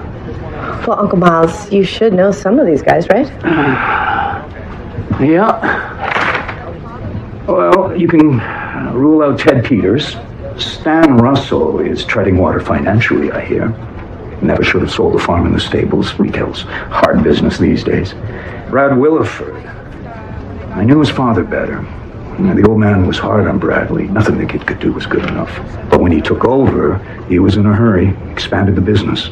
You see, now he stuck around town and made it work.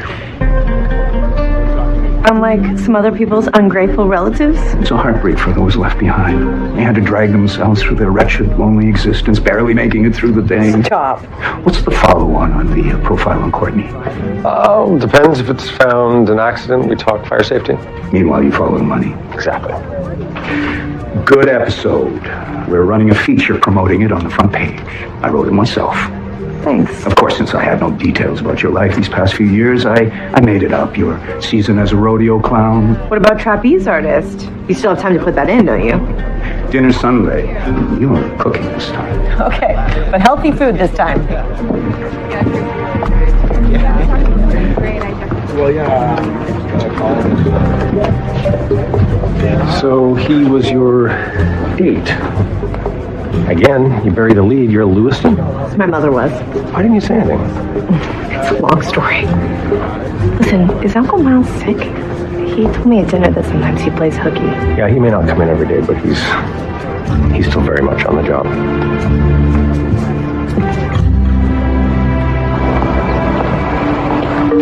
According to police, Gina got out of her car, wandered into the woods, and simply vanished. I'm Alex McPherson, and this is Recovered. When you ask anyone who knew her, one of the first things people will mention is Gina's laugh. By 1 a.m. on November 7th, the police had already received a call from Gina's mother, Antonetta DeSavio. On the second day, the police brought in tracking dogs to cover the area. The trail went dead by a bluff a quarter-mile up from Casper Falls. We'll explore those questions, especially the possibility of foul play, and some surprising discoveries I've found on the next episode of Recovered.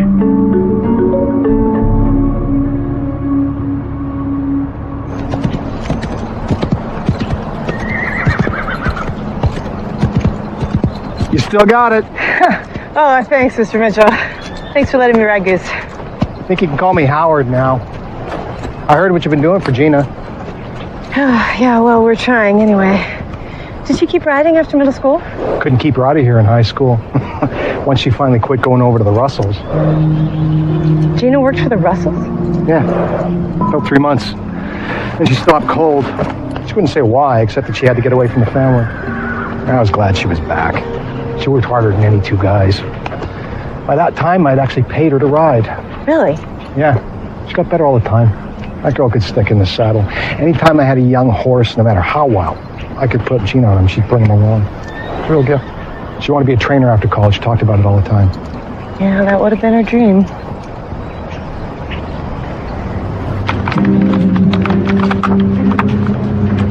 Okay, these two are definitely corporations, but it's weird. They don't have any website of their own or advertising or anything. I can't tell what they do. So they only exist on paper.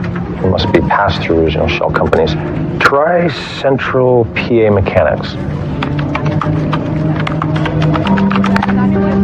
Yeah, it's the same as all of them. 2 principals. Stan Russell. Wait, that's the second principal? Yeah. Okay, I want you to make copies and text me if anything else pops, okay? Okay. It's nice running into you tonight. You've done well, Bradley. We're lucky. The business is family entertainment at a good price point. Nice and steady. Well, there is a limit I can do that. You know, he may not have been able to say it, but your father would be proud of you. Stan, hey, I need to talk to you for a minute. What's up? Yeah, I was just wondering why you're so happy with Courtney Jeffers' work, given she helped drive you into bankruptcy. Are you kidding me? You think that Courtney is of no use to me dead? I was filing a lawsuit for negligence. She can't pay damages if she's dead. What kind of company is Central PA Mechanics? I've never heard of it. That's funny, because you and Courtney are listed as principals in the company. Check it out. Whatever. Hey, what are you doing here? I thought you hate these things. With a passion. Are you working the Courtney story? I wouldn't dream of interfering. I'm mingling. Okay. Stan doesn't have an alibi for the night of the fire, for what it's worth.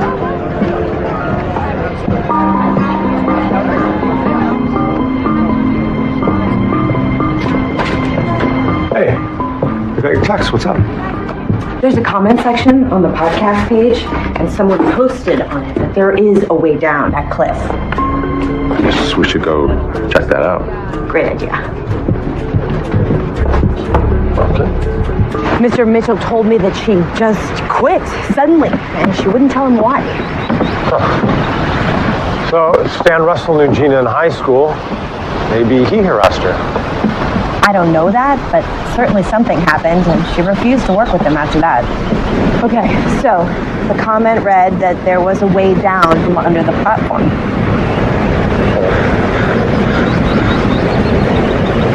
Does that look like a foothold to you? Whoa, whoa, whoa! No, I got you! Okay. Oh my God! I got you! Oh, don't kick! Okay, don't kick! Stop telling me what to do and help me! I got you! You okay? Okay, go get help! Go get help! Now! Okay, hang in there. I can't. No, you're fine. I can't keep holding on. You have to get me over to the side. How am I going to get you over there? Swing me, okay? I'm not swinging you. You are. Just on 3. Swing. 1. Okay. 2. Okay, one more swing. 3. You okay? Yeah, great.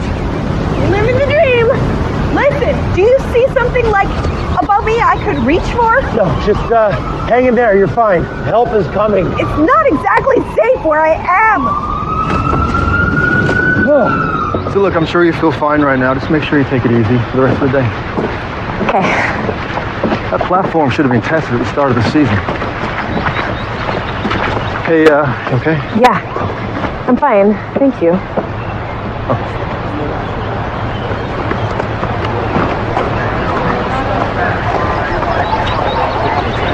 That young lady's only been in town a week, and somehow you two seem involved in every emergency in town.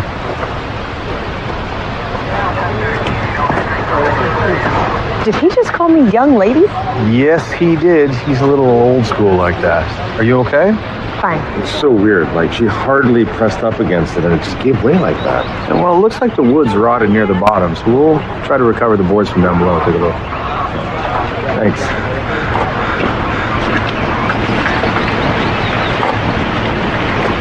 You know that rail did not break by accident. That was a setup. That was sabotage. I know, but look, clearly you've ticked off someone very dangerous. Me? Yes, you. And if this is more and more what it looks like, then we need to be smart about this. We need to think about our next move. Good idea. Dad? Hey. Dad? What happened? We're fine. Did you get any information on those corporations? Yeah, a bunch. And I printed it on paper because, you know, you. I'll go get them. Thank you. Talk about burying the lead. It was Kendall's rule. She insisted that I treat her like every other employee. Does her mom work here too? No. She lives in Philadelphia. Kendall's with me while she goes to school, Sperling. That's nice. I should go get cleaned up and have a glass of wine. Okay, I'll see you in the morning. Yeah, I'll see you. Oh, wait, I have something for you too, Alex. What is it? It's Gina DeSavio today. If she was today, there's a program that takes the photo and ages the person. I thought you'd want it. Thank you.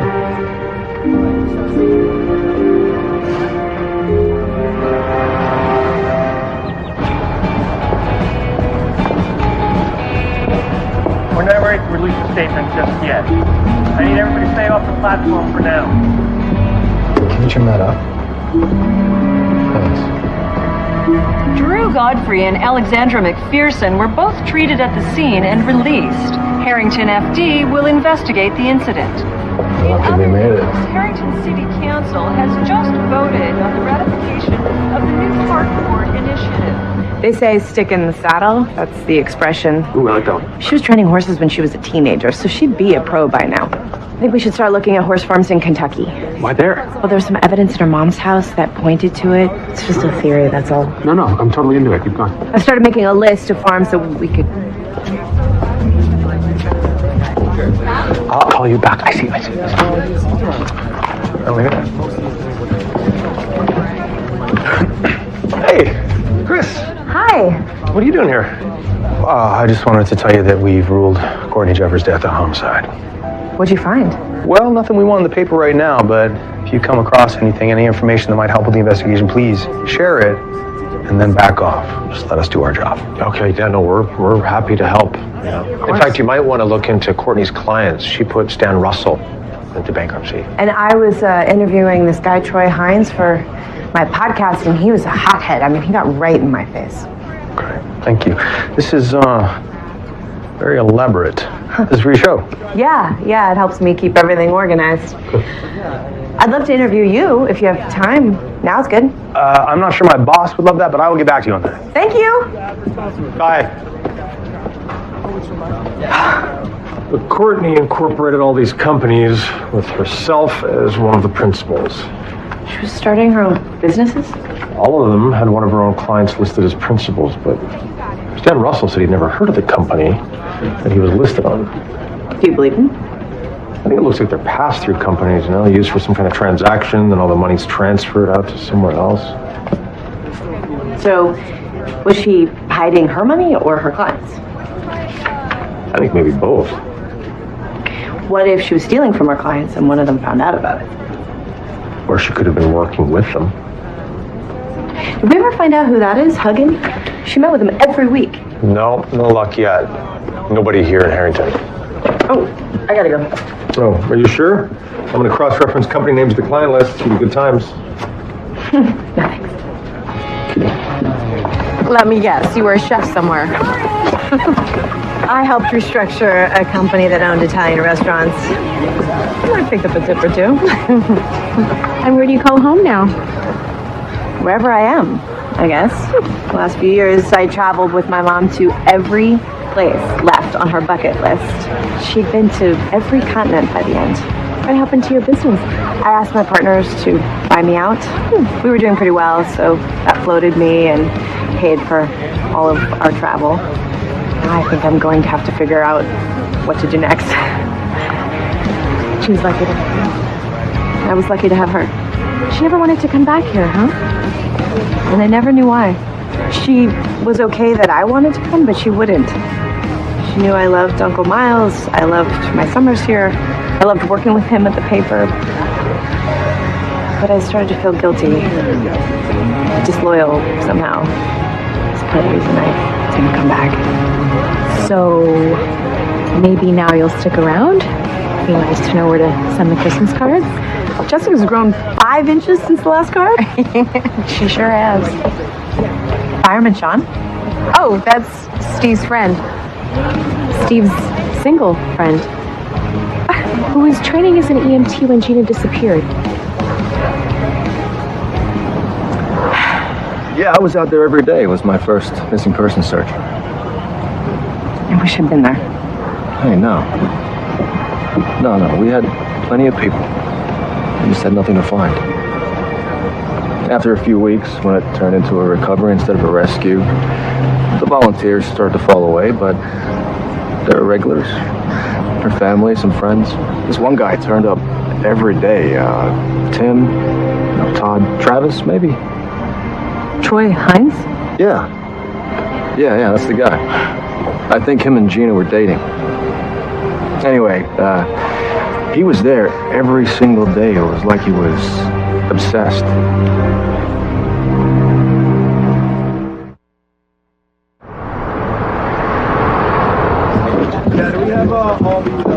You wanted to see me. You nearly fell off a platform into a ravine. What were you thinking? Well, I didn't do it on purpose. The railing broke. Well, it just happened to occur when you were there. That's the question. I've had the head of the Forest Service, the sheriff, and the governor on the phone already this morning. Is that why you're limping? You've been throwing your weight around? I'm not. I saw it the other day, too. Uncle Miles, are you okay? Not at all. I need full-time family home care, starting now. All right. How about I call Cousin Lucinda? Or Randall? Oh, well, that's just me. I need comfort, not nagging. It's just a little bit of arthritis. Comes and goes depending on how annoyed I am. Do you need anything? Seriously. I seriously need you to watch your back.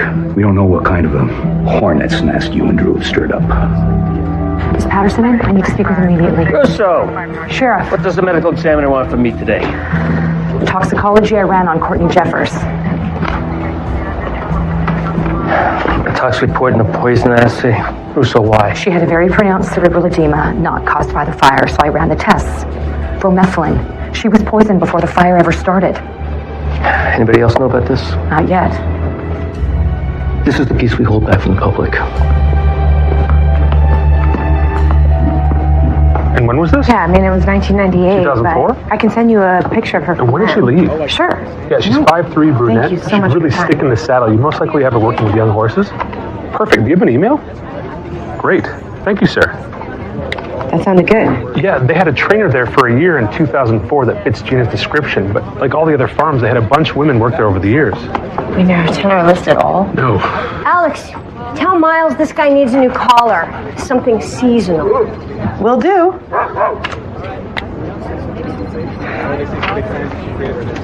No answer. It's not a name. You kept asking me if there was somebody named Huggin.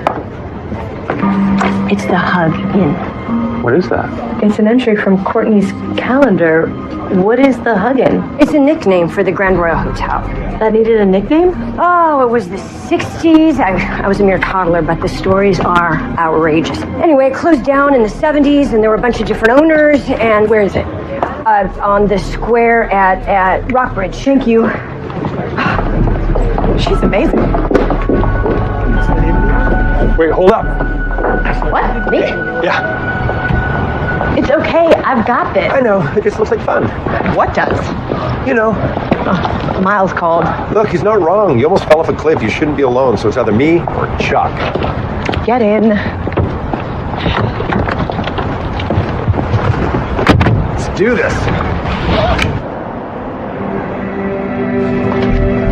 Hi, Mr. Russell. How can I help you? I need to close 3 accounts. We'll do a wire transfer to this account.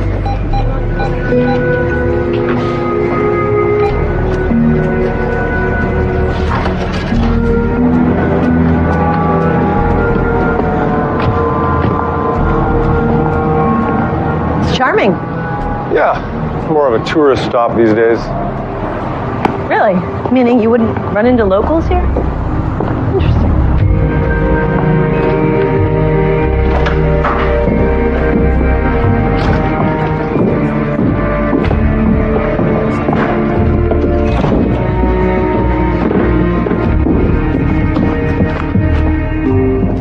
She must have rented the room long term. That's how she kept having the same number.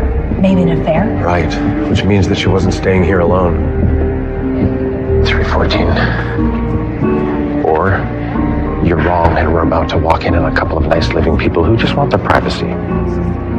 Then you better come up with a good cover story. Where are you going? Hi, excuse me. May I please just have a few extra towels? Thank you so much. It's a good idea.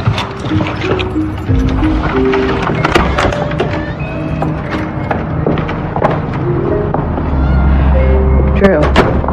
This is the purse Courtney had when I saw her. Whoa, don't touch anything. Do you have gloves? No. Do you? Yeah, normally. This is definitely a crime scene. Here, use these to touch anything. Okay. How much do you want to bet that this is where Courtney was killed? There's definitely a struggle here. Look at this, dried blood.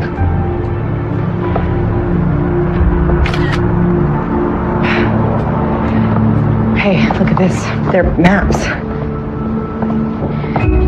Are they property lots? Looks like it. That's good. We should call the sheriff. Yeah, definitely. Let's check the trash first. Okay.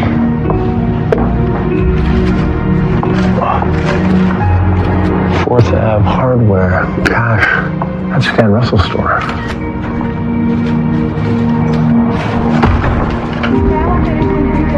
Okay, let's get out of here. Hey, no, tell the sheriff to come to room 314. They're gonna want to see this. Hey, just wait. Okay, bye.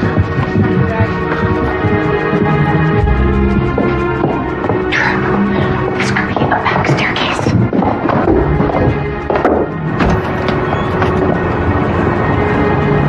You could come in and out from here without ever being seen by the front desk. Or it's a good way to get a body out.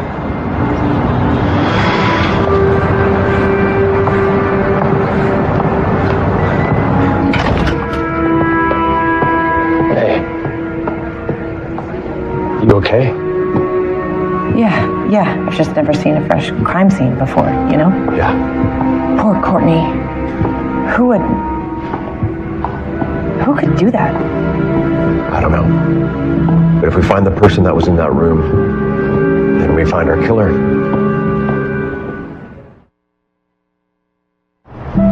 Well, that's a new look for you. I thought you'd want to know this immediately.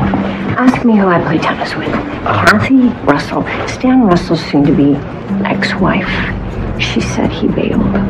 Bailed? Right after the Business Alliance lunch, he cleaned out their bank account and blew town after 1 year's worth of child support. He sounded twitchy on the phone. Her word. So he fled? No forwarding address. You're welcome. I'm going to start researching. Great. Thank you. Okay, we should call the sheriff. Can't he get a warrant? Yeah, but for what? For travel? I mean, Stan didn't even do anything wrong. Look, he's supposed to be broke, and all of a sudden he has enough money to just run off. How is that not suspicious? Well, that's interesting. Didn't Troy tell us that Courtney left him for a rich guy? If Troy's driving a car like that, he's not hurting. Maybe it's her car. He did say he moved on, didn't want us messing it up. Does that make sense? Hey, guys. Chuck, hey. Did you find anything at the hardware store? No, nothing. They wipe the security footage every 48 hours, so there's nothing there. Now, the receipt, it was for cash. The kid at the store, he couldn't remember who bought it. Did you find out what it was for? Rat poison. Look, here's a brand, list of the ingredients. Good work, Chuck. Yeah, good job. No, I'm just saying, hypothetically, if you did run any tests, Russo, that you should check for rat poison. No, I'll send you the link for the brand and the ingredients, and then you get back to me, okay? Great. Thank you. Taco Tuesday came early, okay? Sure. Rat poison? Yeah, I know. It's nasty, but it's possible. Just don't think about it, okay? Okay. Tell me that's English homework. Sure. All right, what do you got? I found owners for the properties on your paper map thing. Oh, yeah? Yeah. Lot 17 is owned by Clearvale Properties. They have an address up in Wells Falls. Who owns the company? Just Courtney. They buy real estate and then sell it fast. To who? No? Wait, tomorrow, all right? I want you to eat your dinner and then you're gonna go out. Out? Yeah, you know, with friends and have fun on campus. You are adorable. Why? Well, I'm having 2 different conversations with friends right now and searching property records. Do you know Mary Rogers? Mm-hmm. Jack Gardner? No. Troy Hines? Troy Hines, yeah. What about Troy Hines? His name is on one of these companies that bought and sold property. An LLC called Green Hills Associates. Uh-huh. Good work. Thanks. There are two people, two suspects who are connected to both Gina and Courtney. Troy Hines and Stan Russell, who took off without a warning. Maybe the sheriff can't pursue him now, but we can't cross him off our list.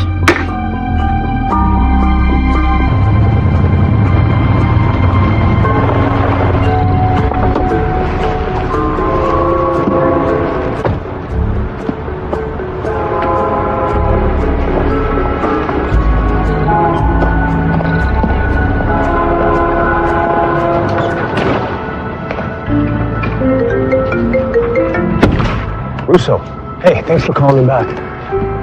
No, listen, I understand that the sheriff put an embargo on the autopsy, but... Russo, come on, it's me. I mean... Yes, but can you at least confirm that there was a substance found without naming exactly what it was? Yes. Of course, deep background, unnamed source. Thank you. Great. Nice.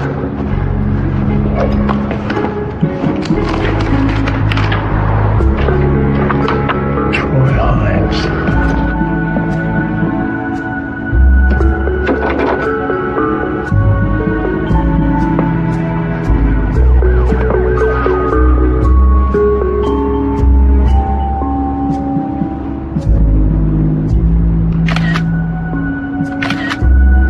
How many calls do you have left to make? No, I'm done. All 200 calls.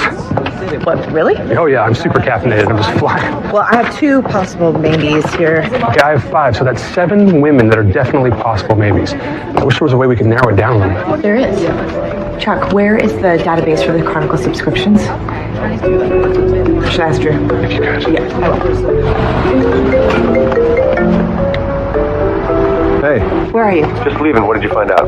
How quickly can you get back? Why? What's up? We're gonna see a woman about a horse.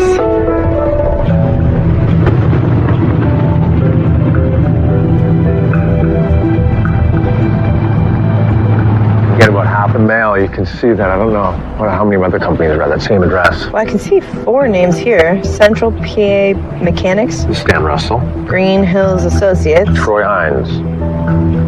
This one says Clearvale Properties. Now that is just Courtney and another corporation. That's weird. A corporation, not a name. No, it's weird. Hey, let's switch. I'll drive. No, I'm fine. You took most of the night. Come on. What about this next one? Adderley Security? Now that I don't know. It's the one account that racked up a bunch of consulting fees, but I do know that the rest of the businesses did a bunch of real estate with Clearvale, and Courtney sold to them at really inflated prices. Those companies must have been loaded. Dead broke. Kendall's working on it, but it looks like all of the money is disappearing offshore once Clearvale pays. Courtney is involved with both ends of that transaction. That's money laundering, right? Or just a good way to get a lot of cash out of the country. But whose? Well, that's the question. So I'm thinking, is it Stan and Troy? Yeah, but where'd they come up with that kind of cash? I don't know. It could be a payoff to use their names as a dummy corp. That just makes them shady. Still doesn't explain where all that money is coming from that Courtney is moving. Someone who'd kill her to keep it. Or to keep her quiet. You know, you're right. The motive for Courtney's murder must have been greed. So let me ask you, why are you driving all night with me? Because if you found Gina DeSavio, it's a huge story. It's a big if.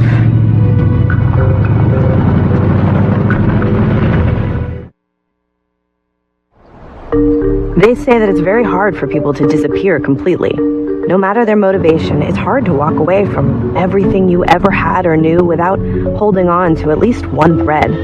You might send a signal to a loved one to at least let them know you're alive, so they don't grieve needlessly. And you keep hobbies or habits. We had 7 leads that sounded possible for Gina. The right age, general description. They seemed to move around a lot, but Valerie Taylor at Ramsey Springs Farm had something that the other 6 didn't. A brand new digital subscription to the Harrington Chronicle.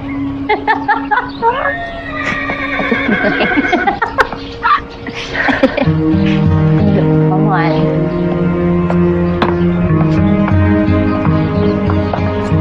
Hi, Gina.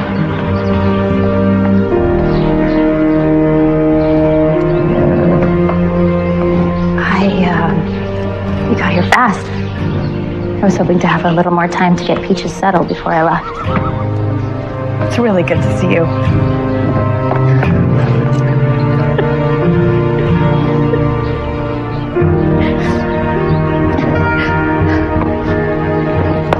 I have so many questions. Why didn't you just leave things alone?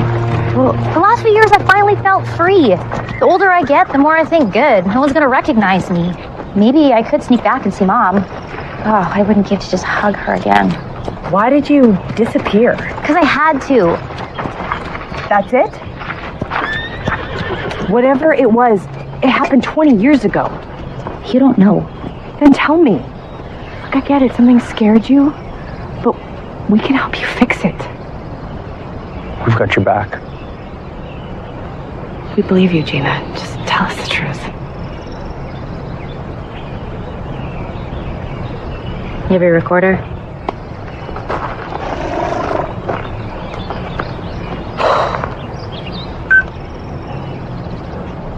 I didn't think anything of it at first.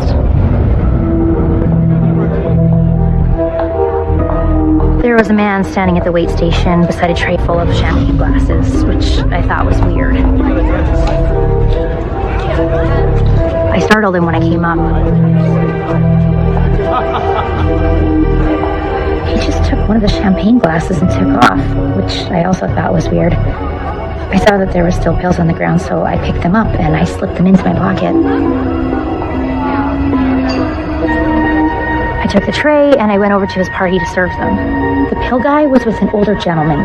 They already had champagne. They were toasting. One of those glasses had to be from my tray. 15 minutes later, there was a crash in that banquet, and I went running in, and that older man was on the floor. People were yelling that Mr. Williford had a heart attack. And then he stood up. And I realized for the first time who it was that I saw at the bar. Bradley Williford. And he just looked at me like I knew what he had done.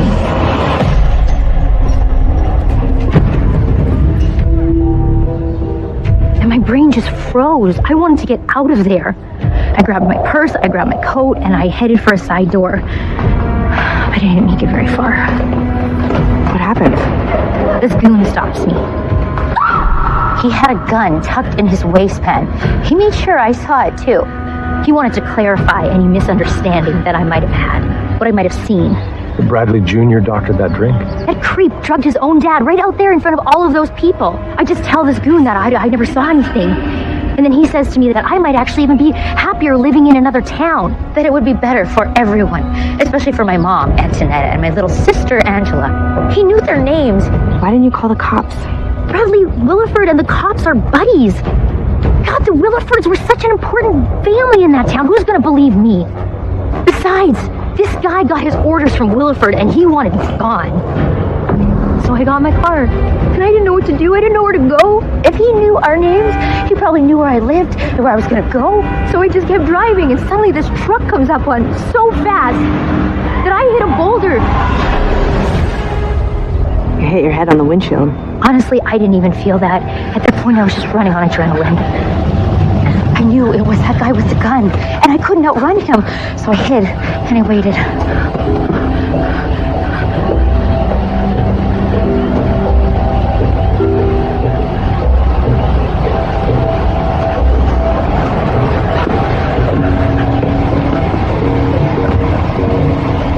Hey, is everyone okay?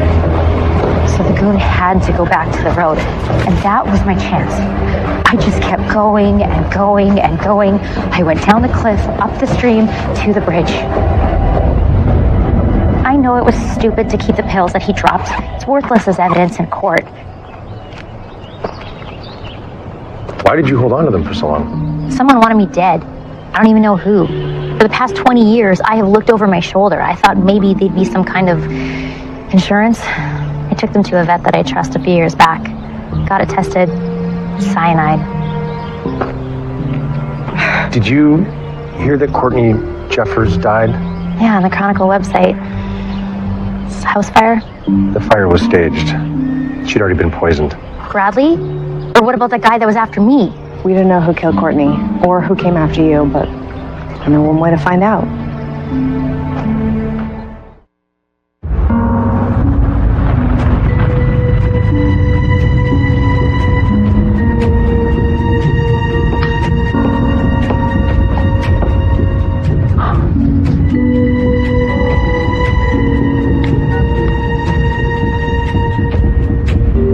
trouble. Sky Zone. Now.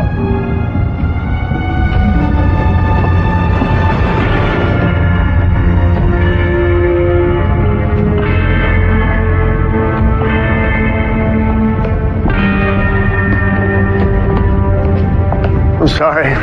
We're closed for the night. Right. We know. Can you make an appointment for tomorrow? Don't you recognize her?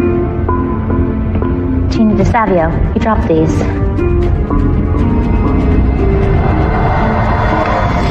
Okay. I'll take those. Why don't you just tell us why you did it? Why did you poison your father? The old man wasn't going to let up or let go. I couldn't make any money. I built all this once I had the chance. Anything else? Come on, Williford. Put the gun away. Hand over the tape. Of course I know you're recording. Hand over the tape.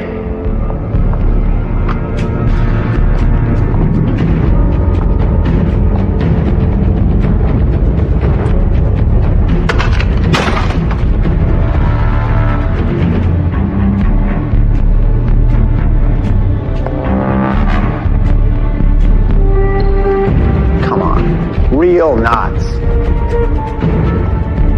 Get away from me. Forget it!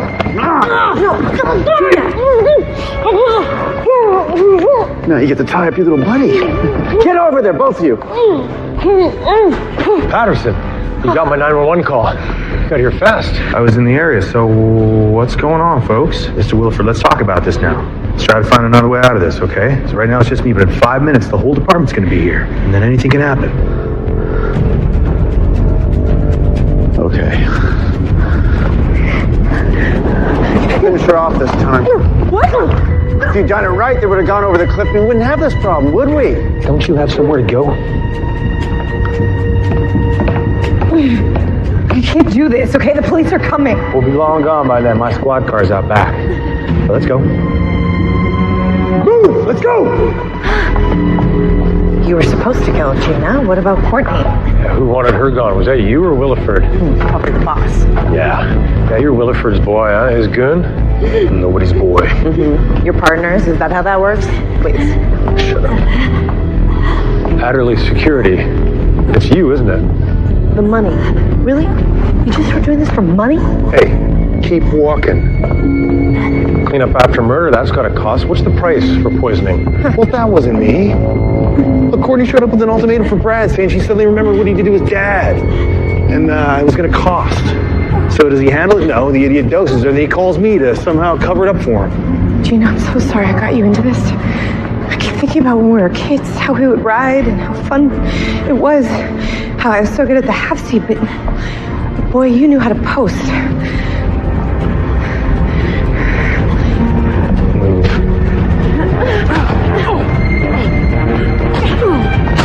Gina, quick, untie me. Stop. Get it. Take the gun. Take it. Here. You can... Call my uncle. Call my uncle. He'll get help.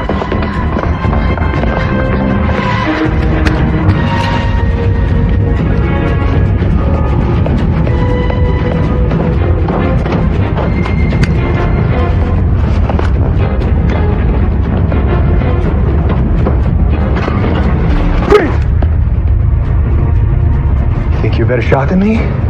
10 years on shooting ranges with Philly's finest? Maybe. You want to take that chance? Go.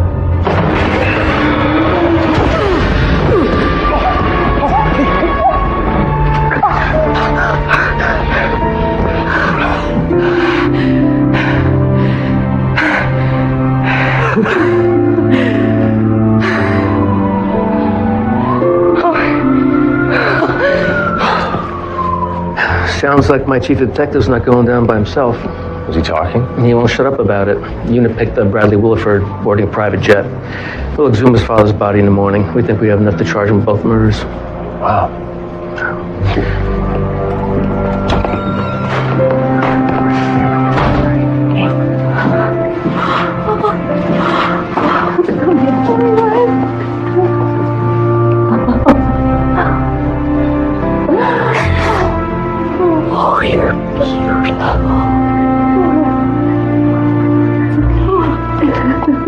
After 19 years, 7 months, and 18 days, Gina DeSavio was finally able to come home. And as luck would have it, Mitchell's Stables was looking for a trainer to work with their young horses, so she can stay on and recover the life she'd had to leave.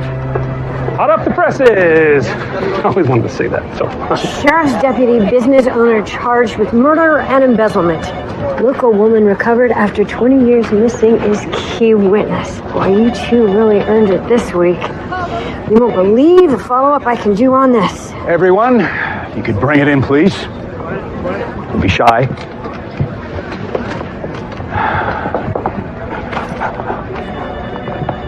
I want to thank you all for the hard work you've done these past few days. Good news first. Ever since news of the arrest broke, everybody's been calling in about Recovered. They cannot wait for the new episodes. This podcast is going to drive advertising for our little old paper for a good long while. And the embezzlement and corruption stories Drew will write will be vital news for this community. Is there bad news? Well, it depends on how you look at it. You all might have noticed I haven't been around as much these days. Maybe you have some worry if the paper will stay afloat. Well, lucky for us, I have family with a business degree and a cash flow problem. So I'm gonna step back. That's unlikely. And I'm naming Alexandra McPherson as our new managing editor. Wait. What? Help an old man out. Do you know any? You can use the paper as a base for your podcast and help keep us in the black. Say yes? Yes, temporarily, sure. But, Uncle Miles, should we talk about this? Later. All right, everybody, you go grab those phones. Congratulations. That's great.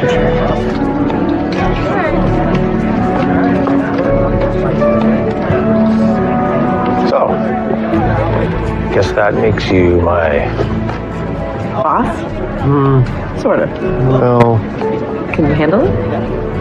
Can you?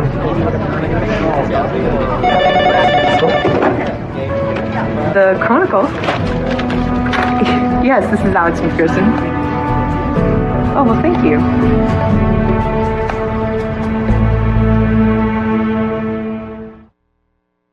Sunday nights are made for mystery on Hallmark Movies and Mysteries. If there is something wrong here, it needs to be brought to light. New clues. I think there are clues to the crime in this puzzle. This is not an accident. This is a murder. New cases. I'm not a detective, but I'm good at organizing chaos. A new way to spend your Sundays. Do you see that? Discover the best mystery series on television. Here we go. Must.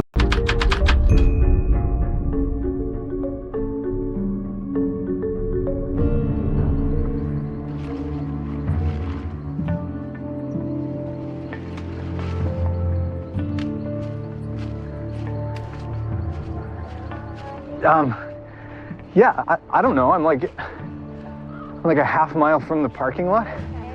Yeah, where did you go?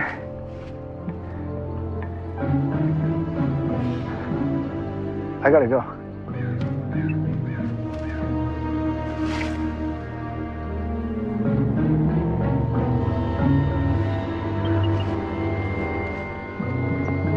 What's your emergency? Yeah, hello, I think I just found a body off of the Bristol Springs trailhead.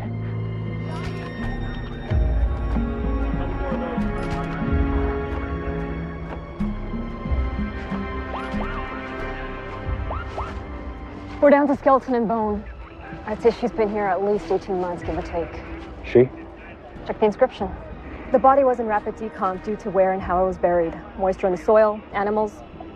Get your full team out here. I'll call the DA. Okay.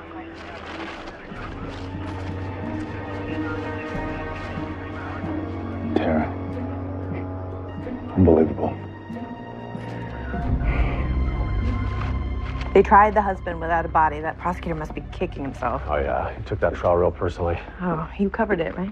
Mike Thurman was acquitted. Yeah. Well, the DA should reopen the case now. Yeah, but I mean, you saw the quote. I don't think they found anything new. Yeah, they think they had the right guy. Where's everybody? Oh, classes started at Sperling College today, so I told Kendall that we won't need our intern for the first few weeks until she gets settled in. If that's okay. Of course. Sure, you don't have to ask me about stuff like that. It's just that, we're getting used to this new command structure, but I promise I will get the hang of it, boss. I hope so, bossy. And, Eileen, of course, is on her tour of arts and entertainment to Pittsburgh with a stop in wine country. I want her job. Yeah, I don't know if you'd get the juicy gossip that Eileen gets. Local commentary. You're right, though. She is a force to be reckoned with. Since we won't have her calling this week, I'm going to need you to step it up. Get me some juicy journalism. I actually have a hot lead. Trucking company in Wallace Falls plans to open river routes to Pittsburgh for the first time in decades. Wow. That is hot. How could it be hotter? It's new business for the community. Okay. Enjoy that. Chuck, tell me something good. Well, Eileen texted and said the Chardonnay harvest is great this year. I can't wait to read her column. How about some news closer to home? Well, I can get the feeder rod up to speed about half the time, but I think I figured it out. It looks like one of the pistons is just worn. I found a picture of what it's supposed to look like right here. So even if we can't find one, I can make something in my shop at home that will, probably work. What about the print run this week? Oh yeah, I'll be ready for that. You know what? We should just have a plan B ready just in case, right? It's okay, Chuck. It's old equipment. We know. Yeah, maybe just in case. But by next week, it'll be up and running. Promise.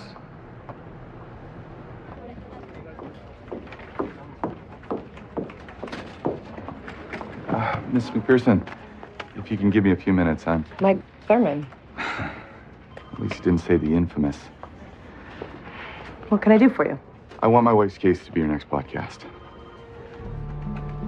We met in Philadelphia. She was a prosecutor and I was still a federal marshal. We worked a few cases together and we just sort of clicked. This is our first date. Tara knew more about baseball than I did. She had a twin brother who played. It was her wedding right before she started singing. She was a singer? No, she was kind of terrible actually, but that didn't stop her. She loved to sing. None of us had the heart to tell her. We were both workaholics, but after the wedding, we went traveling for a month. I think it was her first trip since college. It was perfect. I loved her, Miss McPherson. I would never kill her. No, please keep them. I want you to remember that when you read all this. Tara and I had some troubles. She could get jealous for no reason. I hadn't cheated on her, but she wouldn't believe it. There's more if you say yes, but this is the police file and most of the trial transcripts. You can have access to anything. Ask me any question. I want to clear my name. Well, Mr. Thurman, you've been acquitted. Yeah. In the courts. But out there, everyone, all of our friends have just cut me off. People stare, but they won't come close. I saw what you did with your last podcast. Now that they found Tara, her body, maybe you can find the real killer. I would never promise that. Look, what if you just went somewhere else, started fresh? Yeah, I moved my mom here a few years ago. She's pretty sick. Can't get around much. I'm her only family, and it matters.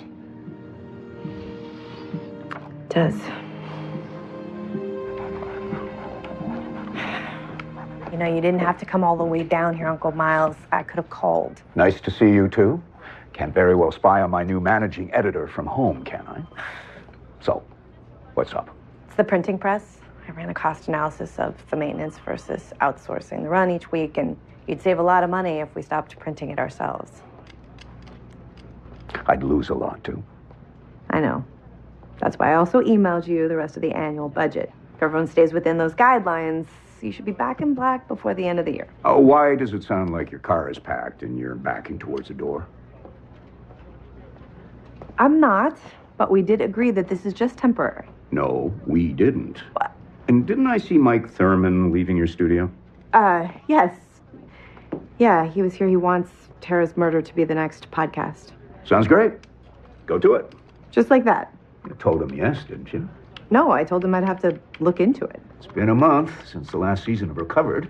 You must be itching to get back at it. Go on. Hurst and I got it covered, don't we, boy? You keep your eye on him. Don't listen to her.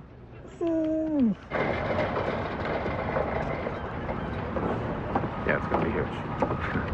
Okay. Excuse me, looking for Paul Adams? Yeah. Hi, Drew Godfrey, Harrington Chronicle. I gotta go. What can I do for you?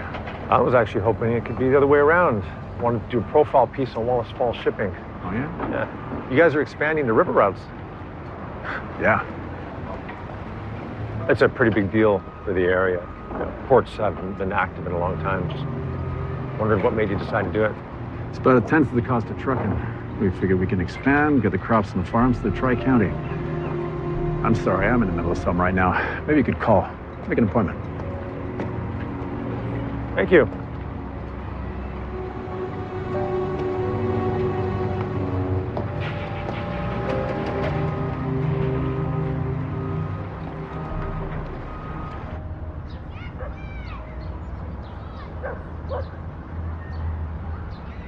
You and Tara are twins, right? I've always wondered what that's like. Well, we looked out for each other. Excuse me.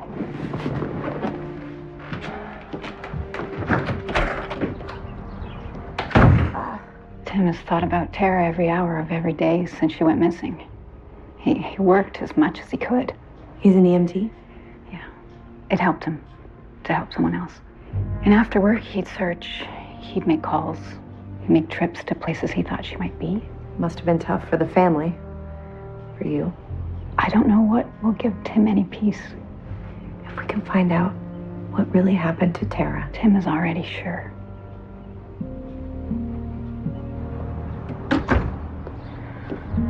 Why did you pick this case? Mike Thurman killed my sister. He should be rotting in prison. I will bring you the evidence. Don't try to redeem this man.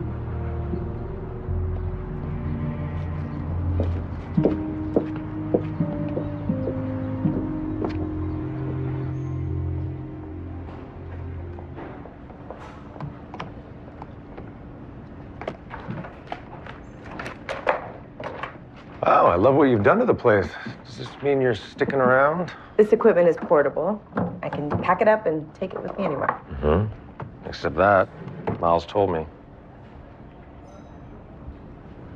You taking it on? The people who love Tara are hurting, and they can't even grieve together. They need answers. Here's what we know. Last week, a body was recovered from the National Forest. It was identified as a young woman named Tara Thurman, a young lawyer who went missing from Wallace Falls, Pennsylvania 3 years ago. A year after she disappeared, her car was found abandoned in a junkyard in Pittsburgh. The blood inside the car matched Tara's. Her husband, Mike Thurman, was charged with her murder. At trial, the defense admitted that they had had marital trouble, but they insisted that he didn't have an affair and that he didn't kill his wife. They offered a strong alternative suspect, a man who was convicted of several armed carjackings in the county. With no body and very little circumstantial evidence, the jury voted to acquit. And now, despite Tara's body being discovered, the district attorney's office issued this statement. We already put Tara's killer on trial. The jury didn't agree, but that doesn't change our suspect. We had the killer. Did they? Or did they have the wrong man? That is the question we hope to answer on this season of Recovered.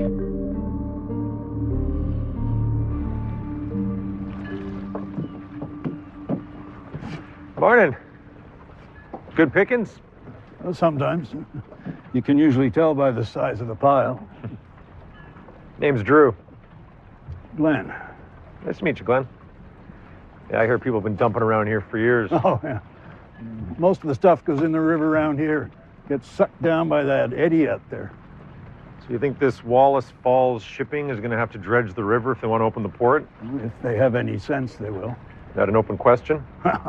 I piloted barges on this river for 45 years, and I'll bet you everything in this boat that not one of that crew I've seen knows their bow from their stern.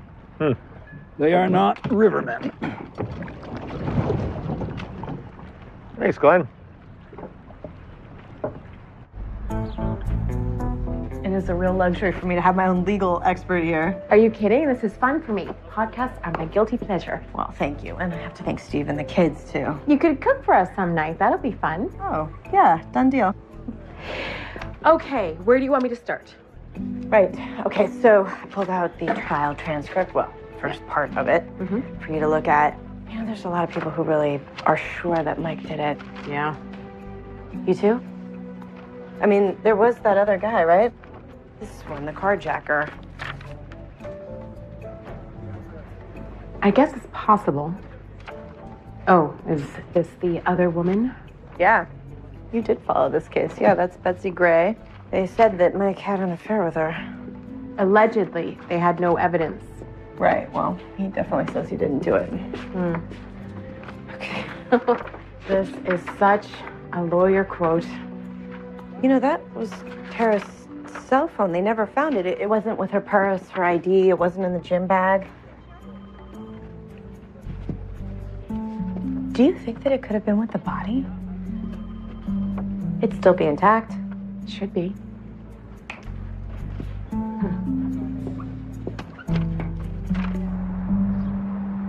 Thank you for giving me a few minutes of your time, Sheriff. Well, what brings you by, Miss McPherson? Tara Thurman. Well, the DA's office issued a statement. I know they did. But there must have been some evidence found with her body that could help. Help who? Her family, and those of us who still have questions about what happened to Tara. Did you find something, Sheriff? What about her cell phone? It's still an open case, so I really can't say. Excuse me. Sheriff, we have preliminary ballistics on Thurman. Yep. Thank you. I'm on my way.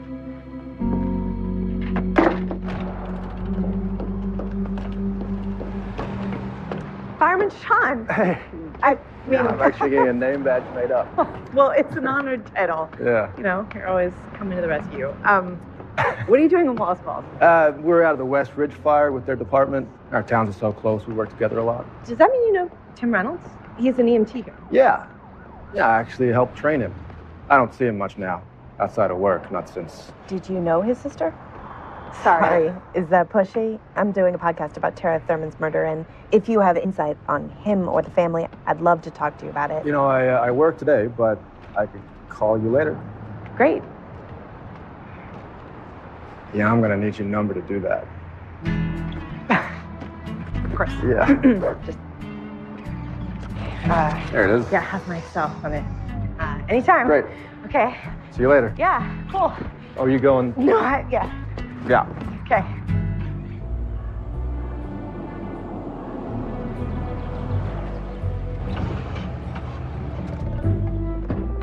Ballistics bombshell.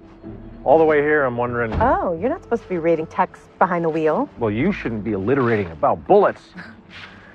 Well, this is where Tara's body was found. Is that why you wanted to meet here? Thought we should check it out, and you're pretty good at crime scenes.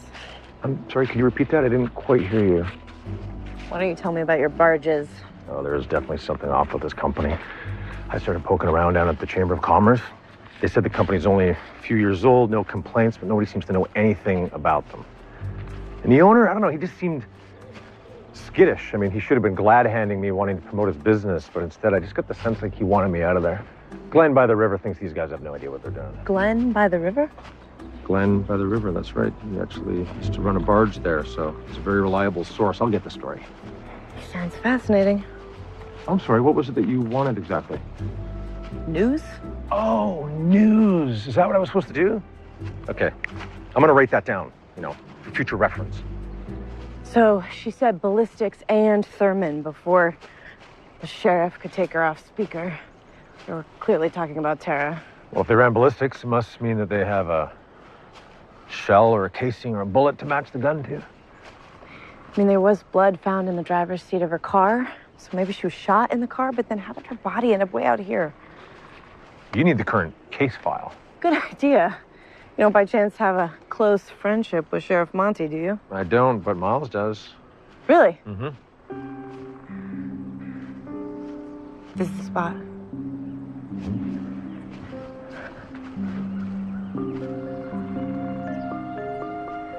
All right.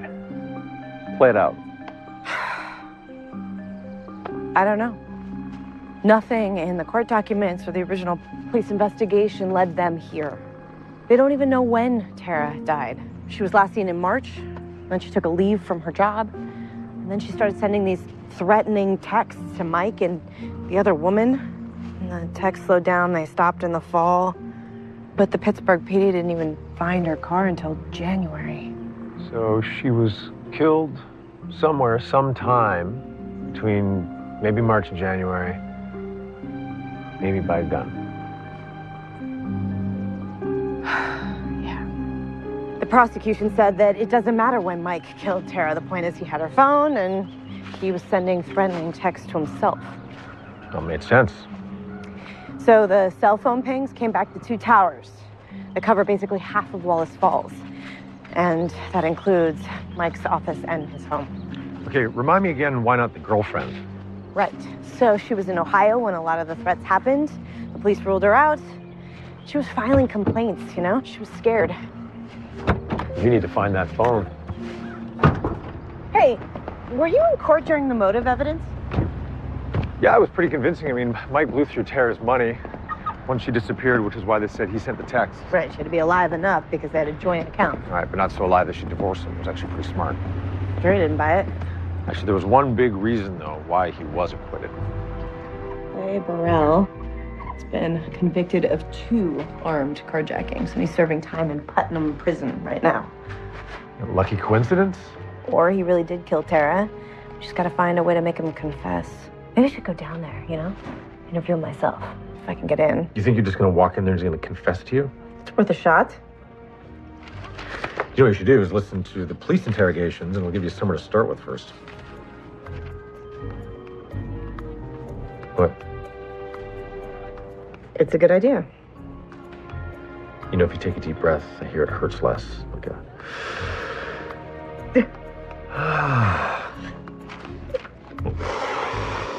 It's not working yet.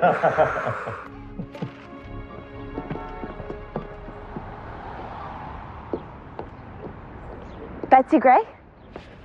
Oh, you're Alex McPherson. I am. Hi. Nice to meet you. Thank you for meeting me. Yeah, I really hoped I wouldn't have to talk about this again. Finally feel like I've gotten a fresh start. Oh. I'm engaged. Oh, congratulations. I'm sorry if this is stressful for you. Do you mind my asking why you said yes? I ducked the journalists during the trial. I think that was a mistake. I became the homewrecker. But Mike said you two didn't have an affair. We didn't. That's what was so frustrating. How did you meet? I was an assistant at the security firm where he worked. And he was married, but Tara took some work out of town, so she was gone for months. He needed a friend. He had moved back here for Tara, and then she was gone. And when she did come back? Nothing had happened between us, but she wouldn't believe it, no matter what either of us said. All she had to do was give Mike a chance. He really loved her. He would have done anything for her. But instead, she moved out of the house, threatened him with a divorce. She threatened you, right? Texts and following you, and there was a break-in, some furniture slashed. No wonder you were scared. I didn't feel safe anywhere. Do you think that Mike killed Tara? No. I don't think he ever could.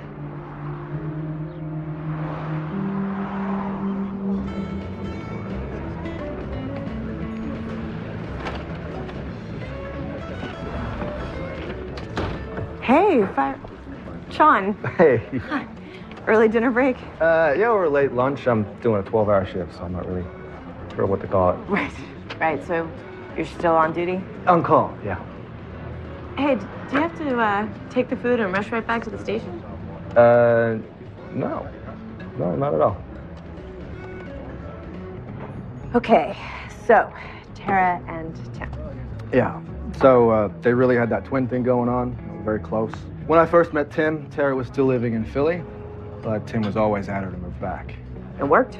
Yeah. Truth is, I think Tara was homesick, and I guess Mike got that. So they packed up, they came back. Tara started work for a law firm making bank, and Mike got a job at a security company. But after some time, Tara took on a project in Pittsburgh, went away for a while. For work? Yeah, to open a legal clinic. Do you think that Mike was the kind of guy to have an affair? Sorry, we're covering the county tonight. No, of course. Do you have to go? Yeah, shots fired at Mike Thurman's house.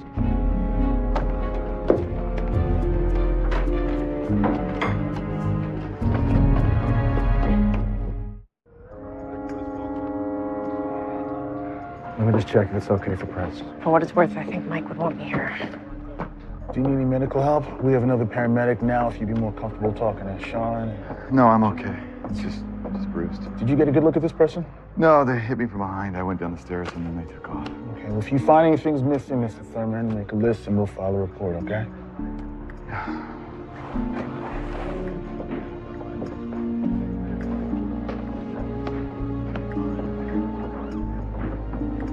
What is Tim doing here? I don't know. He said he was on his way home and heard the call on his scanner. Okay. Do you have any idea what the intruder wanted? No, but I think it was something in the spare room. Do you mind if I check it out? Yeah, of course. Hey, Sean, it'll just take me a minute. Yeah, I'm right here. Thank you. What do you store up here? It's all Tara's old stuff. You know, things that we brought from Philly and never unpacked. She kept every birthday card, all her old work files, everything. Help yourself. Thanks.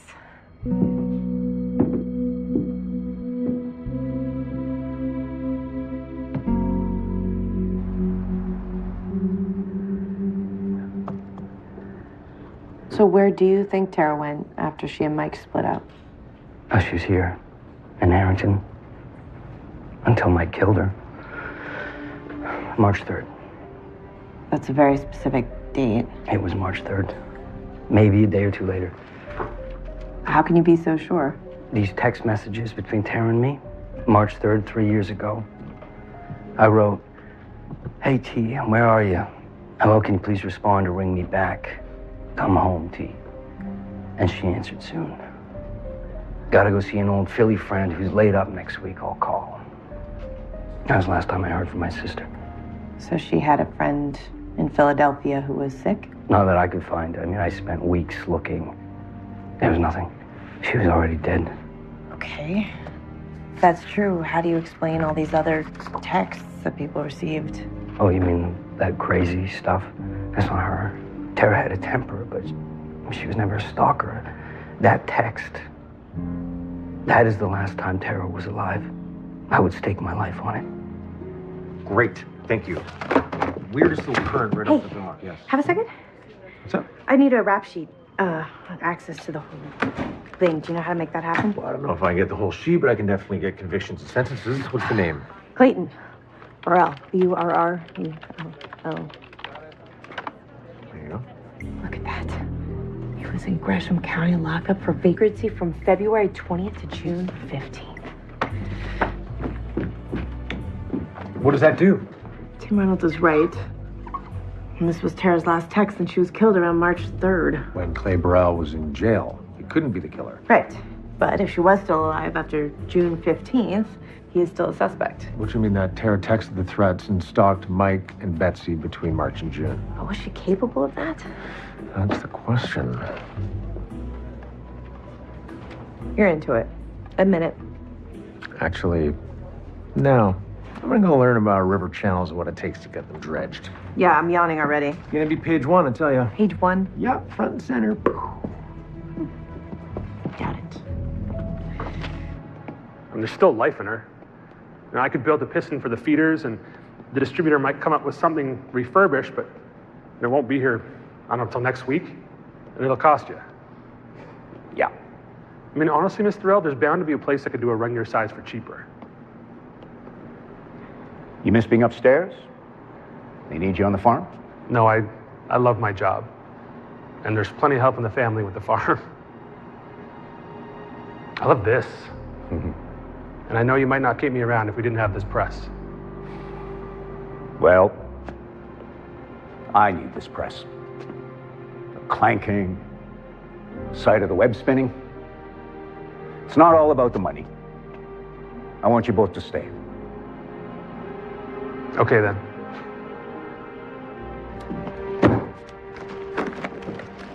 Bingo. What'd you find? Clayton Burrell's interrogation. Come on, you know you want to. Well, I guess if you need the help. Sure, we'll go with that. Tell me about her. I'd say she's a solid 8. Maybe 8.5. You're not helping yourself, Clay. That's Tara, remember? She drove a 2012 BMW. Okay. That's all. What do you want? We have you dead to rights on the Bolton and Kirk carjacking. You want to break its sentencing? Clear your conscience. You got a priest here for me and my conscience. How about my lawyer? Yeah, I want my lawyer.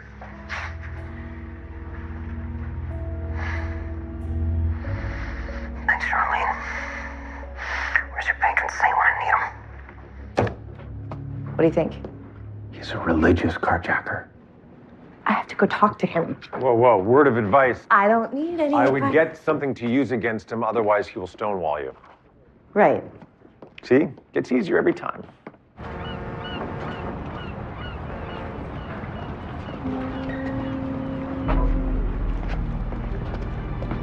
We're closed. Shipping office opens at 8 tomorrow. Oh, okay. Well, tell Frankie to say hi.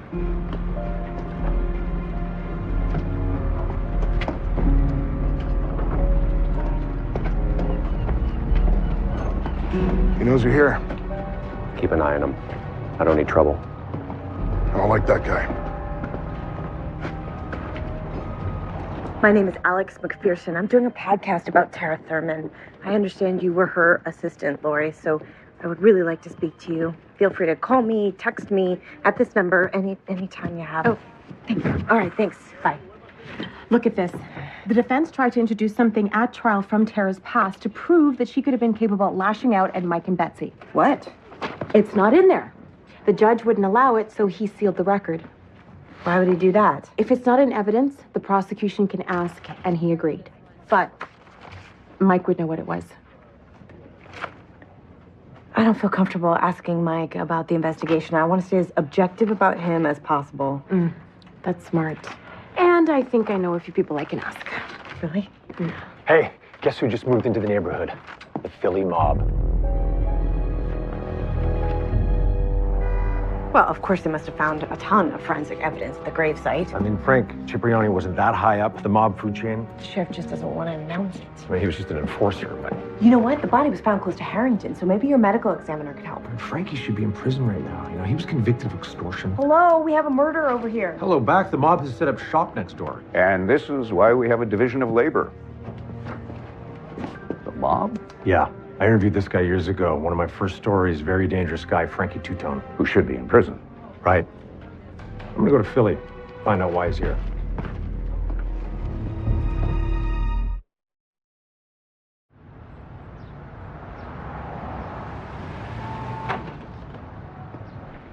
Betsy, sorry to find you here. I just, well, I have a few more questions. Do you want to meet up later? No, just ask. Let's go.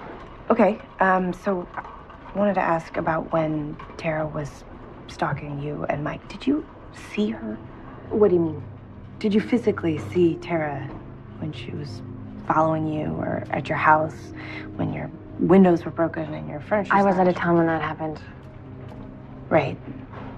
Okay, listen, all I want to know is, did you see Tara? Like, actually see her yourself or talk to her? I didn't talk to her at all after she and Mike split. Here we go. Hey, Chuck. The new case file for Tara Thurman? From the gravesite? Mm-hmm. Now, you have no idea how that got here or whose sister-in-law knew the file clerk. I was never here. and you could not pick me out of a lineup. Well, thank you. You're the best. We really appreciate it, Chuck. Thank you so much. Now, does it have forensics? Does it have ballistics? Did they find Tara's phone? I wonder if they found Tara's phone. Look at this. They found a .40 caliber bullet with the body. That's the same kind of gun that Clay Burrell used. And the same kind that Mike had. So they have 2 different guns they could compare this bullet to, right? If they decide to spend the money. Can I help? We need to go through Tara's storage boxes. They're mostly old files from her job at the DA's office. Now, why would she hold on to that? Hey, look at this. They found scraps of fabric with the body. If evidence was about to be destroyed in a cold case, and you thought there was any chance that case could heat up, you might keep it yourself. Mike says Tara kept everything. So dig in. What am I looking for? Anything that might explain where Tara went, why she left the way she did. Maybe she was being threatened. Okay. See what you can find. Any chance you're home for good? I like Harrington. You know, Kendall's a freshman at Sperling, and my teaching helps pay the tuition. Can't believe she's in college already. Me neither. So, is this a visit? Actually working a story. Frank Cipriani?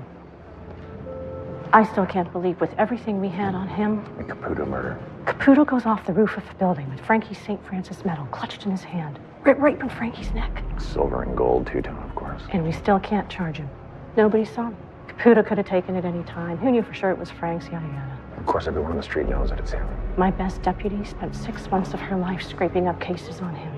The most we could charge was extortion. Sorry, her? I thought that was Bill Pruitt that took that case. He did the grand jury. Tara Thurman took Frankie to trial. Tara Thurman? Thank you.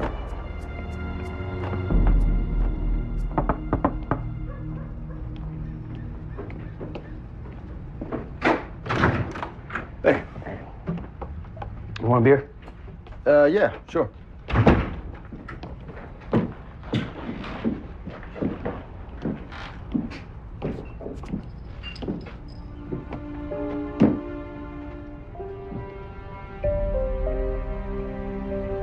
Wow. Yeah. Thanks. Cheers. Cheers.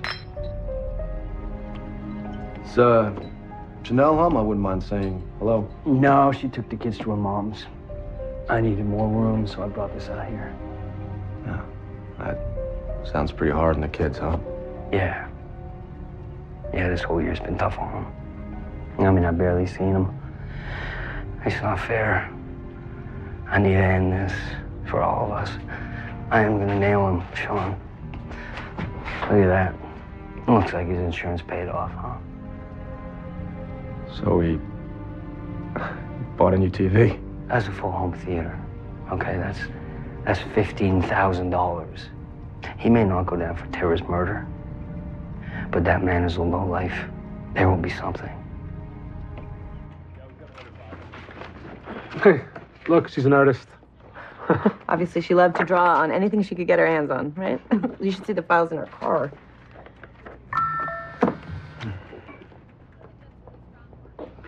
I have to go. Well, we should wrap things up. Should we? Yeah. Pace ourselves. There's a lot left. Please tell me it's Sean. So the Wellington is home? I just don't know how long I'll be staying in Harrington. Oh, that's a shame. It looks good on you. I just don't want to make promises I can't keep to my uncle. Right. Yeah. So, the reason I called, I checked in with Tim Reynolds. And? And he is definitely obsessed with your case and with Mike. Right. Do you think he's the one who broke into Mike's? I don't know. He wasn't on duty, but we do carry scanners just in case. Right. And Tim does follow Mike sometimes. Tim's convinced that Mike killed Tara for the money. I really feel for the guy. I do too. Tim thinks that Mike killed his sister and got away with it. And maybe he's right. But you don't believe it? Well, I'm certainly open to the possibility. Yeah. Oh, home sweet home. Yeah, right. Thank you for the escort. Anytime. Yeah. Good night. Night.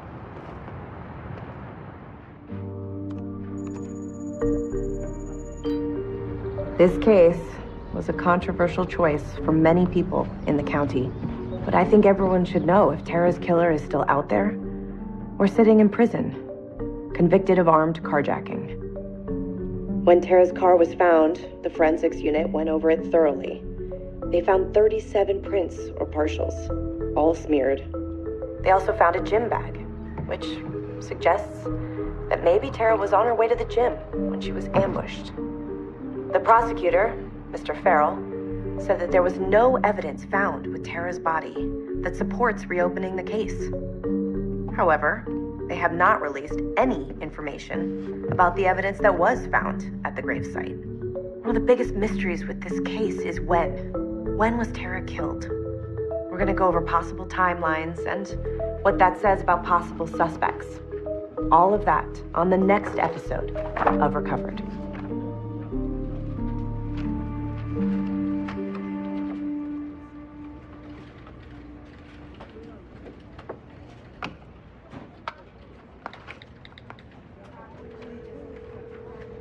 Wolf Wash, the best in pet grooming and couture. Hello, is this Charlene Franklin? It is. Can I help you?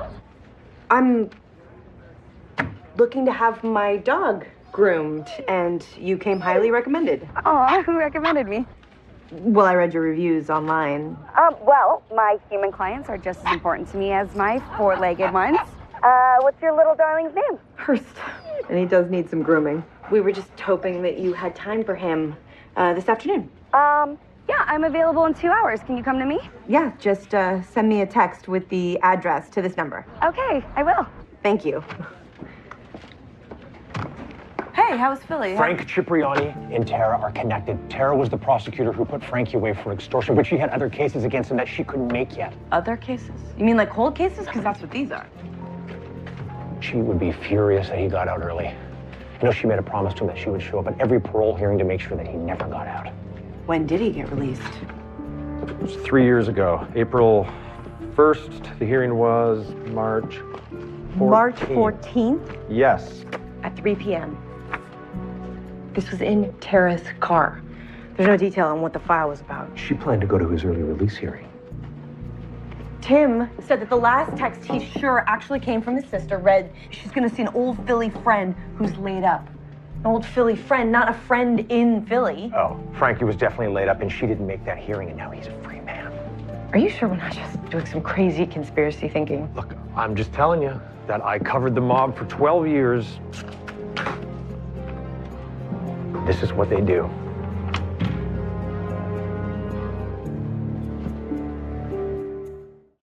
Okay, do you know for a fact that this guy is actually Frankie Two Shoes? Two-tone. Much different thing, much different fashion statement. To Frankie Two-Tone. You know I'm 99% sure. I mean, I haven't seen him in a long time, so I do need to confirm that. But if he was in prison when she was killed, Then then he how could have contracted the hit. I mean, he'd get someone in his family to do it. Hey, Kendall just sent us in. She said there's no record this Paul Adams existed before 3.5 years ago when he set up Walls Falls Shipping. And if you wanted to look at the database for organized crime, she can. Great. Thank you. Oh, no, wait. Kendall's got her freshman class mixer tonight. She's got to stop doing our work for us. I'll call her. Thank you, Chuck. Okay. So Paul Adams is obviously an alias. I wasn't part of the Philly crew. I would have recognized him. I got to get a picture of this.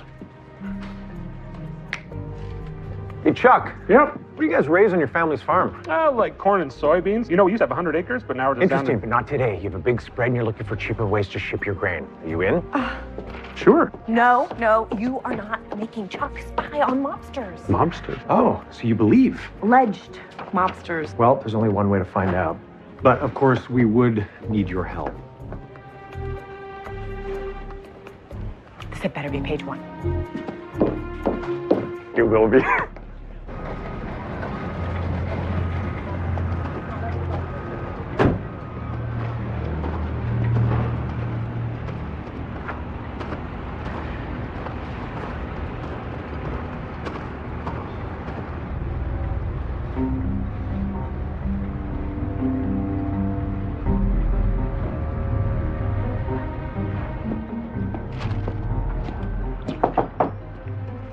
Afternoon. Can I help you? Yeah, I hear you're getting the river channel open again. Should be up and running soon. Great. Well, we've got 1,700 acres of soybeans over in Grisham County, and we could sure use some cheaper transport. Sorry, excuse me. Hi. Excuse me, I'm Alex McPherson. I'm looking for Frank Cipriani. Work it, Chuck. I'll see you soon. I'm sorry, I don't know. You don't have a partner named Frank Cipriani?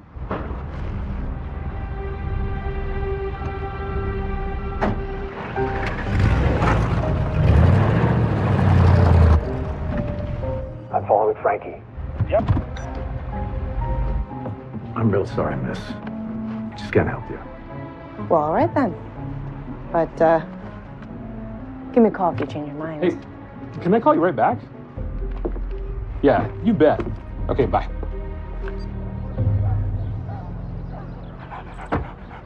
Hello? Hello? Hi. Hi. Hi, buddy. Hers, can you say hi? How's it going? Oh, come here, Oh, Hers. gosh, you're adorable. All right, well, his hair is short, so what are you thinking? I guess just shaping, you know, Okay. his toenails and ears, the works. Okay. All right, well, come on in. Hey, have we met before? No. I think I'd remember. Oh. All right, well, come on in. Wow, not a lot of people would appreciate how cool a mohawk looks on a poodle. You're very creative. I know, right? Is that you out hiking at the Bristol Springs Trail? So pretty up there. Yeah, I used to go there all the time. My boyfriend and I used to picnic up there. Okay, let's work on those paws. See your nails. Hey. Hey, Chuck, how'd it go? Yeah, it was great. We totally bonded. It's going to be a serious operation here. I snapped some pics. Here they are. Oh, cool, thanks. Yeah, they seem to import a lot of gourmet Italian food. Oh, and I walked by one of those shipping containers, and I'm pretty sure I saw a printing press. Printing press. Yeah, I only saw the corner of it, but I'm pretty sure that's what it was. It's weird. Well, Drew texted me that he's gonna follow Frank all day. Are you on mob detail too? Well, I can multitask. What do you need? I need to figure out the timeline for Tara's death. Okay. We could take your pie to go. Yeah.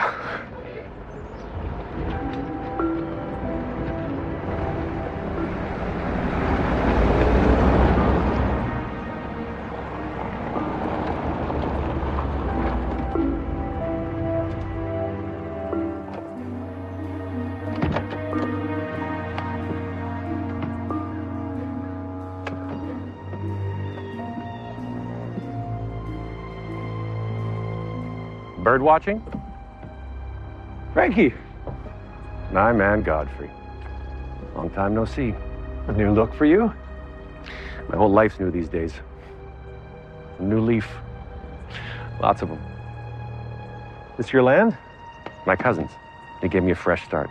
It's his farm. Wallace Falls Shipping. His business, too. Cousin Paul's life, you're just living it? They say if you want to reform, you got to lose old associations, your old crew. It's like being in recovery. So prison reformed you? I learned so much. I never had time to read before. I got a business degree. I studied agriculture. Go figure. Now you're a florist. People love their sunflowers. It's a little labor intensive, but it's worth it. It's called a cover crop. You really did read a book. You can make a U-turn down there and head back to the highway. I love a good redemption story. Made my day, Frankie. Next time, call ahead. I'll make dinner. It's farm to table over here.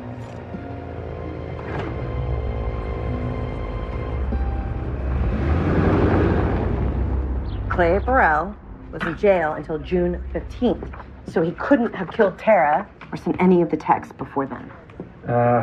I just can't believe how many texts there are. We have to see if there's a way to tell something different about the texts before and then after so that we can see if maybe it was someone different. Well, there are fewer of them. She stopped using the contraction for UR and started typing YOUR. It's not exactly a lawyer move. Chuck, I need those pictures of Paul. Hey, did you find him? Frankie, is it him? Oh, definitely. We had a little chat. You confronted the mobster? Yep. Walked right up to him. Claims that he's a reformed man, gentleman farmer. You know, we called Paul his cousin, so I need an ID on that. Here you go. Yeah, those are good. Yeah, well, thank your resident gossip columnist. Oh, She taught me. Okay, It's a great trick. You're gonna take that. Thanks, Chuck. Yeah, you bet. Those are good. Enjoy your pie. So how's the timeline? Well, I mean, the text definitely changed. In March, they became more threatening. And then June 15th, they slowed way down.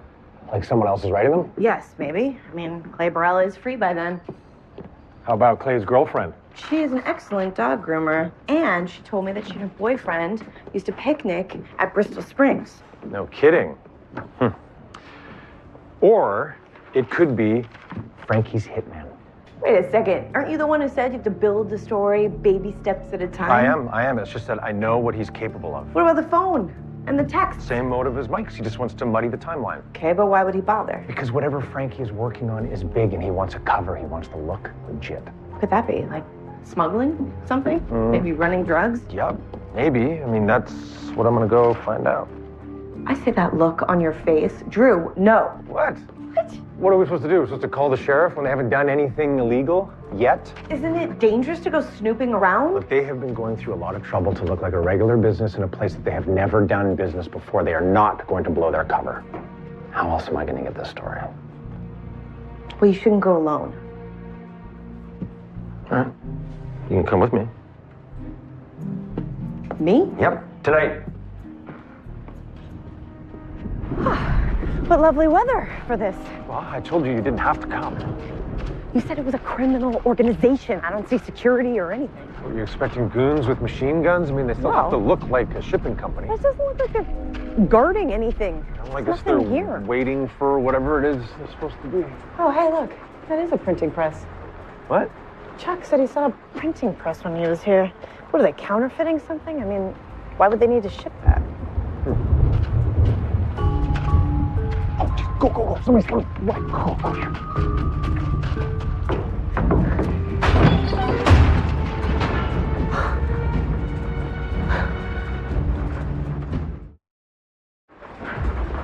There's something for air here, right? Yeah, I mean, could be sealed too. What? Are we being lifted? You know what? The good news. It's hard to come by. The good news is the higher we get, the better reception we'll have. Okay, good point. Right. I'm gonna call the sheriff. No, don't call the sheriff. You can't call the sheriff. Why not? Call Miles. No, I do not want him to know that I was here.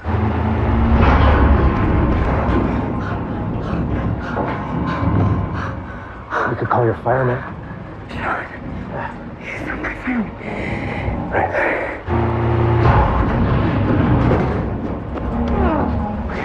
Ow! Right. Yeah. Are you okay? Yes.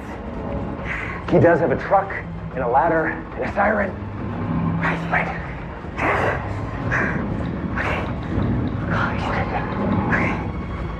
Officer, what happened?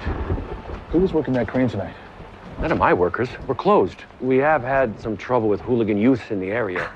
We'll beef up security. Are you sure you're all right, miss? Yeah, I'm fine. Officer, we just got lost. We're just went to... Miss, you want to come over here and check your vitals? Yeah, good idea. I'll just be over here. Tell me you got a good story. Oh, yeah. Officer, I'm sure they didn't see the no trespassing sign. They promised not to sue. I won't press charges. I promise. We need to get better fencing around that equipment. It's on order. Thanks for coming out, officer. Okay. Thank you. It's amazing how fast you got here coming from Cousin Paul's farm. You really should be more careful. You too. Good night.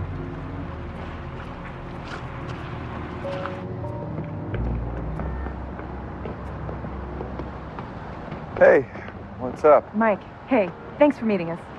How many cases did you and Tara work together? 6 or 7, why? Do you know a man named Frank Cipriani? Frankie Two-Tone? Yeah, I mean, Tara prosecuted him. Why are you asking about him? He's in prison. Not anymore. What? That thug gets early release when Tara is... Where is he? Don't worry about it. We're investigating it. We don't know anything yet. But if we find out anything definite, we'll be sure to let you know. Okay, thanks. Of course. You hear that? Early release. Yeah, not parole, not furloughed. He already knew. I mean, he says he hasn't talked to Tara since March. How does he find that out? From the file in her car. Huh. Ready to trade room service for a garden and a view?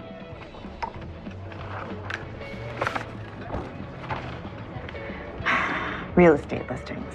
I mean, the carriage house is just sitting there. I'll think about it. I've heard rumblings. Sheriff Monty thinks the case deserved another look. He was overruled, but that's why he ran the ballistics anyway. So is he comparing the ballistics to Mike's gun? Clay Burrell's? Both? Mike's. The results should be back soon.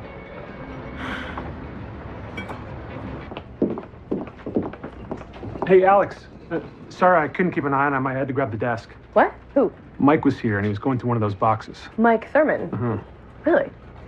I guess it doesn't really matter. I mean, he's the one who brought them into us, so maybe we don't have to worry about it. Okay. Also, a woman named Lori Sutton called? That's Tara's old assistant. I gave her my cell. Why'd she call the paper? Well, maybe she just wanted to check it out, make sure you were who you said you were. Could be. Also, I used the old Chuck charm, and I found out that she's a yoga instructor now, and she will meet you after class to chat. I told you. Assistants really do rule the world. Thank you. Yeah, you bet. I'm going to get changed and go work on the press unless you need anything else. Yeah, sounds great. Thank you, Chuck. Oh. Hey, Drew. Yep. Hey, so I've been looking at this Caputo file, and it's a possible suicide. Do you know why Tara would have kept it? Oh, because it wasn't. I mean, the whole South Side knew that Frankie helped Caputo off a brownstone roof. I mean, he even reached up and grabbed his St. Francis medallion off Frankie's neck. Caputo still had it in his hand when they found him. Ugh. Medallion? Yeah.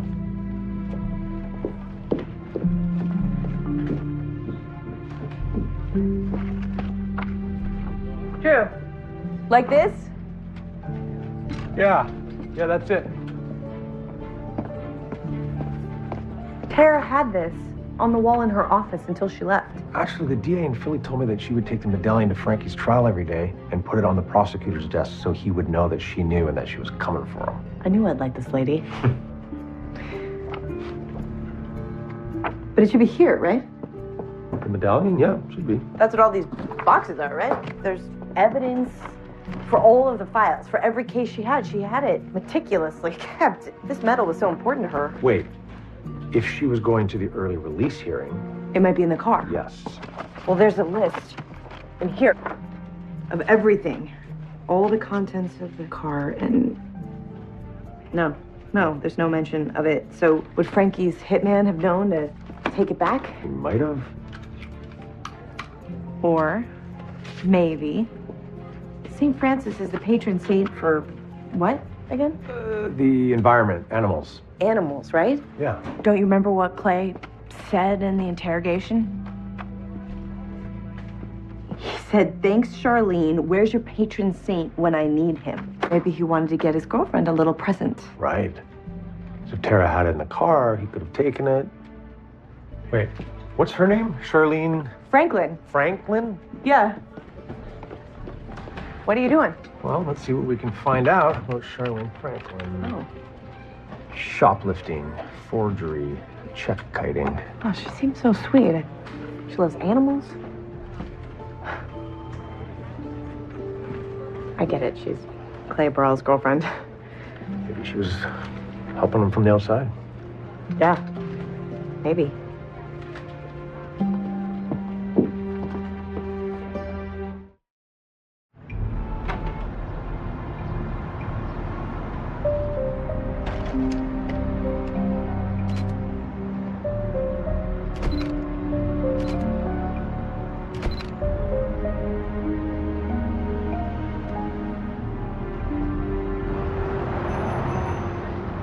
Draw your spine up to the sky.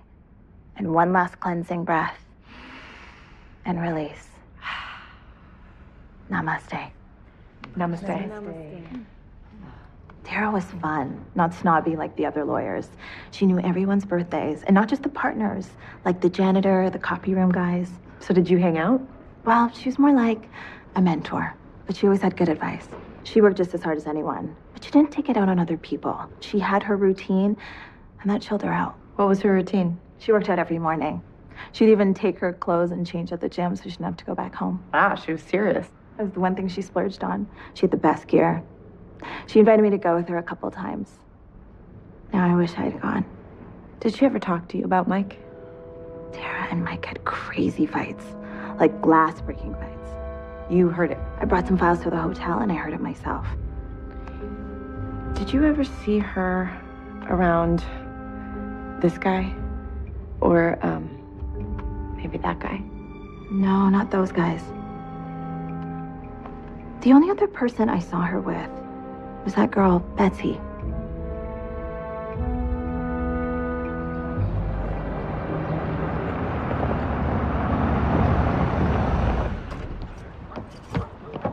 Hey, Charlene, we're closed. In fact, you should take that sweet dog somewhere else. Alex McPherson. Oh, you heard my podcast. Why can't you just leave Clanton alone? He's already locked up for something he didn't do. He didn't take those cars? He was a mechanic at Maitland's. That's why his fingerprints were all over them. And you don't want him to be accused of something he didn't do. Exactly. I'm just trying to get to the truth. And I think you can help. Yeah, St. Francis. I like him. Okay. So do you like this particular medal? Have you seen this before? I'm late.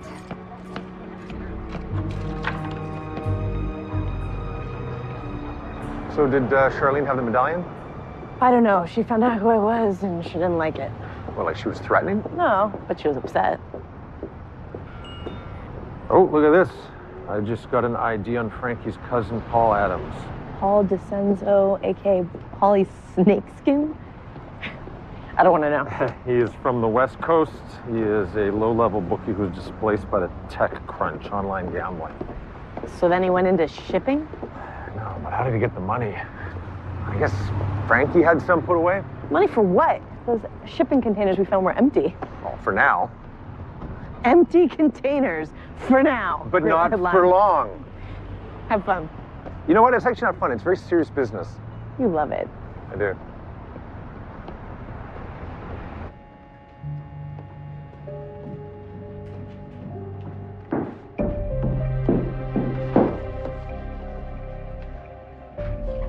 Hi, Tim. I got him. Who? Mike. You bought his line. Poor grieving husband. Well, in case you were wondering, these were taken yesterday. The two of them. Look at them. It's the long game. Mike killed Tara so he could keep her money and his girlfriend. I thought you said you didn't talk anymore. We don't. I just went by to ask her about the time after Tara disappeared. If she remembered anyone following us or at her house, anyone like Frank. So now, when I ask Betsy, what will she say? I don't know. Mike. I wasn't coaching her. I just asked. That's all.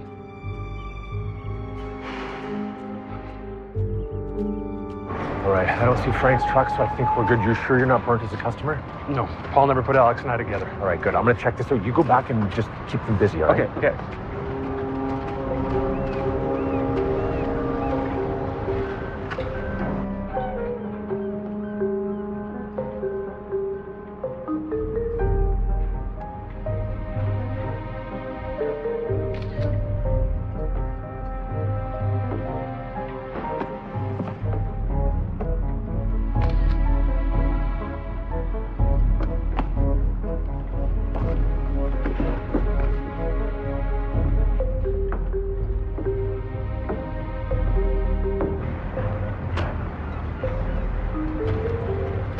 I only went to see Tara once, to tell her again that there was no affair and she should save her marriage. What did she say? Nothing. She keyed my car. I never went back. Wow, she really did have a temper. You should have seen Mike's face when I told him. Now, can you please just look at the testimony? Or Excuse me, Miss McPherson, I'm sorry, but I have to ask you to leave. Please, let her be. Of course.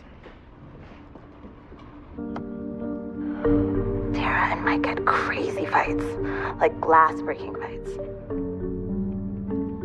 And Tara's twin brother, Tim Reynolds. Oh, you mean that crazy stuff? That's not her. Tara had a temper, but she was never a stalker. Who was the real Tara Thurman?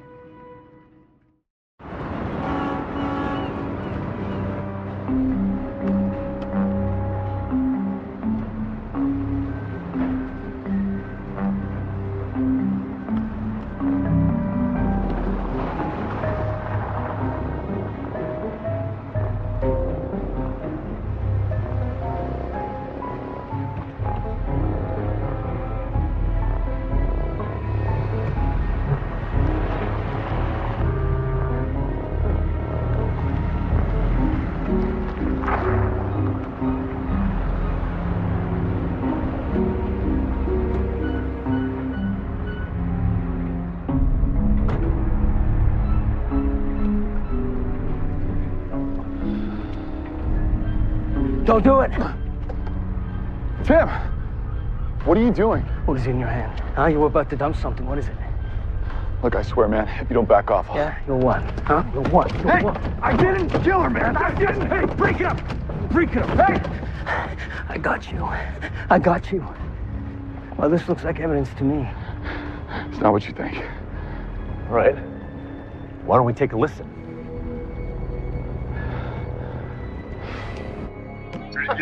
No. You laugh, but it worked. It was perfect, man. This goon made everyone believe he'd been attacked. So we had deputies, new hotels. I mean, he'd set the whole thing up just to get sympathy. There was no break-in, no threat. You want to change the subject, make sure nobody's looking at your crimes? You make yourself the victim. Good plan. Okay, I know how that sounds. But honestly, I'd forgotten all about that recording until you started asking about old cases. But that's when you decided to come back over here and help? I didn't want you to stumble across it and think that's what I did the other night. Someone really did break into my house. I wasn't trying to distract you or gain sympathy. But you know what? You're gonna think what you want to think, so I'll just stay out of it.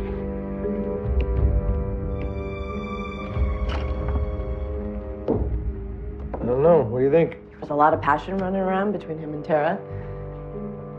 They had a lot of fights, that's for sure. Yeah, but Frank had a lot at stake too. You know, his freedom, new business. I mean, something went down at the yard today. Something's in motion. Follow the money. Greed is up there with jealousy. You've never seen a crime of passion?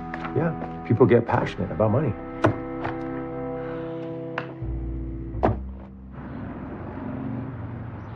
I found out about the testimony the court sealed in Mike's trial. It was an incident in high school. Tara was 16. She found out her boyfriend cheated, and she keyed his car. That sounds familiar. Then, she filled the interior with foam from a foam machine they had rented for the school carnival.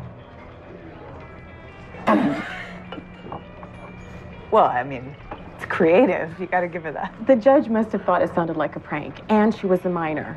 So, I'm sure that's why they sealed the record. Wow. Mm. Good work, Katie. So you're talking about 71,000 bushels, give or take. Yeah, in a good year. Can you guys handle that? I didn't see the whole facility last time. We're consolidating in there at the moment. Boom. This is key, isn't it? Me, I double crop. Come see it. No, I'm sure it's great, but... But you're not convinced. Wait till you see. Where are you going? Where are you going? Leave your truck here. I'll bring you back and we'll take the tour.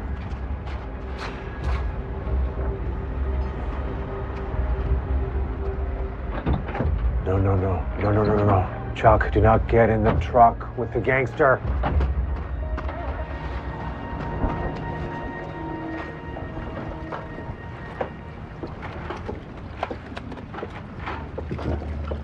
Hello there. Keeping the river in line? Oh, can't nobody keep this river in line. I tried for 45 years working the barges. That idiot out there collects way too much debris. The current is that strong, huh? Oh, you best believe. You chuck anything far enough, it's gone. I've seen all kinds of stuff go in that river. A lot of junk these days people got no business tossing out, polluting the river. Guess we'll all pay for that. And deserve it too. Justice is truth in action. We will pay.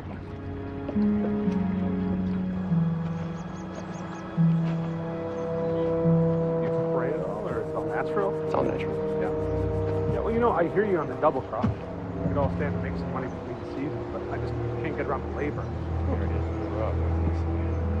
What do you do with that?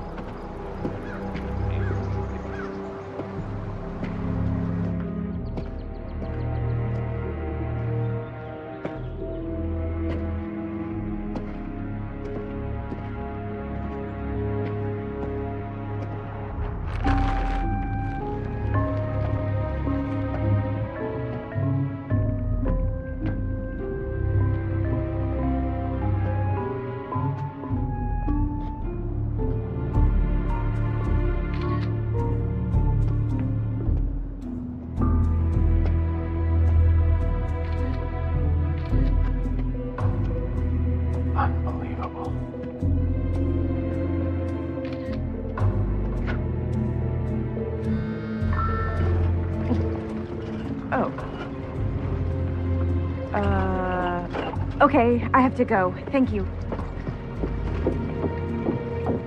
I gotta admit, it's tempting. With our acreage, we'd probably flood the market with sunflowers.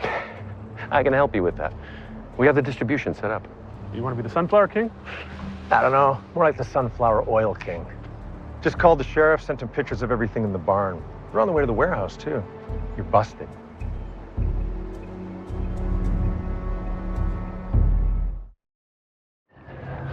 Officer, I want you to take all of that material and collateral evidence. First you've seen of it? I haven't been in that barn for weeks, sir. I had no idea. Food crime. $16 billion business worldwide.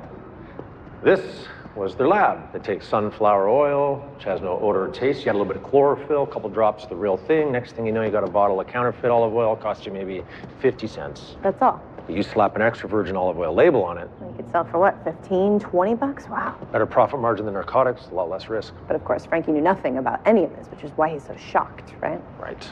Hey. Hey. Hey, they confiscated that printing press in their warehouse. Yeah, of course, they printed their own labels. It's a lot smaller than our press, but same manufacturer, same mechanism. Maybe after they close the case, we could, Sounds like the sheriff and I should have a little chat. Do work, Chuck.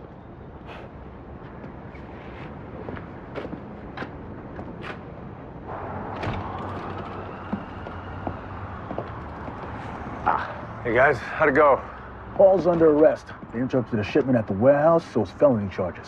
Good. What about Frank? Total deniability. His name wasn't on anything. Not the property or anything on the docks or bank accounts? Nothing. As long as he cooperates, we'll get a walk on this. Is there any way you can get Paul to flip on him? I mean, if Frank ordered a hit on Tara Thurman. Yeah, we already ran it down. Turns out, Paul Jacinzo was in jail out in Nevada most of the year. So then Frank's consorting with a known felon. That's a violation. No such luck. Multiple misdemeanors. Paul can't be a killer. Miles? Thanks, Sheriff. Yep. Appreciate it. Thanks, Sheriff. Well, I'm afraid that Mr. Cipriani will still be walking our streets for the time being. Alex will want to see this. Thanks, Miles.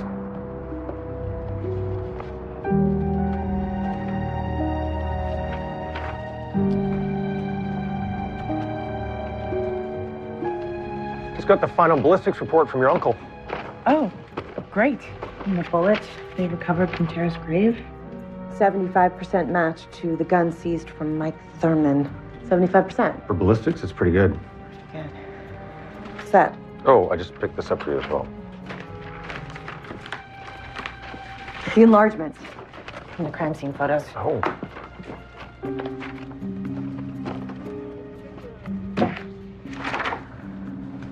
One of these things is not like the other ones. What? Tara's clothes, everything Tara owned, was a size small. This red sweatshirt from the gravesite is a large. So this could be the killer's. Well, it makes sense. Right, if you're the killer and you have to move a body, you would cover it. You would wrap it up in something so that you wouldn't get blood all over you, but you would leave DNA. Yeah, but that evidence would be degraded. Right, of course. Unless it was plastic or a cell phone. Justice is truth in action. Yes. Glenn, down by the river, I went and talked to him. He quoted this to me. He has Tara's cell phone. Come on. You think Glenn will mind? No, it's for a good cause. Here, you want some gloves to protect your hands? Oh, yeah, great idea. What's that? Just give me the gloves. So, we actually are looking for the entire phone case, right? I mean, it would be intact if you read it. Probably. We know if someone came down here to destroy that phone and smash it to bits, it would probably be metal bits. Right. Okay, something little. Like this? Yes, you can get a fingerprint off that. Okay. I mean, that could be anyone's phone, though. Right, but the case, Right. I mean, if it was that light, it would probably flow, right? that would make it easy to snag. Excuse me. Glenn, Hi. Can I help you? remember me? Drew? Yeah, I remember both of you. Not a lot of people stop by and talk much anymore. You know, the old niceties are lost. Right. Look, I'm sorry about this, but we're looking for a purple cell phone case. I think you found it. You quoted it to me. You mean this? Yes. Yes. When did that turn up?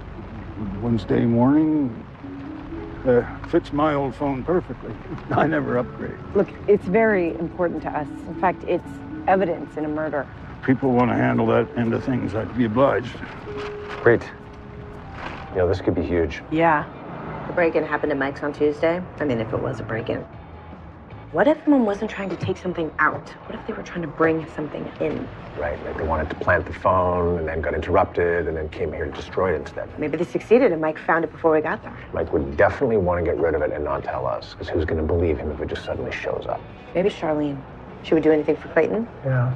Frankie? I doubt that. But somebody had that phone. Maybe it's someone who isn't even on our radar.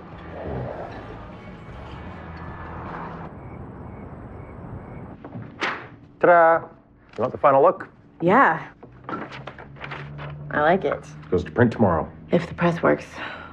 If not, can we get that to Larson by 9 to shoot the plates? Sure. Yeah, I'll have Chuck on standby. Great. Hey, are you ready to close up? Actually, I have a late dinner with Kendall this evening. That's nice. You know what? I'm gonna stay and work a little longer in Miles' office, go over the board again, get ready for my interview with Mike. All right. His gun's a 75% match to the bullet. I know.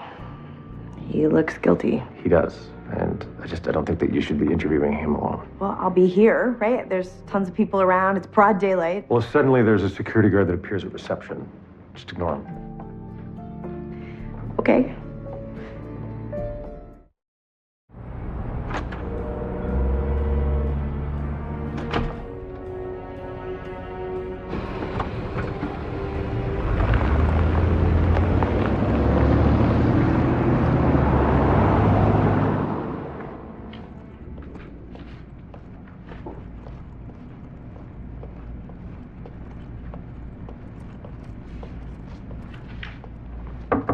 Excuse me. Is it a bad time? Betsy. I hope you don't mind. They told me you were still up here. No, of course. I don't mind. I'm just surprised to see you. Yeah, me too. I wanted to stay out of this, but I'm sorry I was so rude the other day at the office. Of course. Of course, I understand. But you're here now, please. I know now that I won't have any peace unless I tell the truth.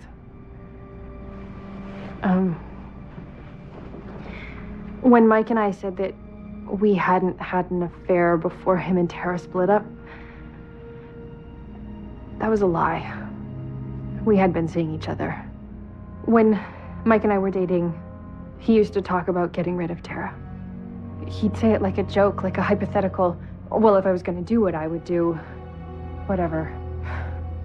I mean, I get it. Tara really was over the top and scary, really. I know it's shocking, but I honestly thought it was a joke, a way for him to blow off steam, not serious.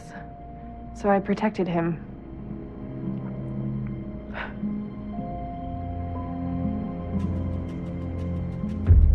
You have been busy. Yeah, well, Tara has a lot of stuff to go through. It's just messy. And what's that there? We don't know.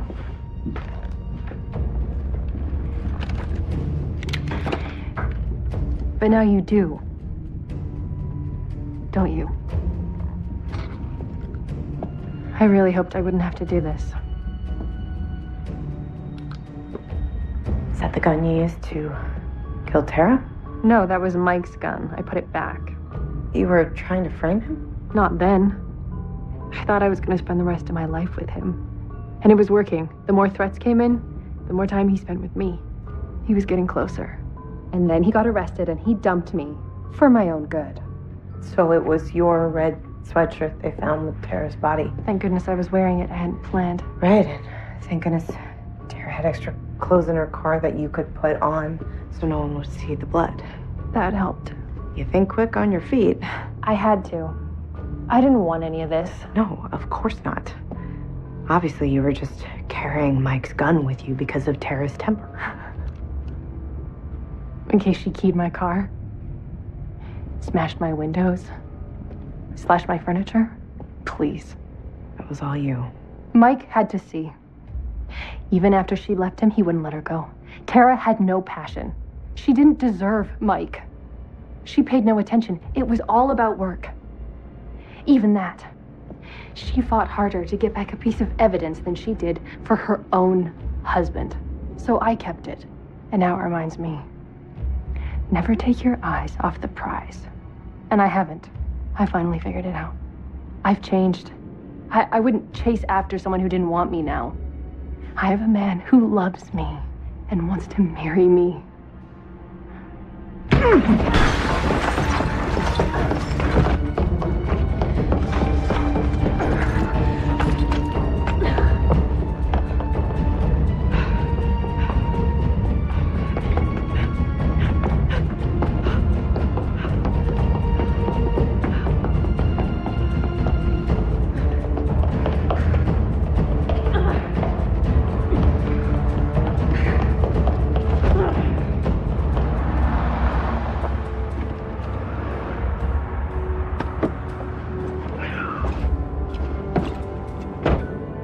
Got out to the truck, realized I forgot the copy for back.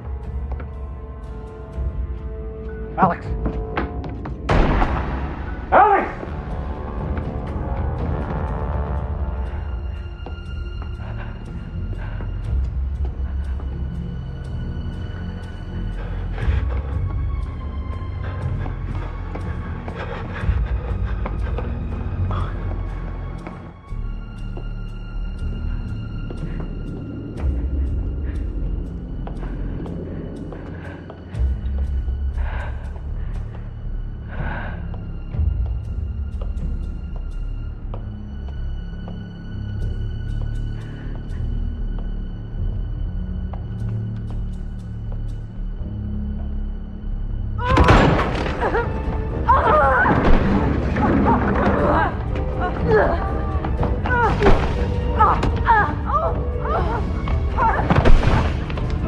Hey! It's over. You okay?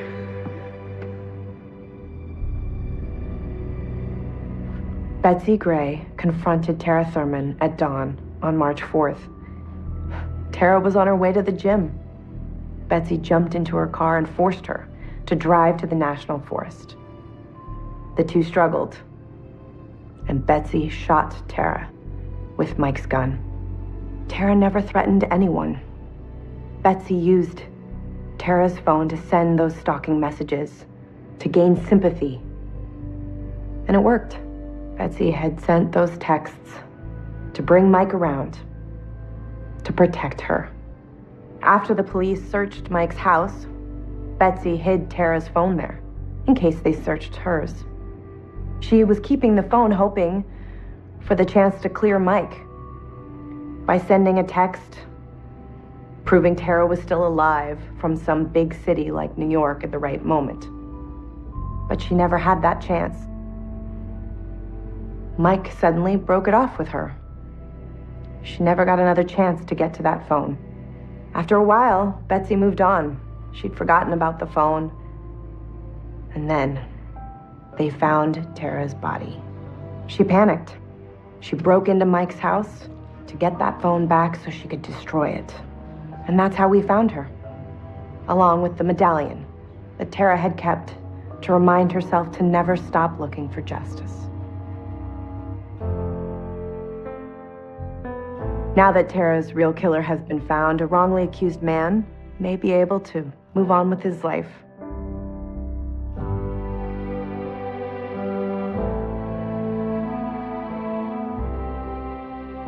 And Tara's family can find whatever peace comes with answers.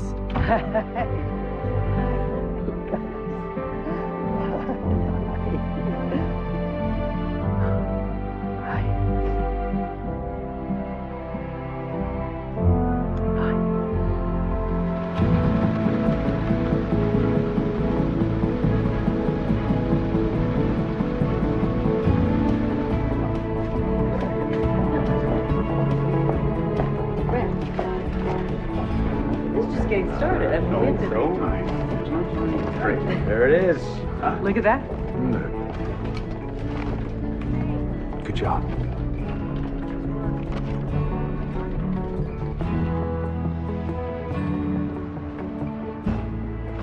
What's this?